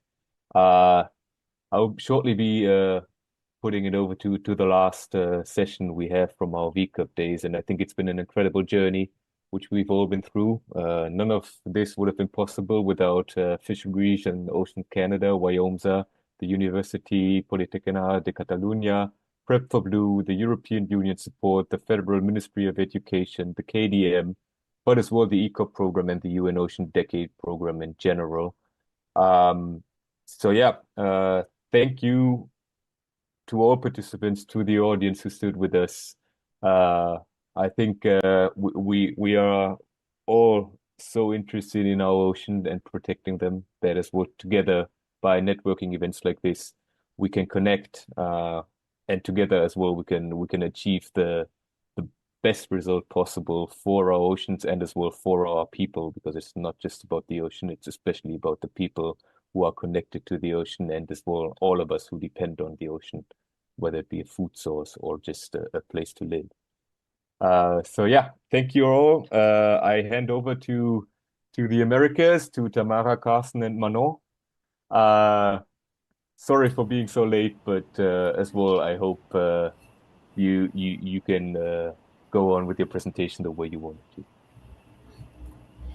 Thank you, both of you. We will do our best to get back on schedule. Thank you very much. Welcome everybody to the second broadcast from America's region for the V.ECOP Days 2024. The Ocean Decade Conference in Barcelona kick-started yesterday, a decade full of new innovations, opportunities, and partnership, and we're excited to share our program with you today from whatever in the world you might be joining us from. Along with me, we have Manon and Carson from Canada. I'm Tamara. And our first session today will consist of two sections. In this section, we will be hearing about ECOP contributions related to fostering innovation, supporting young entrepreneurs in the marine sector, and implementing sustainable practices to advance the blue economy. The second, it's law and indigenous knowledge for our oceans, will consist in a short presentation regarding the international law of the sea, followed by a special panel discussion where we hope to discuss questions relating to indigenous rights, knowledge of the marine environment, and the intersection with international regulatory frameworks. As also Tristan mentioned, we thank our sponsor for helping us to make this event possible. And without further delay, let's start our program. As I mentioned, our first session is called Young Entrepreneurs Leading Towards Needs and Solutions to Boost a Sustainable Blue Economy. Since we are already behind schedule and we have several contributions today, we kindly ask to our contributors to be respectful with the time assigned, as we mentioned on our previous emails. And also to give all equitable amount of times, we will first listen to all our contributors and then we will give space for questions and answers, and you can enjoy as much discussions you like. So let's start with our first speaker. We have Clement Hochart. You can correct me if I pronounce it incorrectly. Founder of Scooby Ventures. The founder invests in conscious entrepreneurs building regenerative organizations to reinvent the way humans benefit from nature and nature benefits humans, starting with the oceans. Welcome, Clement. You have the floor to start. Thank you, Manon. Thank you, the team. So nice to meet you all. I'm Clement, so general partner of Scooby Ventures. At Scooby Venture, we invest in conscious entrepreneurs reinventing our relationship with nature, from nature to humans and from humans to nature. And we decided to start with the ocean. So we have our core focus is on the blue economy and ocean space, with three main segments, which are the feeding the world. So anything on food, nutrition and supplement. Then we have replacing fossil fuel. So any biomaterial, any biofuel, new material as well. And the last one is removing pollution. So anything on the water management, water treatment, as well as fighting microplastic. Those are areas where we are interested. And we have, in addition to Scooby Venture, we have also Scooby Collective, who is supporting entrepreneurs by providing hands-on support to their team as fractional CXOs that complement the funding or the leadership team of any project. And we cover pretty much all the globe. So we have team members in the US, in Europe, in Latin America, Africa, and Asia. So we are happy to help you where you are, and no need to move somewhere else to get the support. So yeah, I will drop my email also on the chat. If you want to reach out to me, feel free to send me any question or any pitch deck. Yeah, always happy to connect. Thank you very much, Clement. Please do not hesitate to put your LinkedIn, email, or any contact you like on the chat. Thank you very much for that very insightful presentation. As I mentioned, since we are a little behind schedule, we will go to our next speaker. Thank you, Clement, once again, and have a good flight. Our next is Shosfat, is a ECOP East Africa Sub-Regional Node Coordinator. He's a certified ILO Side B business trainer and a UN career in climate action expert. He is passionate about making businesses drive climate action, ocean conservation, and food security. Josephat envisions a generation of ECOPs who will solve most of it, if not all, ocean problems through business and entrepreneurial solutions. Thank you very much. Please, you have the floor. Well, thank you very much. Please confirm that you can hear me. We can hear you nice. All right, thank you very much. Now, I don't know whether I can share my screen because I'm using my phone. I'm actually at the conference center in Barcelona, so can I share my screen? Yes, absolutely. If you don't worry, we can try to do it also ourselves. Please do it from your end, kindly, so that I keep time. Okay, I will try to do it. All right.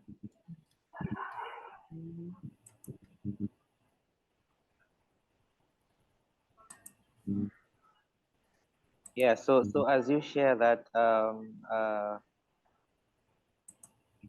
thank you for that. Please Just one moment. I will now, if I.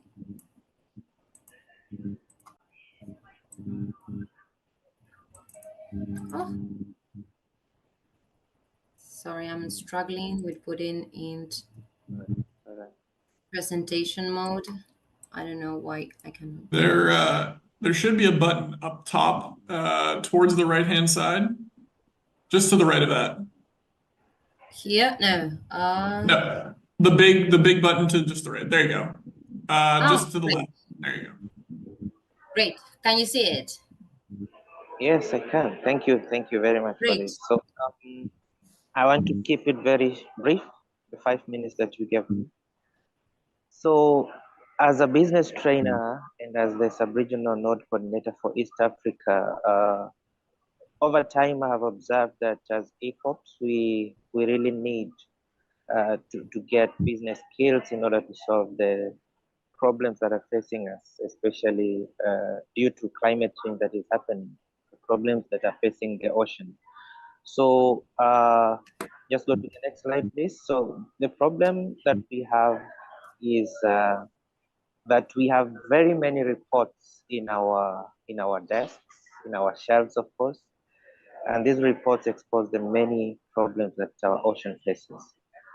Now, we have many entrepreneurs who have come up to solve these problems, and of course, many are coming up.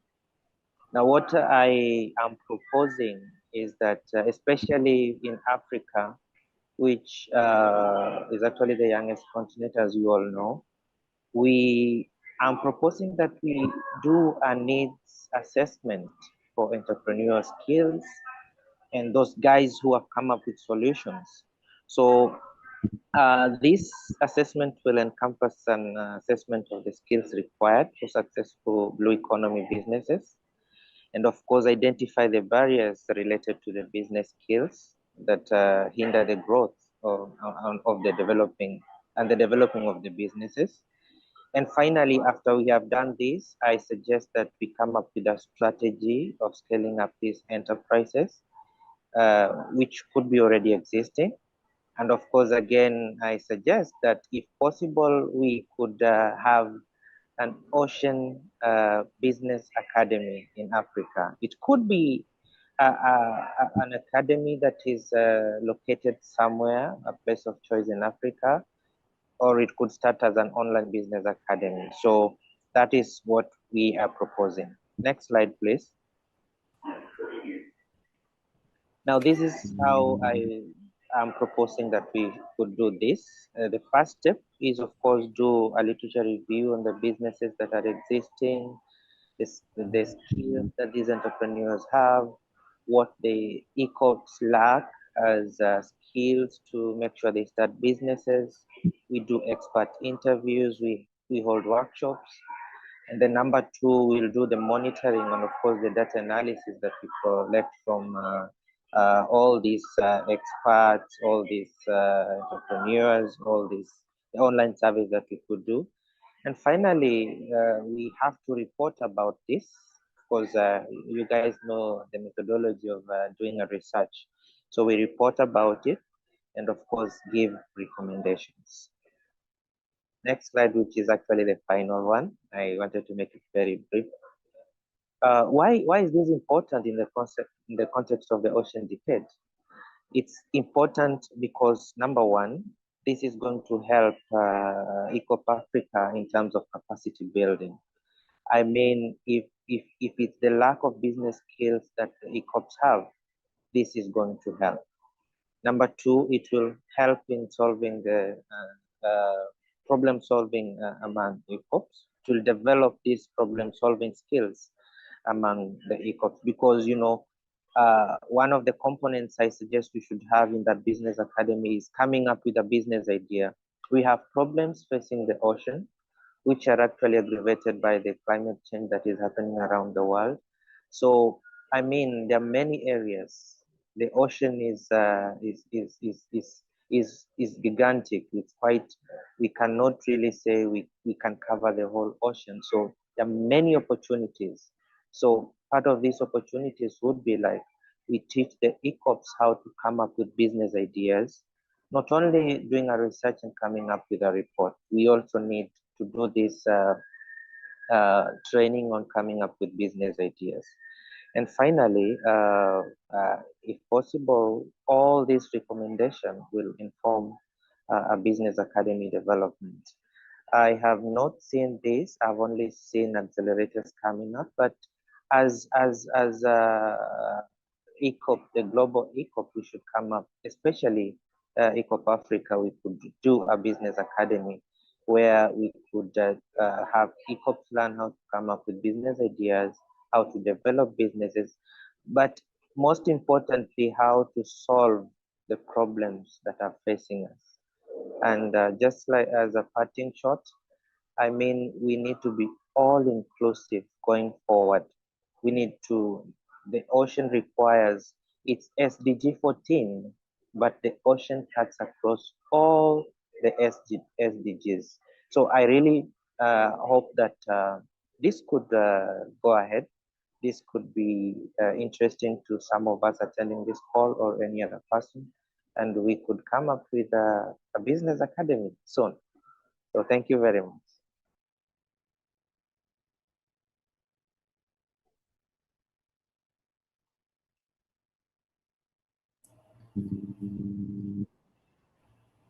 Thank you very much, and I know, yeah, great.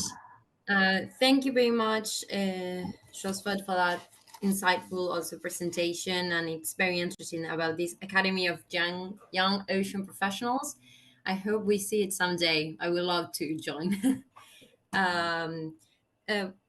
We'll continue with our next speaker, who is Anastasia, who will tell us about her work accelerating ocean tech entrepreneurship, titled Ocean Tech, a new trend in entrepreneurship. Let's hear how her initiatives, included Ocean Inside VC and Ocean Next to Me, are shaping the future of ocean innovation. Thank you very much, Anastasia. Great. Yeah, nice to see you. Can you hear me? Yeah. Perfect. Okay, great. So I share my screen. Can you saw it? Is it? Yeah, yes, it's great. Perfect. So it can be a little bit louder because I'm also in Barcelona in main venue. Yeah. So I think that ocean tech is a new trend in entrepreneurship. And little intro about me. I'm also entrepreneur and international serial environmental entrepreneur innovator. I'm also engineer innovator, which means I'm also one part of engineer and one part of innovation economist. And last 7 years, I have been launched 6 different projects from different countries with sustainability, environmental, in a business way. It's impactful businesses. And I also understand how it's working, impact business, impact startups, because I also have a lot of experience with corporate sector and investors. One of my main projects, it was environmental consultancy agency in Russia. And we also develop a market, and we build this market and work with more than 1,070 cases with big corporates such as P&G, Nike, Puma, and Yandex, and different main companies. And I also understand how they're thinking. And I have a great network from private sector. So I like interface or translator between private sector investors and site entrepreneurship guy and between science, because there are a lot of gaps between this sector. So my mission is to accelerate ocean tech entrepreneurship, and now I'm realizing this mission through for two projects. One of them is Ocean Next. It's a Russian project, and it's an educational project which popular science project for who are in love with ocean are ready to act. Because when I started to focus on the ocean, many of my friends from investment area and entrepreneurs also asked me how I can be involved in this area. But I also have some resources. I also have some passion, but I don't know how.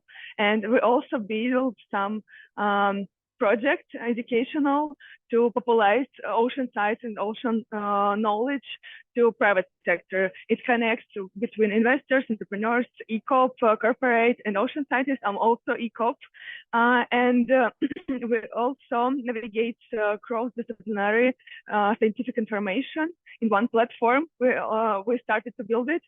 We're only an early stage, but we also have a lot of network in Russia with scientists. We also create some events to make connection between different sectors. And Ocean Next is a two-part project. One part is educational part, as I already said. I also have maybe more 200 speeches about environmental different challenges and solutions, and I deeply understand how it works. So I bring my background to ocean. And second part of the project, I think it's more innovative for Russia. We also create the first blue economy map in Russia. So we collect in one place different institutions and projects and events about ocean and about ocean sustainability, because we need to connect them. And we also launched it soon, maybe in May, maybe in June. And we also plan some events with Russian Ocean Decade part and with the different big ocean scientist conference in this autumn. And we also together create some events and connect private sector and scientists. And my next second project is international project for all over the world, because I connect between Russia and US, because my husband lives in US, and so I connect different continents. So it's Ocean Insight venture capital firm, and as I mentioned, I have a lot of network from investors and angel investors and venture capital firm and venture funding and different foundations. So I bring it, and now I formulate investment thesis for this firm to connect different stakeholders, scientists, engineers, entrepreneurs, and investors, because I really believe that together we can create technological innovations for ocean. And I also spend a lot of time talking with scientists, and I understand how they need more support with communications, their knowledge, and financial support also. So that's why I create this firm. And if you have any question for communication, for marketing, or maybe business modeling, or maybe investment or something, you can also here QR code for two of projects. And here is my QR code for my LinkedIn, and here is my email, my Instagram, my telephone number, all of my information about me. So I'm open to connect with you, because I have a lot of network from different sectors, and I also can connect you with maybe different funds, maybe different entrepreneurs, or maybe other guys which can support your project, because I really know, not only believe, I also know that we are today we build future literacy, literally, because we have some knowledge about ocean, but we also have passion and have some energies for create really solution. I'm also not a political person. I'm also focused on real action, on real projects with real business model. And I think when we can make more projects more profitable, it will be quite great for blue economy. So I'm really happy to share my experience. And it's really symbolic for me because 1 year ago I was here in Barcelona for my trip, and I decided to focus mostly in ocean. And after 1 year, I'm here in Barcelona again, and I'm pitching my project, my new project, newborn project. And I'm here in Ocean Decade Week, and it's so exciting. And thank you, and I really appreciate for this opportunity. So thank you, and stay in touch. Yeah. Thank you so much, Anastasia. It was very interesting, all your points, and you made it possible to give so much information about your project in such a short time. Thank you very much for that. It was very kind of you. Please stay, so I am sure we will have questions for you later. And now I will give the floor to our next presentation. Gabriel Chaman works as investment officer for a Germany family office focused in impact investment in emerging countries. He has a master in sustainable finance by Frankfurt School of Finance and Management with mention in digital finance and SMA finance. He did a thesis about ensuring a blue digital bond through tokenization and blended finance to promote transitions finance for agricultural and aquaculture in emerging markets with a focus on Latin America. He's from Amazon jungle from Peru and currently lives in Luxembourg. He's passionate about sustainable development, innovation, and course swimming. Currently, he's finishing a course in venture capital, project management, and DeFi. I think I went through as fast as possible. Gabriel, you have the floor. Okay, can you hear me? Yeah, thank you. Well, first of all, thank you for all the V.ECOP team and all people who are present. Thank you for the invitation. Thank you for the effort. I really appreciate it. And also thank you for all the people who already shared their knowledge. So I'm really amazed for all the efforts that people are doing. I don't know if you can help me, Tamara, with the presentation. I don't know if you have it. Thank you so much. Yes, absolutely. Give me a minute. Yeah.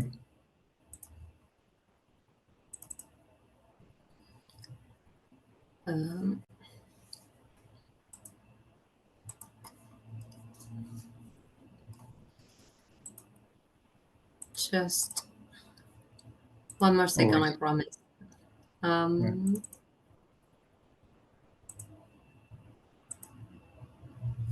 There it is. Great. I'm sharing now the screen.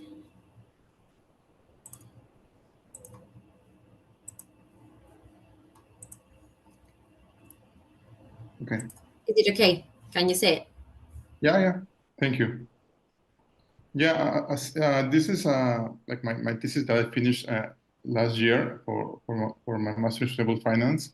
I'm really passionate about also blue finance and blue economy. As I say, I'm from the Amazon jungle, but also I love to swim, and I pass mostly all my life also in the ocean, in the river too. So if you can pass the second slide. Yes. I will try to the 5 minutes. Why I choose this topic? First of all, I think it's a lot of potential in the whole world, especially in the emerging markets, in this case in Latin America. First, we have this data that you can see here. One of the most important for me is first, almost 90% of the fish stock is already overfished, so it's a big issue, as you might know. And also we have the possibility to recover that and to increase the job market around 350 million jobs for the 2030 and only 50 million in Latin America. As you might know, also the food is going to increase. So this is a problem, but also is an opportunity to overcome this. Also, we have the possibility to you have the experience, but also the possibility to use bonds as a way to finance small and medium enterprises all over the world, especially in emerging markets. There are already some blue bonds that are already being issued, but mostly by governments and mostly also by big companies, you know, and through blended finance. What if you can pass to the second, the third slide? Sorry, blended finance is really a concept that when you issue, let's say, a financial product, in this case a bond, you have the support of the government or the development finance institutions, like, I don't know, in America is CAF or IDB, in Europe is el BEI, el European Investment Bank, and so on, right? So these big entities, these multinationals, they support, they are like a guarantee for the private investors to invest in this kind of financial products. So this is a guarantee, so the private investor will not lose the money. And this is a small structure that I create. So the idea is to use for small and medium enterprises in agriculture and aquaculture, because, you know, agriculture uses a lot of water too. So I think it's an issue that we are not being clear about it too. The other thing that we expect with this blue bond is to make it cheaper, because, you know, when you need a lot of actors to be involved. In this case, because it's going to be issued through a DLT, which is like a platform of blockchains, the costs are reduced really, really low. So the small and medium enterprises in emerging markets can access to this kind of opportunities. They can access to a cheaper credit, cheaper finance. They can democratize also the finance for these small industries. And also, you know, it's a way to promote the transitional finance for this small enterprise. I'm really aware, as you might know, that the venture capital industry is really focusing on this kind of blue finance or blue economy. But also there are a lot of big companies, especially in the fishing industry, that they can make a soft landing transition to become less polluted and to transform their core business and be more amicable with the ocean, right? So that's the main focus. Just to finish here, there are some structures that you can see is 10 years. Again, IDB is one of the potential blended finance investors, and there's other private companies there. And you have also the platform, which is SoBond platform, which is owned by the Great Agricole, which is well known in France. And the last slide, please.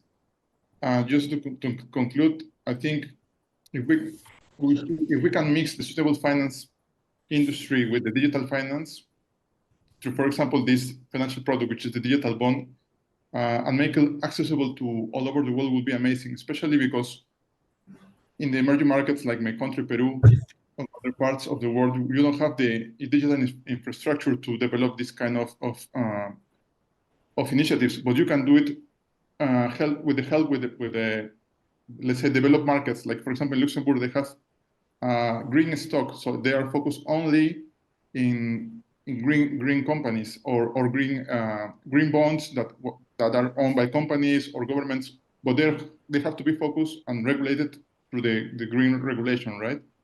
So Article 8, Article 9. So there are already some infrastructure that we can use for the emerging markets. That's my point, and I think it's a really potential to be developed and will be developed in the next years. So open to questions later. Thank you so much.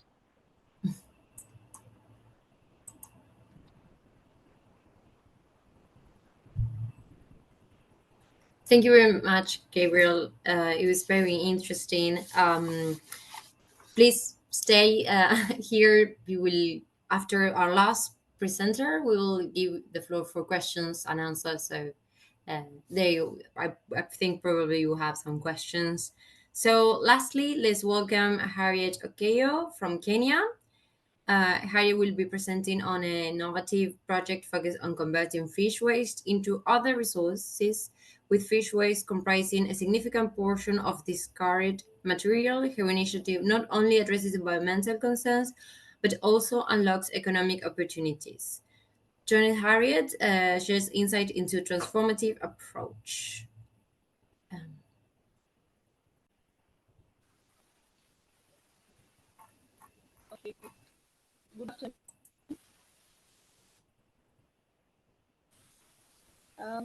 Can I share my screen? Are you getting me?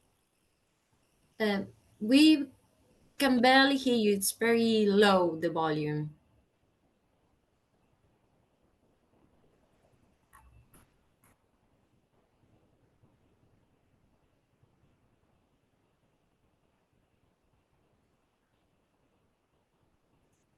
We'll see if we can get a good connection for Harriet here.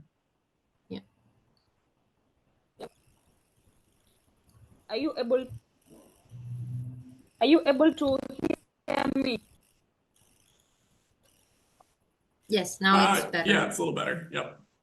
Are you able to hear me? Oh, but we're losing you, I think. Can you share my screen? Sorry. Can you share my screen? Oh, so sorry, Harriet. We can barely hear you. I don't know if it's your microphone, maybe. Just a minute. Just a minute. Yes, don't worry. We can wait. Just a minute.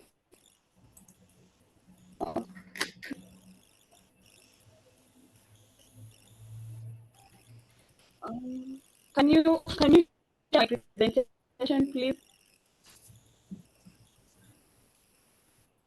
Sorry, what? Can you share my presentation? write it?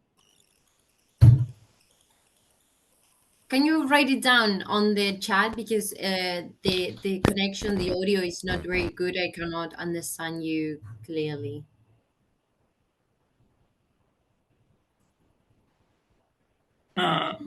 It looks like some of the organizers are asking us maybe to start out with the Q&A in hopes that maybe we can get Harriet back a little bit later in our session. And so I think that might be the best course of action here for now, and then we'll see if we can get her back in the call with us shortly.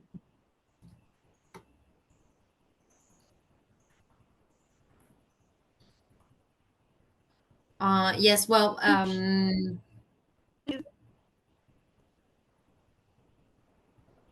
oh, so sorry, Harriet, because the audio is not good.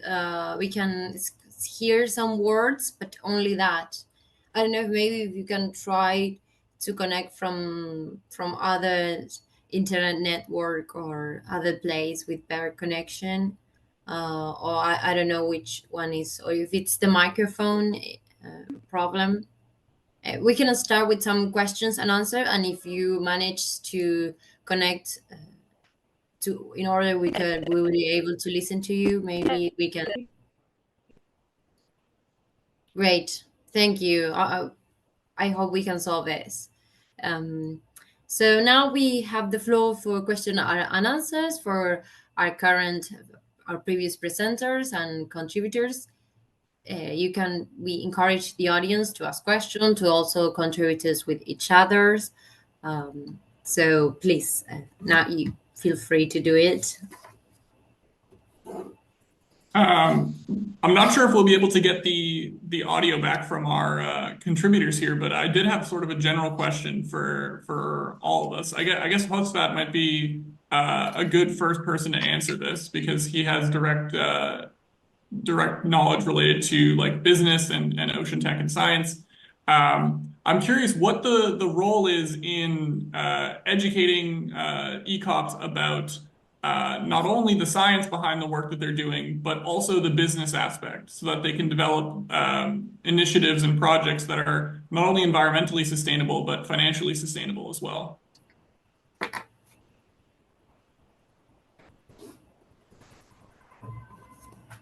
I also can start. Yeah. Absolutely. Yeah, great.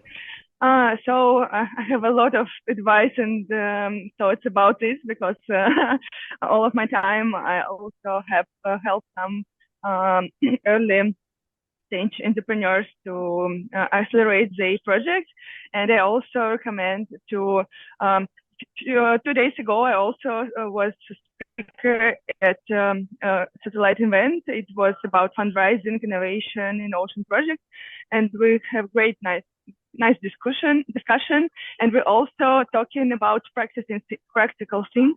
For example, I think there are three type role models for great project. One of them is a non-commercial project, and it also could be invest from government for grants or different programs. Next type is profitable and profit business and profit commercial project. It's also target on the audience, on the service or product, and its main focus is about marketing and about partnership and general partner. And then third one is last but not least, it's commercial project but unprofitable. It's like startup, because many venture startups became unprofitable. It's like a business model. It's different business model, but you need to understand what target do you need, because if you build some maybe a project for enterprise, it also could be more profitable, like my agency in Russia. But if I also build some venture startup, it's of course we need some investment from venture capitalists, and your business model and target, it's not about only service, it's about big target like IPO, if you know what I mean. It's go to the big market and sell stock on stock. And for investors, it's also like big target of you, and they understand what you need. And I think firstly you need to understand what target and for what you're doing, and there are a lot of different instruments and business models and different methodology how to create it. And of course, there are a lot of different financial instruments for these models, but it's quite important to understand for what target. If I want to be a unicorn, I maybe go to the venture capitalist and build my venture project. But if I want some profitable project, I also can maybe work with B2B sector or something another. So, and I also can recommend two things. One of them is a framework by Alexander Osterwalder. It's an international network. Maybe you heard something about it. It's framework which help to understand some business model and processes of what you're doing for who and with what partners. I also recommend it for different projects. And another one is a book which means Blue Ocean Strategy. It's not about ocean, it's about economical process, because here the economic red strategy is a market with a high competitive area, and blue economy strategy is market when we are so there is no rules, there is no some players, but we also can build something and be a leader of this areas, this leader of this market. So I also recommend to start with these two things. Sorry for long answer, but I think it's quite more useful for anyone. No, that was great, Anastasia. Thank you very much. We have Harriet again connected with us, so we'll give her the floor for her presentation. Hopefully now everything will work out well. These internet issues are very common, so no worries at all. Harriet, can you hear us? Can you join us?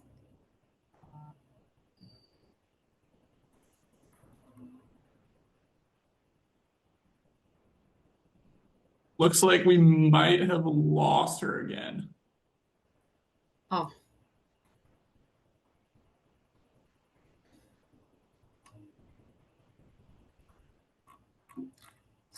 Okay, maybe we can give her. Well, maybe we can start with our next session, and if she joins us again, we will give her time to do her presentation, so everybody will have time to do it. Oh, there is Harriet. Harriet, can you hear us? she's connecting audio.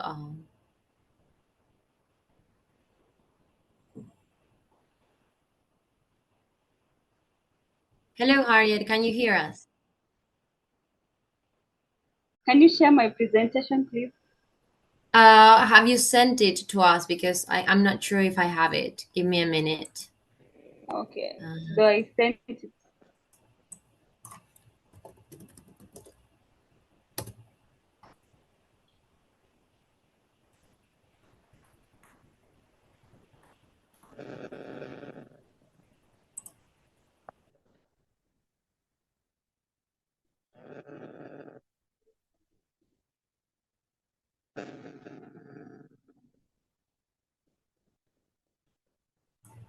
Harriet, I check our emails. Are you sure you sent to us your slides? Because I can't find them. Okay, let me share.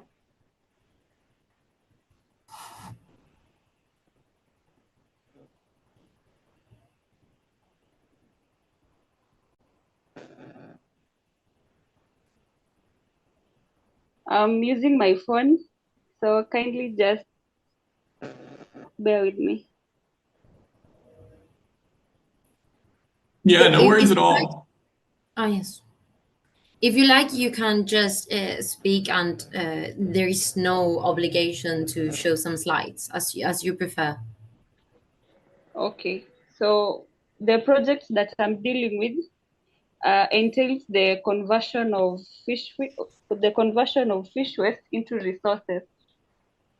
Most of the time, the fish waste markets, they are just along the riparian areas. So you find that whenever these people are doing their businesses, these waste channel to the lake. So most of the time we convert these waste into resources. Like we make the omega-3 fish oils. We also have the calcium concentrate from the fish scales, and we also make the fish powder from the fish muscles. Sorry, I'm unable to share my screen because of some network challenges. Yeah.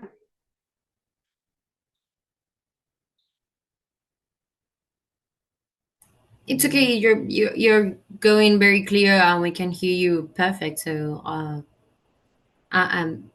you can go on. Don't worry. Yeah. These wastes, majorly in Kenya, fisheries is among the leading activities. So meaning a number of wastes are being produced, like every day a number of wastes is being produced, and these waste they channel to the lake, causing whatever is called the eutrophication. Currently, eutrophication in Kenya is one of the leading problems, and which needs a solution. And one of the things that causes the eutrophication in Lake Victoria is the fish waste, among other wastes that are being channeled to the lake. So conversion of these wastes into resources will help to curb eutrophication problem within Lake Victoria. Thank you. Thank you, Harriet, and thank you so much for all your effort to connect again. So thank you, everybody, for this great session regarding young entrepreneurs and oceans. It was very interesting. Sadly, our time it's over. You may have a minute if you would like to ask some questions or something, but otherwise we will continue with the next session, which is law and indigenous knowledge for our ocean. No questions so far, so let's start with this session. Sorry for the rush. Thank you, all contributors. It was fascinating to hear it from all over the world, your contributions. I'm so happy you made it. And now we will move to the next session. In this session, we start introducing one of the latest triumphs in the international law arena, that it's the BB&J agreement. Give me just 1 second to show the slides. It will be as fast as possible. There it is. I hope it's, can you see it? Can you hear me? Yes. Yeah, I can hear you. Okay. Oh, great. Sorry. So, as I mentioned, this is our session for law and indigenous knowledge for our oceans. And last year on 19 June, it was adopted the BB&J agreement, which is also, as we mentioned, the short mention of the agreement under the United Convention on the Law of the Sea on the conservation and sustainable use of marine biological diversity of areas beyond national jurisdiction. The object of this treaty, of this agreement, is to ensure the conservation and sustainable use of marine biological diversity of areas that are in oceans that are beyond national jurisdiction, like high seas and the area. It is very, we were going to show a video about, given our time, maybe we will see if at the end we have time, but we will skip it. So the importance of this treaty is not only that it's a very good triumph regarding conservation and sustainable use of marine resources, but also it is very interesting that, as I mentioned, says, it recognized the existence of a strong bond between indigenous and people and local communities with oceans. Several provisions, there is a suite of provisions recognizing the rights and interests of indigenous people and local communities, and also traditional knowledge. They are also involved in consultations, in the decision-making process. So it is important also in these events regarding ocean that all disciplines like science and law merge together in these points and talk to each other, so we can continue with these triumphs like the BB&J agreement that we have last year. Now, as we mentioned, we have panelists invited to our discussions. I will give the floor to Carson, one of our co-hosts, who will introduce our first panelist. Thanks. Thank you so much, Tamara. Actually, just before I introduce our panelists, we actually do have one of the co-hosts from Asia, Alfie, who's going to give us just a brief statement about the importance of indigenous science in the ocean space. And so Alfie is one of the co-hosts for Asia during V.ECOP Days. He's currently working with South Asia Cultural Heritage Alliance in Bangkok, Thailand. Fundamentally, they are providing a platform for underrepresented indigenous groups, including the coastal communities across Southeast Asia, to foster their knowledge and to be acknowledged internationally. So I'm not sure if Alfie is here with us in the call, but if so, we'd be happy to have them on just to give a brief statement. Carson, we'll have to interrupt you. Yes. A bit. Yep.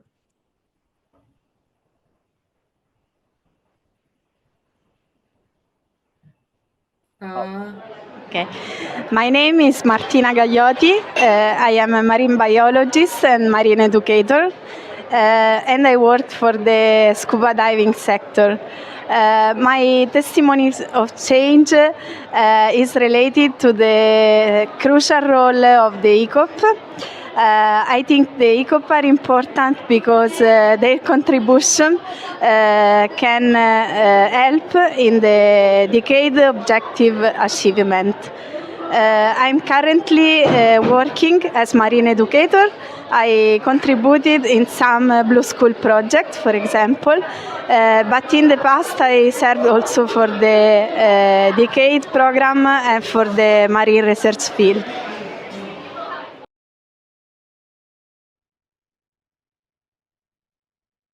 Cool. Well, thank you for that. That was a good contribution from Mojo. And now we have Alfie here with us, who's also going to give a brief statement.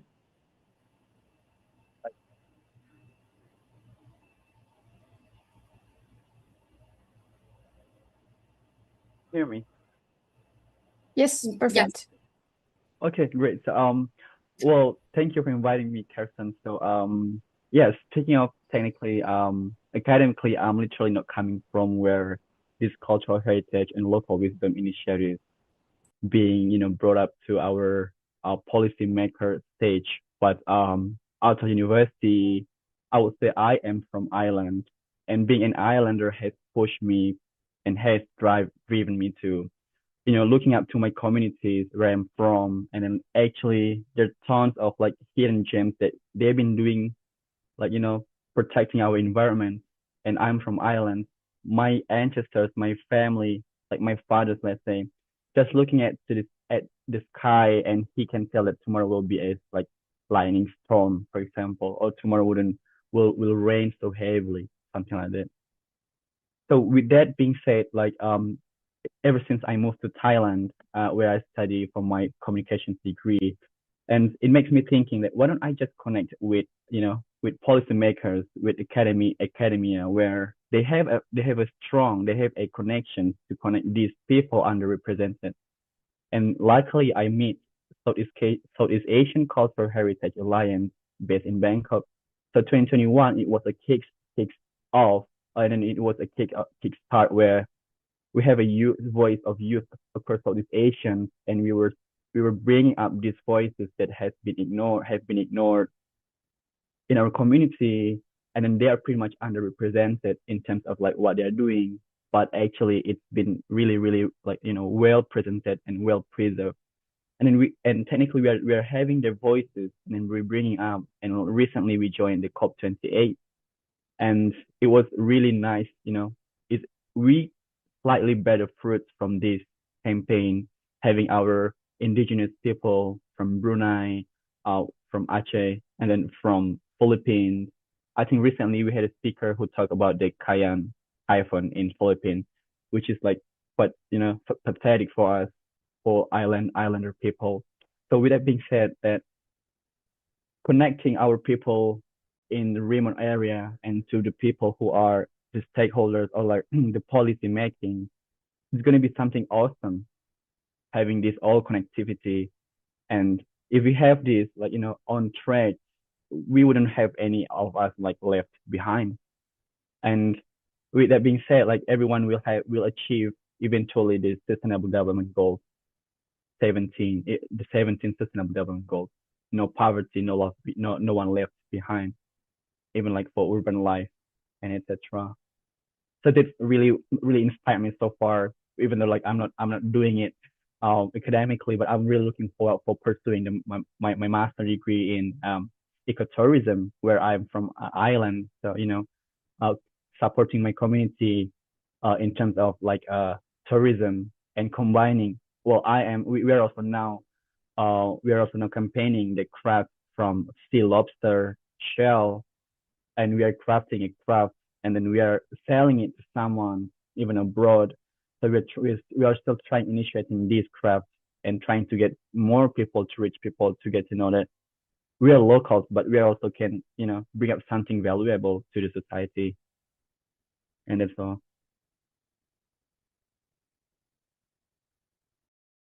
Thank you so much, Alfie, for that introduction.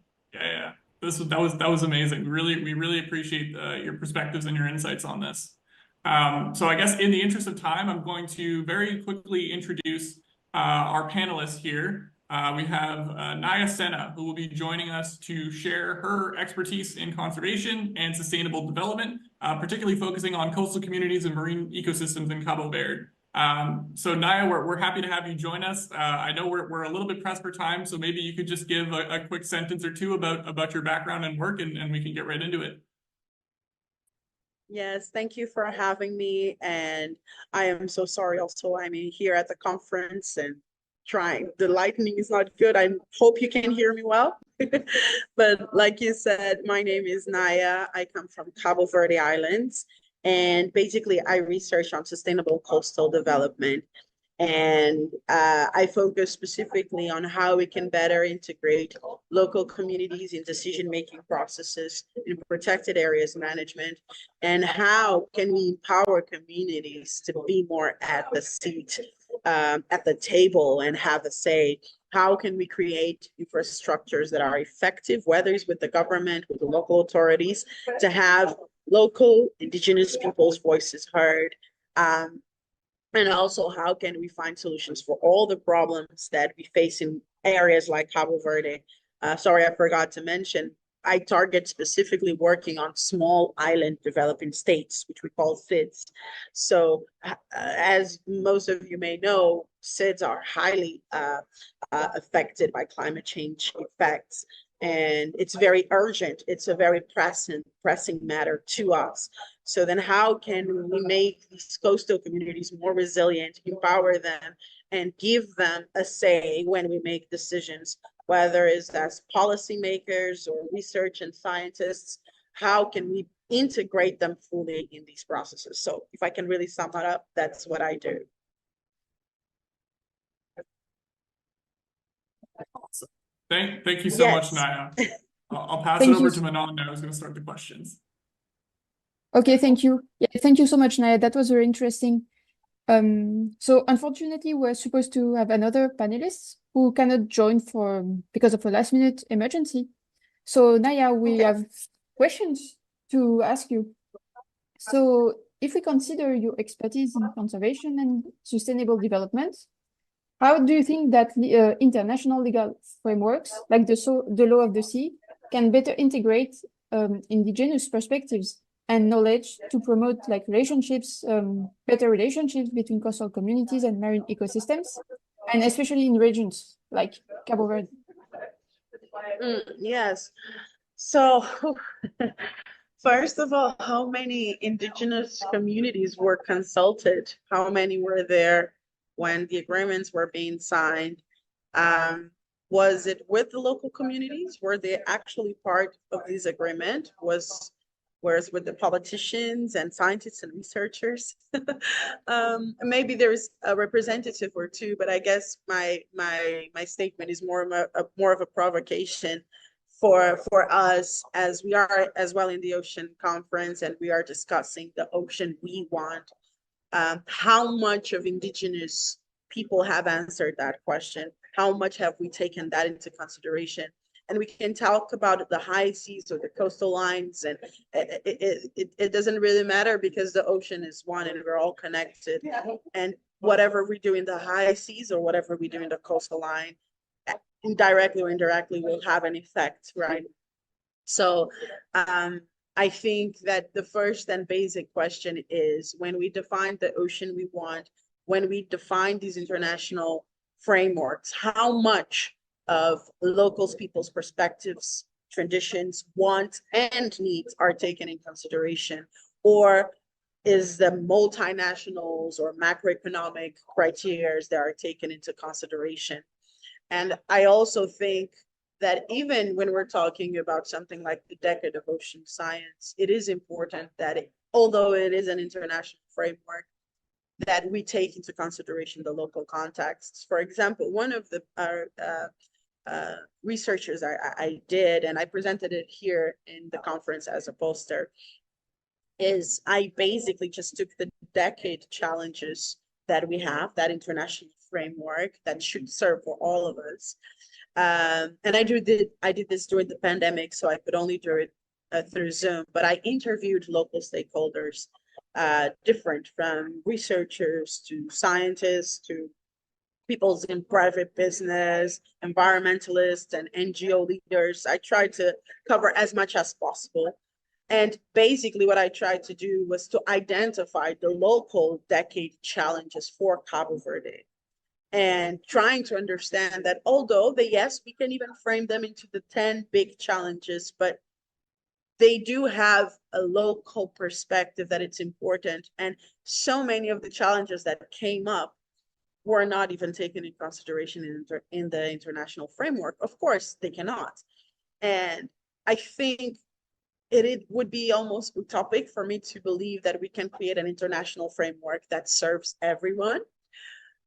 But if we can create international frameworks that leave space for each country, and specifically countries that are so dependent on the ocean like SIDS to adjust it to their local reality and to give a percentage for the local communities, for the indigenous people to have their say, that would be important. Because one law cannot serve everyone, and it shouldn't. It should be flexible enough for everyone to feel represented and understood. I'm not sure if I answered your question, but yes.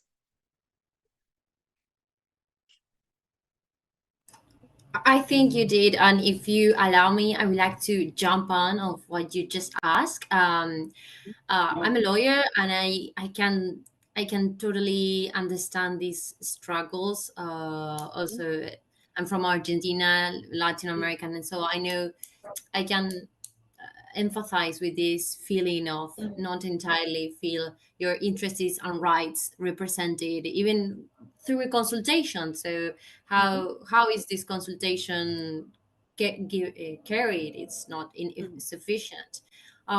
If you can give not only me, for everybody who's listened, but as me as lawyer, I would love to hear how would you would like law or the international arena to address better indigenous people's involvement in this area. I mean, how would you like to, how do you propose to be here better? I don't know, you mentioned that the space it's given, it's not entirely accurate.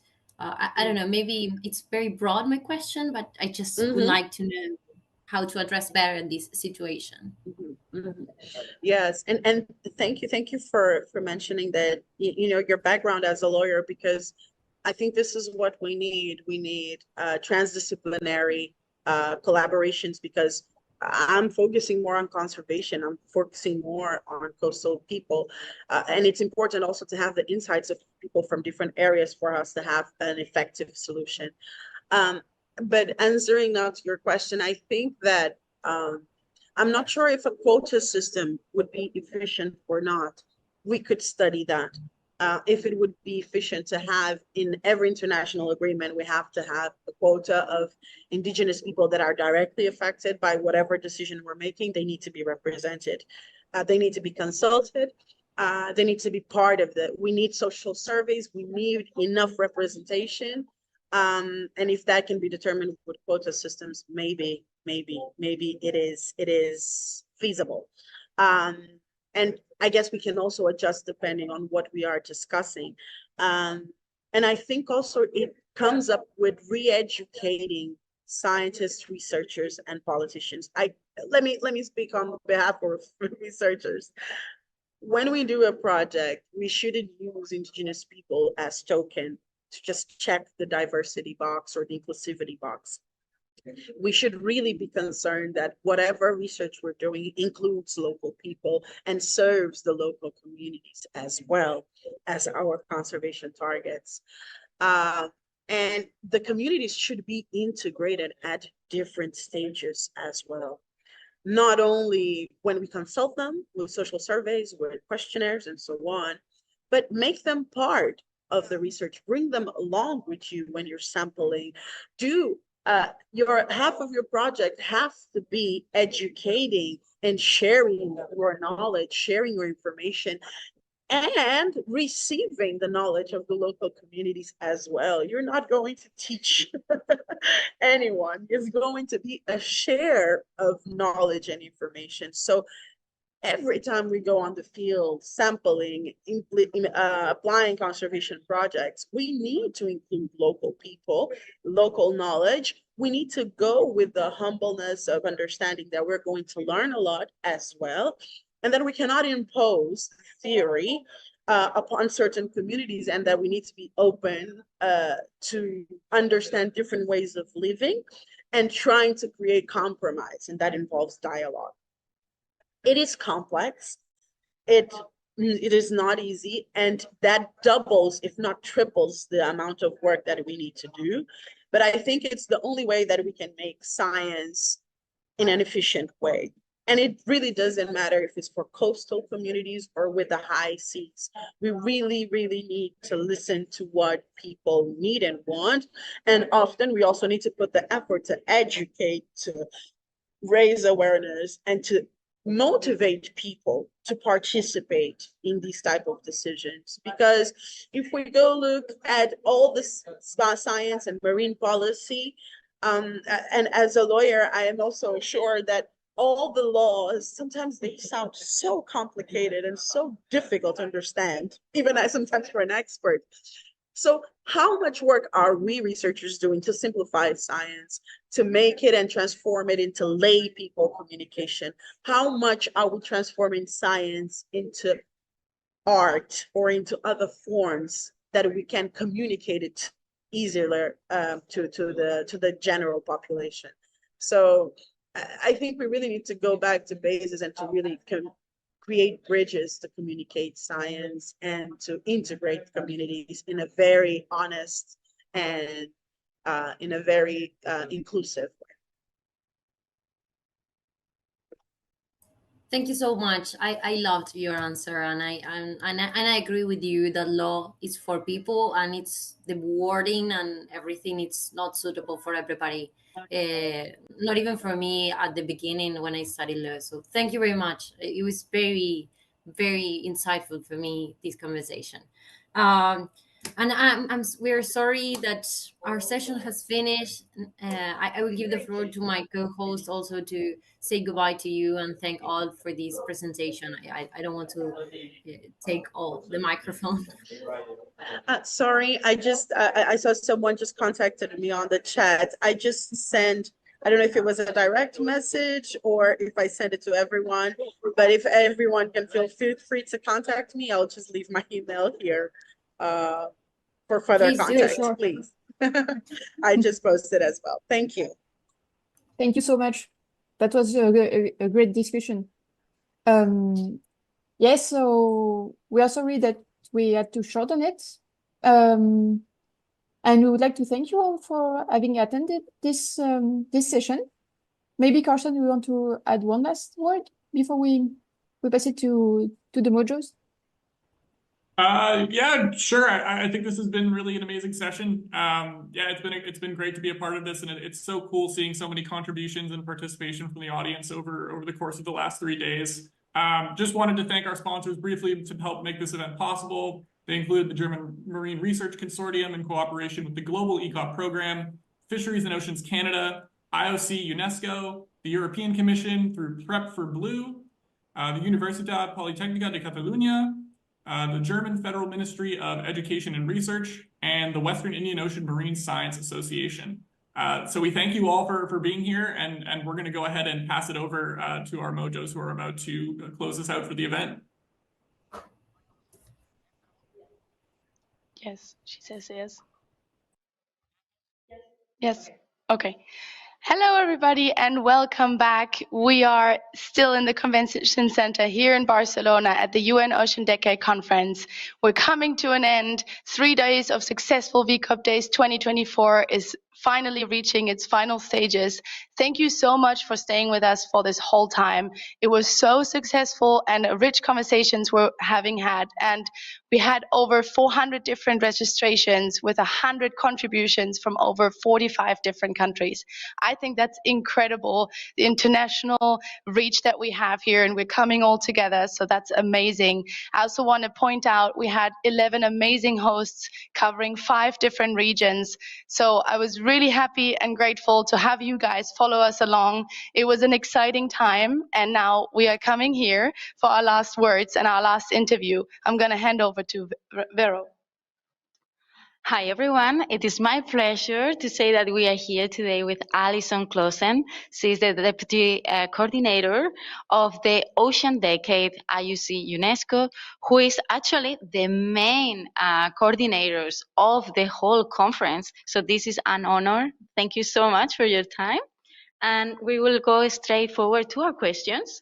And the first one is, how does the IOC-UNESCO plan to bridge the gap between science research and policy making in the context of the ocean decade, especially with the aim of achieving sustainable ocean management?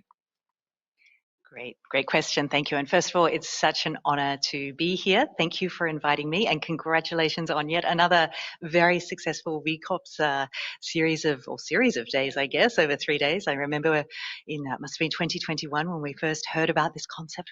How on earth are they going to do that? And yet you have done it once and twice, and it's such a great success. So congratulations. But coming to the question, so one of the things I think we're seeing in the decade is that at the beginning there was, or there still is, but a lot of bottom-up excitement and science and knowledge and data being generated. And you're right, now we need to make sure that that science and that knowledge is actually moving into informed policy, decision-making, management. And that's at the global level, the regional level, the national level, local communities as well, cities. And so one of the things that is going to come out of this conference is a conference statement. And this statement has been built through what we're hearing over these 3 days, but also through about a year-long process of preparatory work, which was the Vision 2030 process that looked at all the different Ocean Decade challenges and basically tried to say, what are we doing well in the decade, of course, but what could we do better? And one of the first things that has come out is that the decade really now, we're a third of the way through, and we need to start thinking about how the policy needs, the management needs can drive the science questions. It is so urgent that we have relevant science, that we have timely science, and we have science in those geographies where we don't have, we just don't have enough. So we're going to come out of this conference with that mandate and that priority to think about the processes we can put in place with national decade committees, with regional organizations to map and identify the key policy needs that can drive the science. And then behind that, we're building up a series of new programs. So there'll be a new program announced tomorrow, in fact, about Africa, about sustainable ocean management in Africa. There'll be a new program, I think it's actually being announced as we speak, on sustainable ocean planning that will work with countries to identify those gaps, those really, really urgent policy needs, so the science can feed into that and really be timely, relevant, and used by those people who need it. I hope it works and we can make it before the decade finishes. I hope so. I wish you the best. And now the next question goes for Fiona. Yes, thank you for explaining us the science background. Now, I'm wondering, where do the ECOPs come in? The young generations, obviously, we're worried looking forward, this planet that we're inheriting. So where would you say is the best way to include ECOPs in the decision and policy making process implementing the UN Ocean Decade? I think quite simply everywhere. I mean, I think ECOPs need to be everywhere in the decade, and we are trying hard to do that. But I think it's, we need to continue this incredible collaboration that we've had with the ECOP community. You were the first ones who came to us and said, hang on, somebody is missing from this conversation. And I'm just blown away, so amazed by how the ECOPs have come together through the ECOP program, but also other initiatives all around the world, and put your hands up and put your voices up and said, we need to be part of this. And we're working hard to do that. So we're making sure that in all our coordination structures, so our Decade Advisory Board, we now have 3 ECOPs sitting on the Decade Advisory Board. We look to our decentralized coordination structures. They all have to have an ECOP focal point, but to be hiring ECOPs as well. Every program has an ECOP focal point who comes together as part of the network. We have the program, of course, that is setting up regional nodes and national nodes. And then things like this conference, as much as possible on all the panels, we have an ECOP voice. As much as possible, we have ECOPs helping us to design the program and be involved in the moderation. And then very practical things like travel support. We've worked really hard to make sure that we've had 10% of the conference participants here with travel support, and most of those have been ECOPs. And it's been something that we've worked a lot with partners with, and that we've said we want to keep doing and have that really something as systematic in the decade, when the decade is present in a conference, that we support as many ECOPs as possible to be there as well and have a voice in these global gatherings. Thank you so much. I think that is the very motivating part to take from, also to hear for our ECOPs here and to take from this conversation. So thank you very much. I'm going to hand over to Susanna. Thank you. And thank you, Alison, for answering those questions so lovely. And so our next question will be about what skills the ECOPs need to develop and to focus on to be able to effectively contribute to the actions of the Ocean Decade. So I think there are a range of skills. There's obviously the scientific skills and so on, which you're all doing anyway through your training and through your professional development and so on. I think it's really important to understand how, for example, the United Nations works. How is it structured? How are decisions made? What is a conference of parties? How do negotiations happen? Because it is, even for people who work in it, it is a complex and somewhat opaque system. But the best way to find those entry points is to understand the structures, the frameworks, and the decision-making processes. Because we often see ECOPs, with wonderful ideas, but without knowing how they can bring those ideas to the table. So that's the first thing. I think negotiation skills are very important. I think this goes beyond ECOPs as well, but being able to be in some of those discussions and being able to put across a point of view, and it comes back to the first question as well, not just the science, convince people that the science has a use, convince people, how do you narrate, how do you communicate the science to a policymaker and make them take notice of what you're saying. I think skills around co-design are really, really important as well. And again, this goes more broadly than ECOPs, but I think ECOPs, from what we've seen, are much more open to the idea of co-design and to the idea of bringing in diverse stakeholders from industry to local community groups. And I mean, it's sort of intuitive, but there are real skills that you can learn on that as well. So I think in addition to all the science and all the research and the amazing, scientific work, those are three skill sets that I think would really, really help and would also make the decade a success, because it means the next generation coming up is going to have a set of skills that the current generation doesn't necessarily have. Wonderful. Thank you so much. And I think that's a wonderful call to action for ECOPs watching and ECOPs all over the world, that we need to really engage and educate ourselves and build these good design and storytelling skills for the Ocean Decade. So we'd love to bring our wonderful program to a close now. Thank you so much for tuning in. To all our hosts, our moderators, people behind the scenes in the studio, we say a big thank you, and thank you for giving us your time.